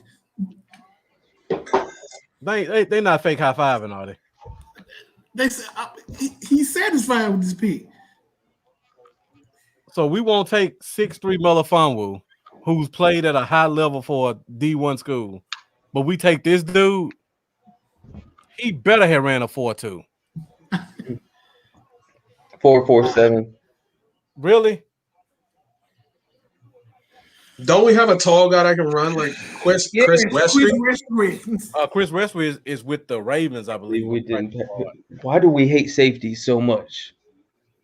Do they see this guy as a safety? That's a question that I have, maybe. Maybe Namdi this guy is a safety. is a 6'4" safety right there who played for a D1 school. We have no need to take this guy. All right. I'm trying to figure it out. That's why I'm asking these questions. I don't know why. I don't know. I've never seen this guy before. I gotta spend the night and watch at least 5 more games. I don't like to give my assessment of somebody unless I watch at least 3. I'm gonna watch 5 of this guy. I'm gonna watch him too. I've never heard of him. I'm not gonna lie. I'm not gonna watch him. Just fuck it up. Wow. For real, bro. You at least check my man out, man. At least give him that. Not with the names that are left on the board. I don't want to check. Never mind. I'm with you. Can we put Lambo on there by itself right now, right quick? 5-second cut the Lambo by itself.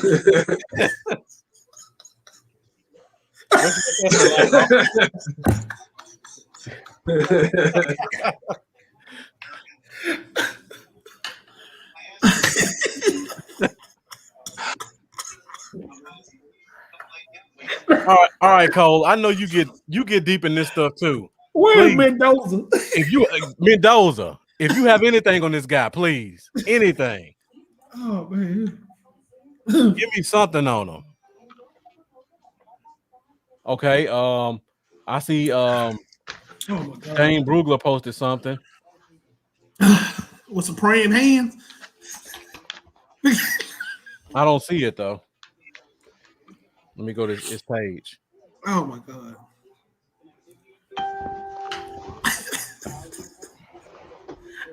Man, hey, Marcus, can you post that scene from Boys in the Hood when Trey went over his girlfriend's house? Yeah. Can we please cut to that scene right quick?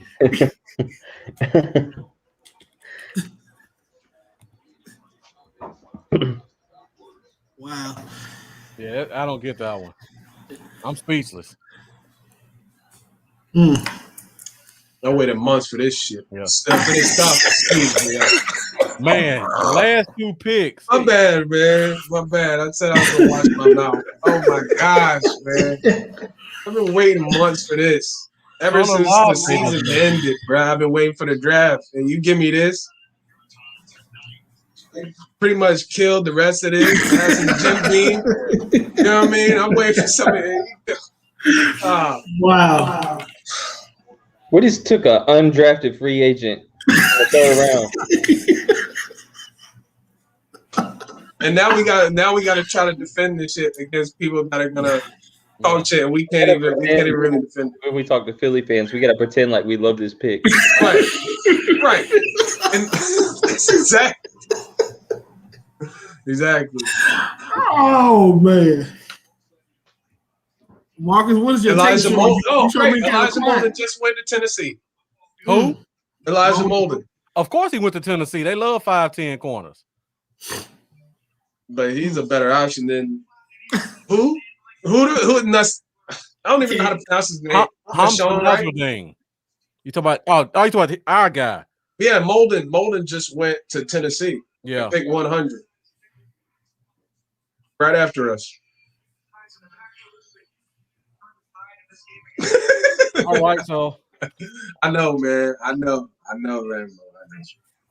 I'm just gonna go to the bed. I'm gonna look him up, man. I'm gonna see what we got. I'm gonna see what we got. To a game. I'm just gonna go to a condensed game and just see if I can spot him. Because normally I watch a guy and I see if he stands out to me on the field. Let's do this for a minute. I like how you went Google some stuff, Eric. I appreciate that. And then Dustin Hockey gives us the Mel Kiper. Does he throw a catchable ball? And what's the Mel Kiper stuff he be saying? Man, I'm just looking at Daniel Jeremiah's best available. And who is running this draft board? Dave Campo? I believe it's Chan Davis. Okay. Dog, I'm looking at a Nashawn Wright highlight on YouTube. That thing is 46 seconds. That's all you can know about him. That thing is 46 seconds, and man. That's his high school highlights. It's like, come on, man. You can't even put it. Even Bobby Carpenter had a minute 50 at least, dog. This dude can't even get a full minute. So this dude, it's embarrassing. This dude is a slower Chris Westry who couldn't crack off our practice squad. I'm looking at 4.49 speed. Okay, that's good. But 6'4", 183, I'm expecting you to be a little bit faster than that. 31-inch vertical, I'm really expecting more than that. 31 inches? Look at his 3-cone. A 7.19. I've seen defensive tackles with better 3-cones. A 4.57 short shuttle. I expect that for a 4.4 speed, roughly. I would like it to be closer to 4.4, but that's not a good short shuttle. And look at the bench reps. That's what I was laughing at. Yeah, 6 reps. Oh my God! I can do 6.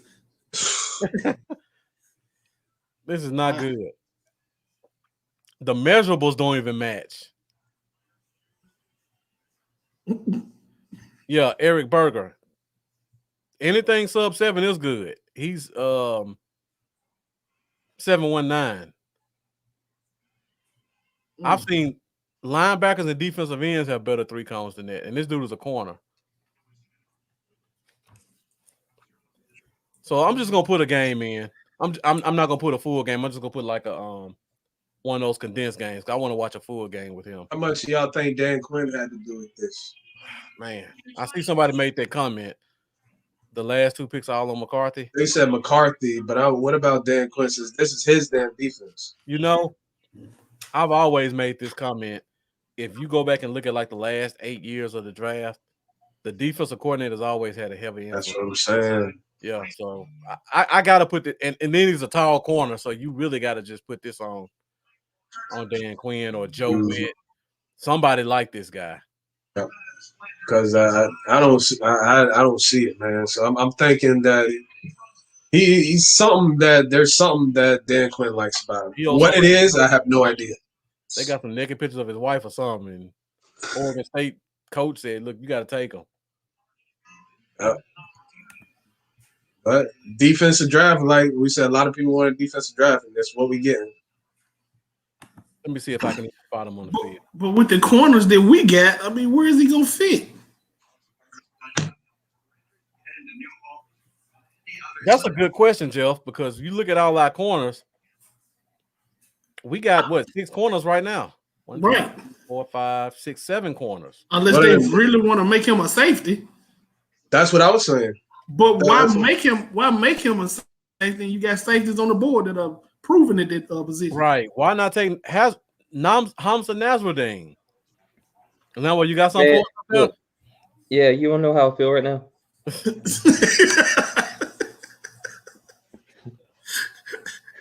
You You got the widescreen left.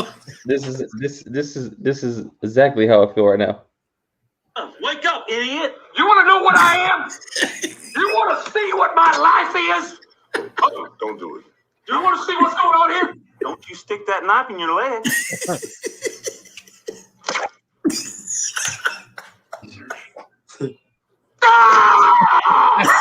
Ow! Bang! Ow! Well, hold on. Ow! Ow! Bang! Hold on. And then they stuck the knife in there to try to get the other one. Yeah. Hey, I know exactly how you feel. Hey, Hey, Lamar, yeah, that old 46-second highlight reel tape or whatever it was, low light reel, whatever it is, pathetic. Charlie Murphy said, hey, they gave us what we asked for. We wanted defense. They gave us defense. We said good defense. Dustin Hawkins said Parsons might be the better corner. Hey, they can fix this. You trade up for Ardarius Washington right now. Shit. Excuse me, but no, they ain't doing that. We ain't seen trade ups all with a round that we had 3 picks in, so I don't see no kind of trade up. I don't understand how we can devalue safety as much as we do. I just don't understand it, man. I don't get it either. Hey, Lambo, I got one for you.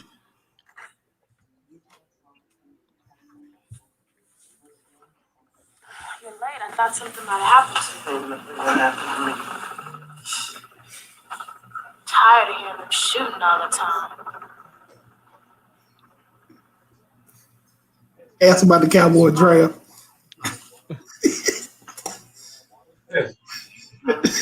He about to punch the air. So, Jeff, how do you feel about the Cowboy draft?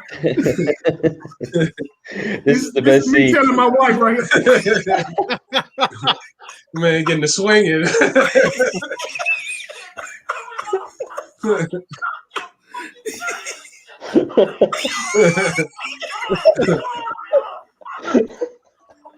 That's perfect. That is if you know, I'm posting this on Twitter tomorrow, right? I used to have that. I used to have that. Hey, that part right there. I was gonna say, yeah. Hey, clip it up so we can post it. Yeah, I gotta post it too. And crying on top of that. I'm me after the 3rd round. Oh, snap. So Jeff Kavanaugh made a post. Man, I've seen that movie so many times. Someone who has seen him likes him, and his name is Jonah Tulls. Someone who anybody know who Jonah Tulls is? You taking his word for it? No, I ain't taking his word. Man, they read. Who is it? That's a random dude on Facebook. I mean on Twitter. Never heard of him. If you take somebody in the 3rd round, I would expect someone more than Jonah Tulls to know who he is. And then somebody posted DB Guru Jonah Tulls likes him. DB. Can we get somebody that Will McClay likes, please? Right. And then Jonah Tulls, he must be on the payroll. He says Odighi Zuo can play the 1 or the 3 right away. Not at 285, he can't. 285 playing the 1. Come on. Yeah. Then he says Golston is an immediate depth guy at edge, who I think is as solid as they come. So you want a depth guy in round 3? Right. We said depth guy, you don't You get aiming guy, for a backup in round 3. that might not even make it. Like defensive end is straight when you, like I said, you're looking at D-Law, Randy Gregory, Sam Basham, you got Dorrance Armstrong. So, and what, this guy's going to be the fifth defensive. Bradley and I still there chilling. So what if he makes plays?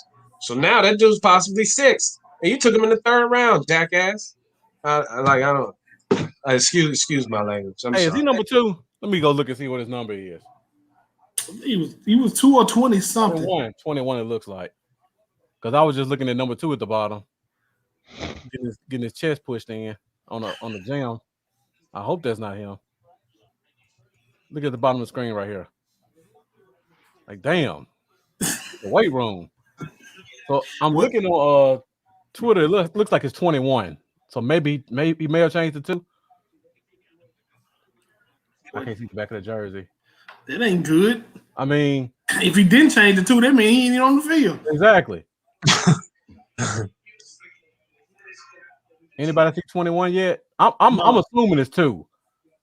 Yeah. I'm assuming it's 2. That's a tall guy. Got to be 2.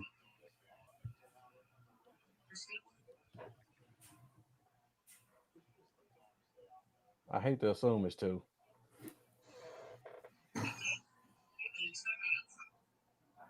Does any of the other teams in the NFL even know who Deshaun Wright is? Like, you telling me you couldn't have got him in the 5th round? You could have got him as an undrafted free agent. And then to see Molden and Melifonwu go right after him? Oh,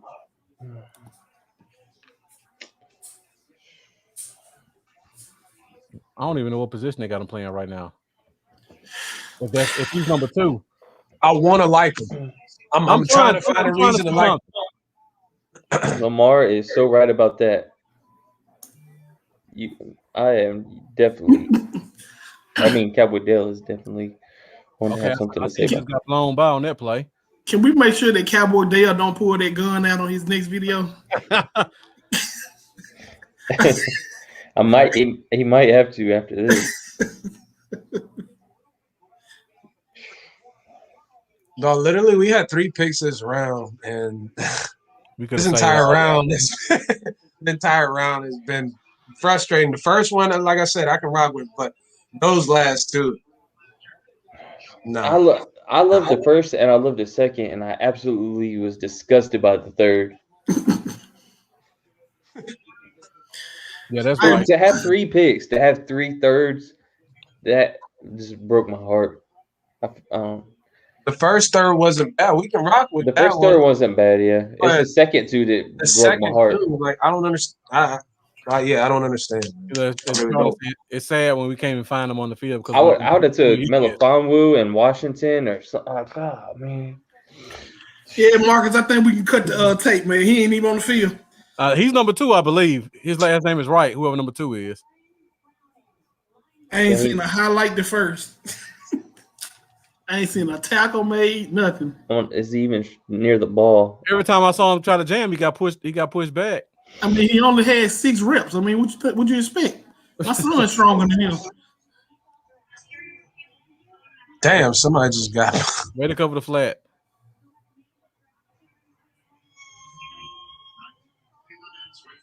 Okay. Is he on the field? Anywhere near the ball. Nowhere. I'm assuming it's number 2. Mendoza, I'm sorry I wasn't paying attention to the comments. I'm assuming you're talking about Barry Browning. Let me know where he went. Broncos. He just went.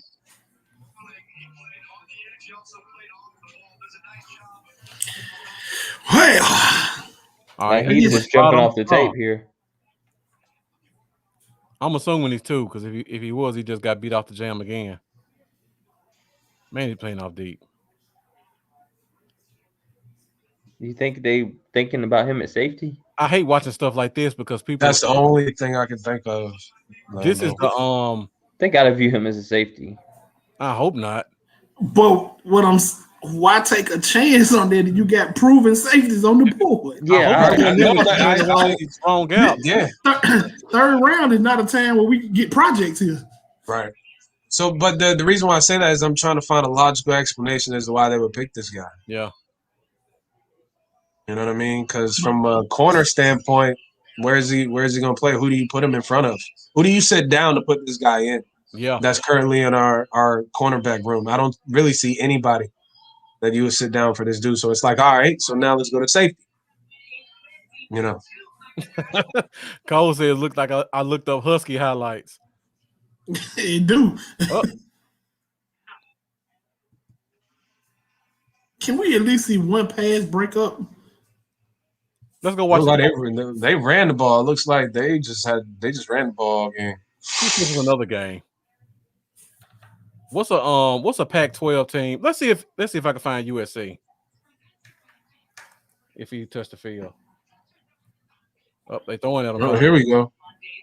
That's not him. That's him. He's there. That's him right there. Yeah, that's right. That's him right there. Okay. Turn hips, turn.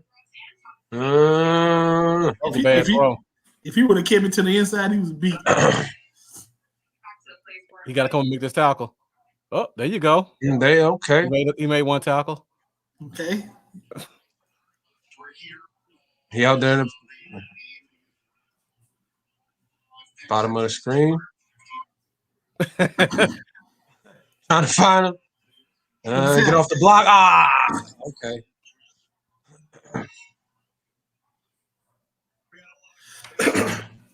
Everybody say we picked him because nobody targets him. That's the Patrick Surtain excuse right there. Or they throw it to his side and it's a bad throw, and you say he had good coverage. That's what kills me about Surtain. You can watch all his games and you can see guys like 3 steps behind him, but it's a horrible throw, and they're like, "Oh, he was locking that guy down." Anybody else find it weird that we're watching this highlight tape and like praying for this guy to make a play? I just want to see him on the screen. Honestly, I'm not even praying for a play. And you know, there's some kids in my high school right now that can outplay this guy. I want to stop watching because he has a brother named Wright too, and I'm hoping we're not watching his brother. Where is he at? Let's see.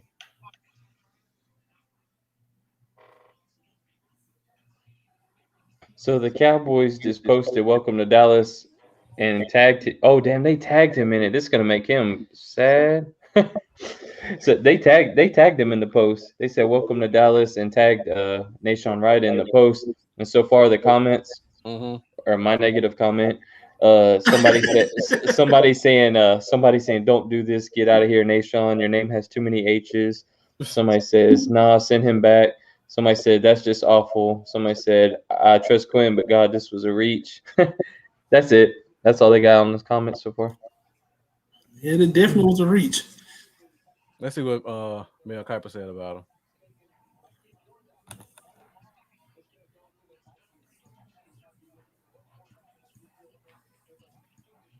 Oh my God. Y'all want me to read you something that's going to make you cry? No. I do. Go ahead. Nahshon Wright was Dane Brugler's 38th ranked cornerback, and he had a 7th round grade on him. I'm surprised he had a draftable grade. All right. Charlie Murphy said, Connor Live say Space Cowboy on YouTube. He said, if I can get to come up, I truly can't remember the last time the Cowboys drafted a sign an undrafted free agent I've never heard of or what.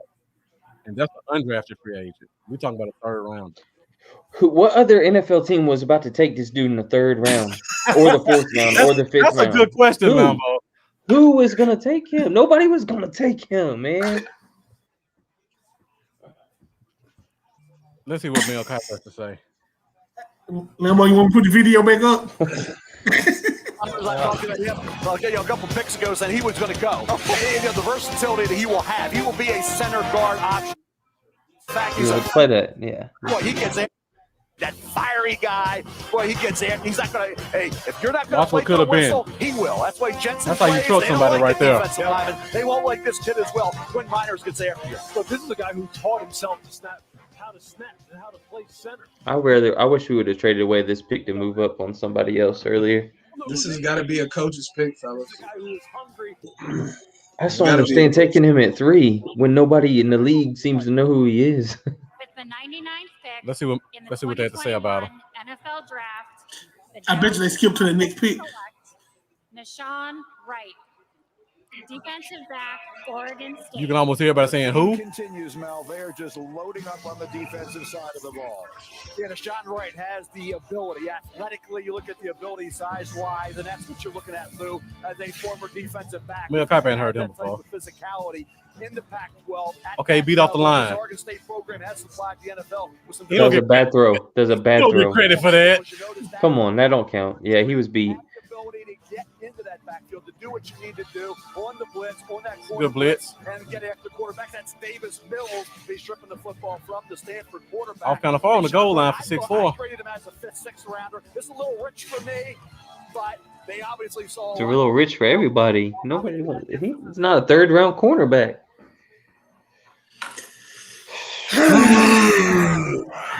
That was the entire highlight reel right there. That's why that's all they showed.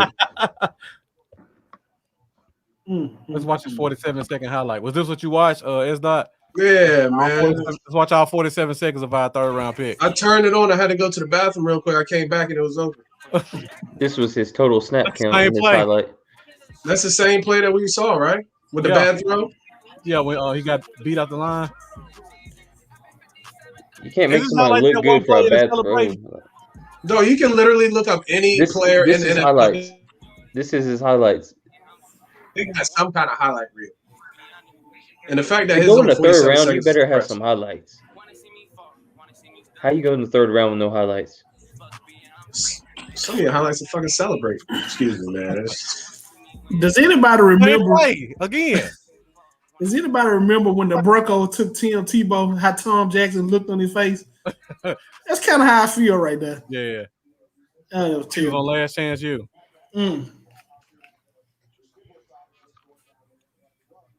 What did Charlie say? Yeah, real estate investment. That's not good.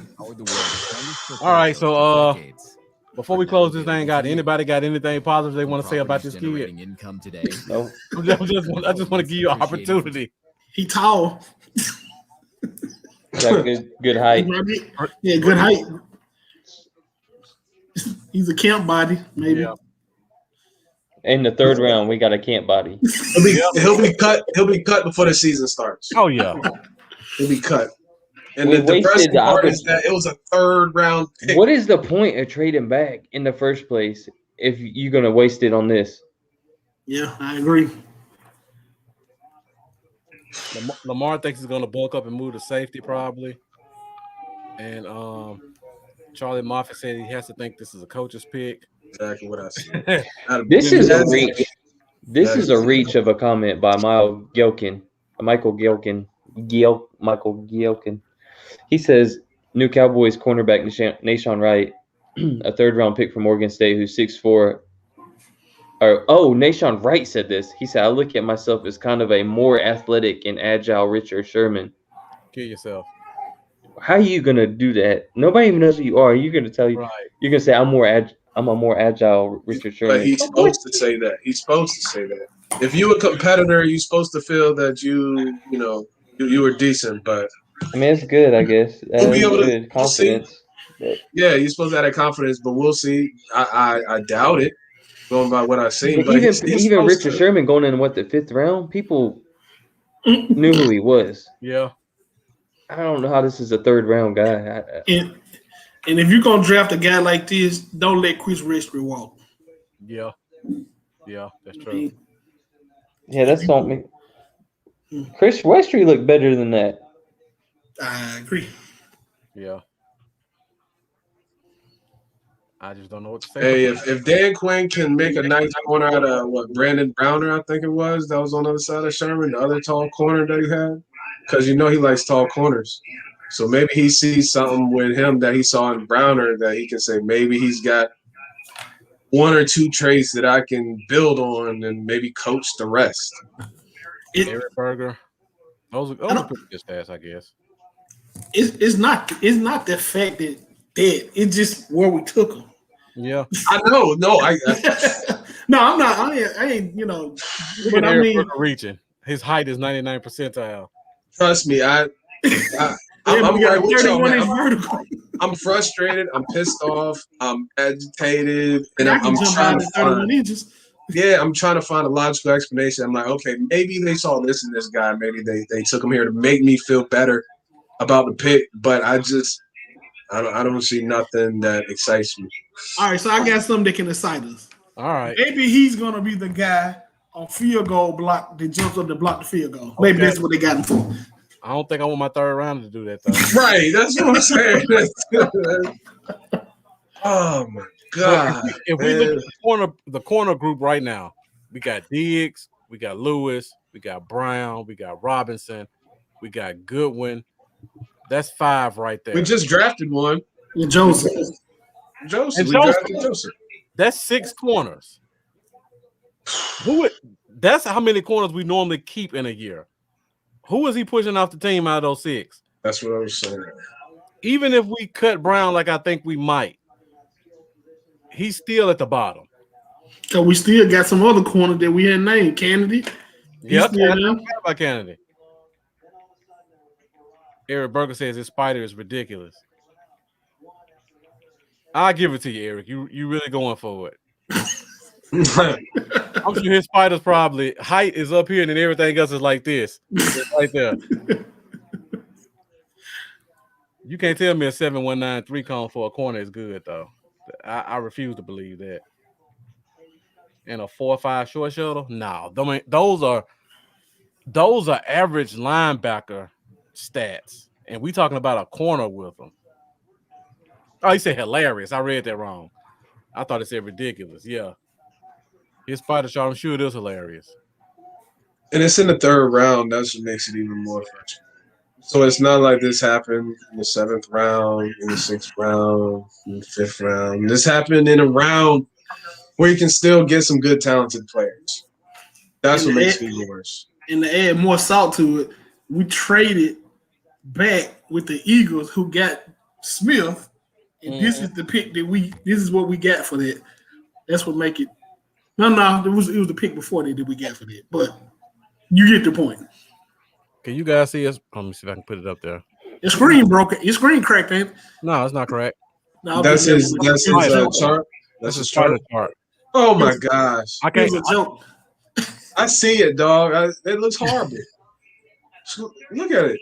What happened? He only got one part of his game. He only got one part of his game that's good. Was that those dots supposed to be a little bit wider than that? All of them are right there. You gotta go opposite on the camera. It's weird. When I do that, I have to go like left to go right and right to go left. I was trying to get it out of my it's glaring from the white in the screen. But yeah, if you look at the white dots, they're all like in the center. They should be spread out a little bit more than that.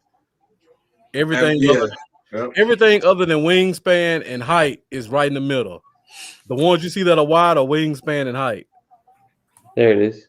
Yeah. And look at all those white dots on the inside. Ridiculous, man. He sucks. Tell us how you really feel. God, man. I had me a nice little buzz, man, and then the buzz is gone now. He ruined it, yeah. He just ruined everything. I'm about to go to sleep. All right, guys. So before we get out of here, we're the 10th pick in the 4th round. Well, you know it ain't gonna be a safety. I don't see why not. I done gave up on that. All right, so we're the 10th pick in the 4th round, starting off. Let me put the chart back up there real quick. Best available. Darius Washington. My man Jabril Cox chilling. Jabril Cox, Marvin Wilson. Is Washington still available? I think Washington is. Jamar Johnson still available? Yeah. So let's look at the top overall. Jabril Cox is staring at us. I guess people are afraid that he can't step up to big competition, even though he can cover his ass off. I'm looking at this list.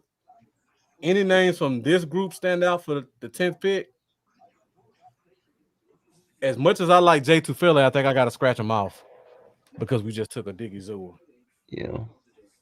Jamar Johnson. Definitely. Trey Smith. Trey Smith is. Yeah, Trey Smith I would be cool on, actually. James Hudson, too. I thought Trey Smith would go kind of in that, like, honestly, I'm not even going to lie. I thought Trey Smith would go, like, around that late 2nd, early 3rd range. Yo, Lamar, we all agree on this. We all hope he can prove us wrong. I hope. Yeah, I definitely hope so. We're going to get a third round pick. Hey, I'll be right back, Marcus. All right. I'll be right back to close out in a sec. All right. So, like looking at safety. Minutes. Still a couple of trio. That'd be cool with a Darius Washington. That trio Williams still there? Yeah, he's still there. I'd be cool with Stearns or Washington. I like both the Missouri safeties, but I would have liked them more in this corner. Yeah. What else? I would like probably about 5 or 6 of these safeties more so than old boy. Yeah. All the D tackles are still there. I would have taken Wilson, even though we took a defensive tackle. I mean, it seemed like there were a lot of options. Yeah. A lot of better options. Ridiculous that all the tackles are still there at the 4th round.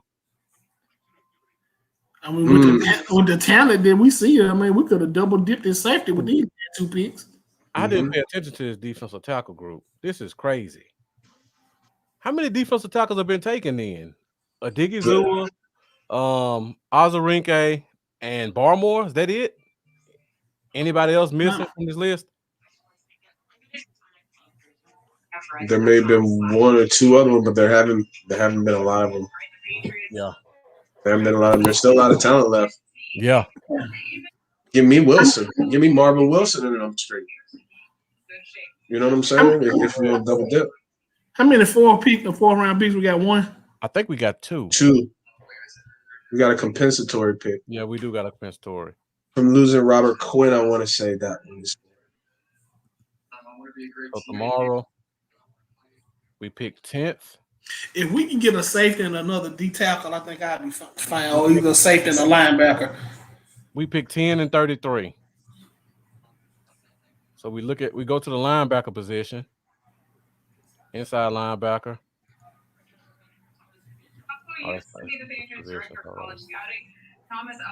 We go to the inside linebacker position. Of course, Jabril Cox staring us in the face. I like Garrett Wallow, Tough Borland. This is the spot I would probably take a shot on Dylan Moses. Cameron McGrone is somebody I like. Jay Tuck, yeah. Yeah. Oh, Jeff, which linebacker spot would you look at? Middle, Sam, or Will?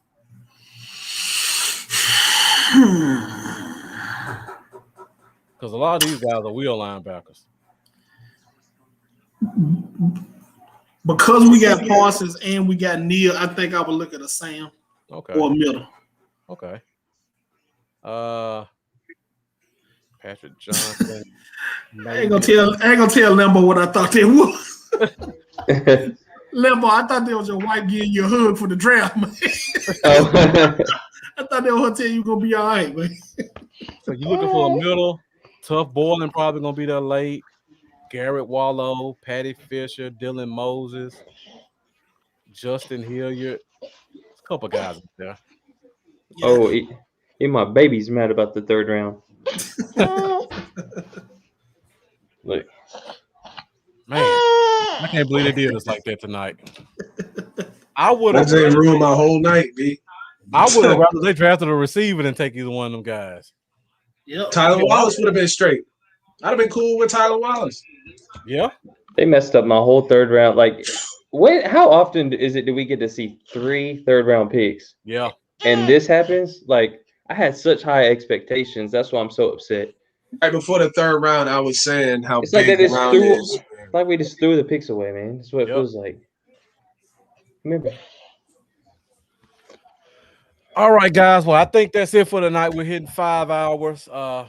We appreciate everybody who's still here for joining us as we kind of try to console each other for those last 2 awful picks. Let me see. Charlie Moffitt. Matt Miller had 75. He was ranked at 228. Chauncey Golson ranked 244. And that's all right. It was 315. That's where he had him ranked at. Yeah, 7th round, Nashawn Wright. Why did I just? I mean, I will feel. I want one team to come out and say that they were considering taking him. They won't admit it. They won't admit it. I would like to just see one. It would make me feel like at least a little bit better if someone's like, "Yeah, we were considering him in the 4th," and I'd be like, I mean, I still wouldn't like it, but hey. Right. So yeah, this is ridiculous. So once again, everybody, thank you for tuning in with us tonight. We tried to make it as entertaining as possible, give you guys as much info as possible, even though the last 3 picks none of us knew anything about. But we hope you left with a little bit of information. We hope you don't kill yourself tonight and you come back and watch round 4 tomorrow. Don't drink too much. I'm gonna open the bottle up after this one. I was looking for more and I didn't have any more. Yeah. All right. So before we go, guys, make sure you continue to watch us every Thursday night, 7:30 Central Standard Time on the Cowboy Zone. Had our 2 guests with us tonight. Guys, let us know who you are once again. Jeff, let them know you are. S. Dot. Yeah, name's Jeff Dunnigan. Right now, you can find me on Facebook, Jeffrey Dunnigan. There's a Cowboy fan that like talking Cowboy stuff. Didn't really like our last picks tonight, but needs to say I'm a Cowboy fan till I die. Sean McNeil, man. You can find me on Instagram and Facebook. Look up Your Boxing Fix if you're a boxing fan. We have boxing content, news, all that good stuff. It's always fun chopping it up with fellow Cowboy fans, good or bad. We go through the good together. We go through the bad together. Whether we agree on the picks or not, hopefully we all get proved wrong. I think we can all agree on that. Yeah. And we'll see what happens here, man. We always got to remember that the front office, hopefully they want to win too. So I want to have faith that they want to win, and we'll see what happens. But it's always good, chopping it up with you guys. So I appreciate y'all having me on. No problem. Definitely.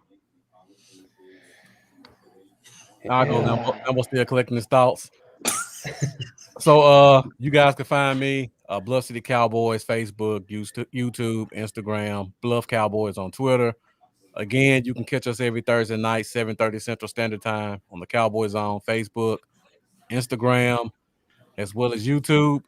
Before Lambo talks, for all the people who talked about me when I talked about Keith Taylor, I challenge you to explain to me how Keith Taylor is not as good of a player as the guy we just took. Right. All the guys who said I was crazy for liking J2 Fele, even though he's still there, please explain to me how Adiki Zoo is better than him. I don't see it. Lambo, let them know where they can find you at. You can find me at my team hatesdraftingsafeties.com. I was kidding.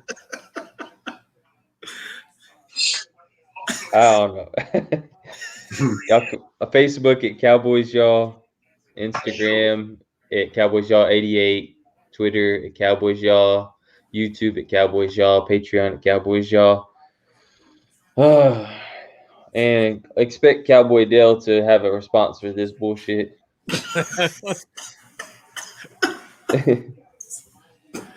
All right, guys, that's it for the Cowboys on tonight. Once again, thank you guys for joining us for day 2 of the NFL draft.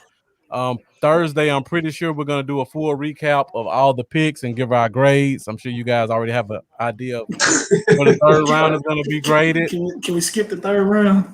We might have to, but yeah. And the thing is, I wanted to feel good about the third round. I said, I did too. We had 3 third rounders. I can rock with that, but then after that, everything just took my world down. So now I don't. Yeah, F. If you want my grade, I'll give it to you now, bro. F. Let's just go. I'll just go ahead and give it to you now. All right, guys. So that's it for the Cowboys on. Our special guest, thank you guys for joining us for 5 hours. Everybody who watched, thank you guys for tuning in. Thank you guys for your great comments. And as always, wasting your life away. Okay. All right, guys. So we'll see you next week. Be sure to tune in Thursday, 7:30 for the Cowboys on. See y'all later.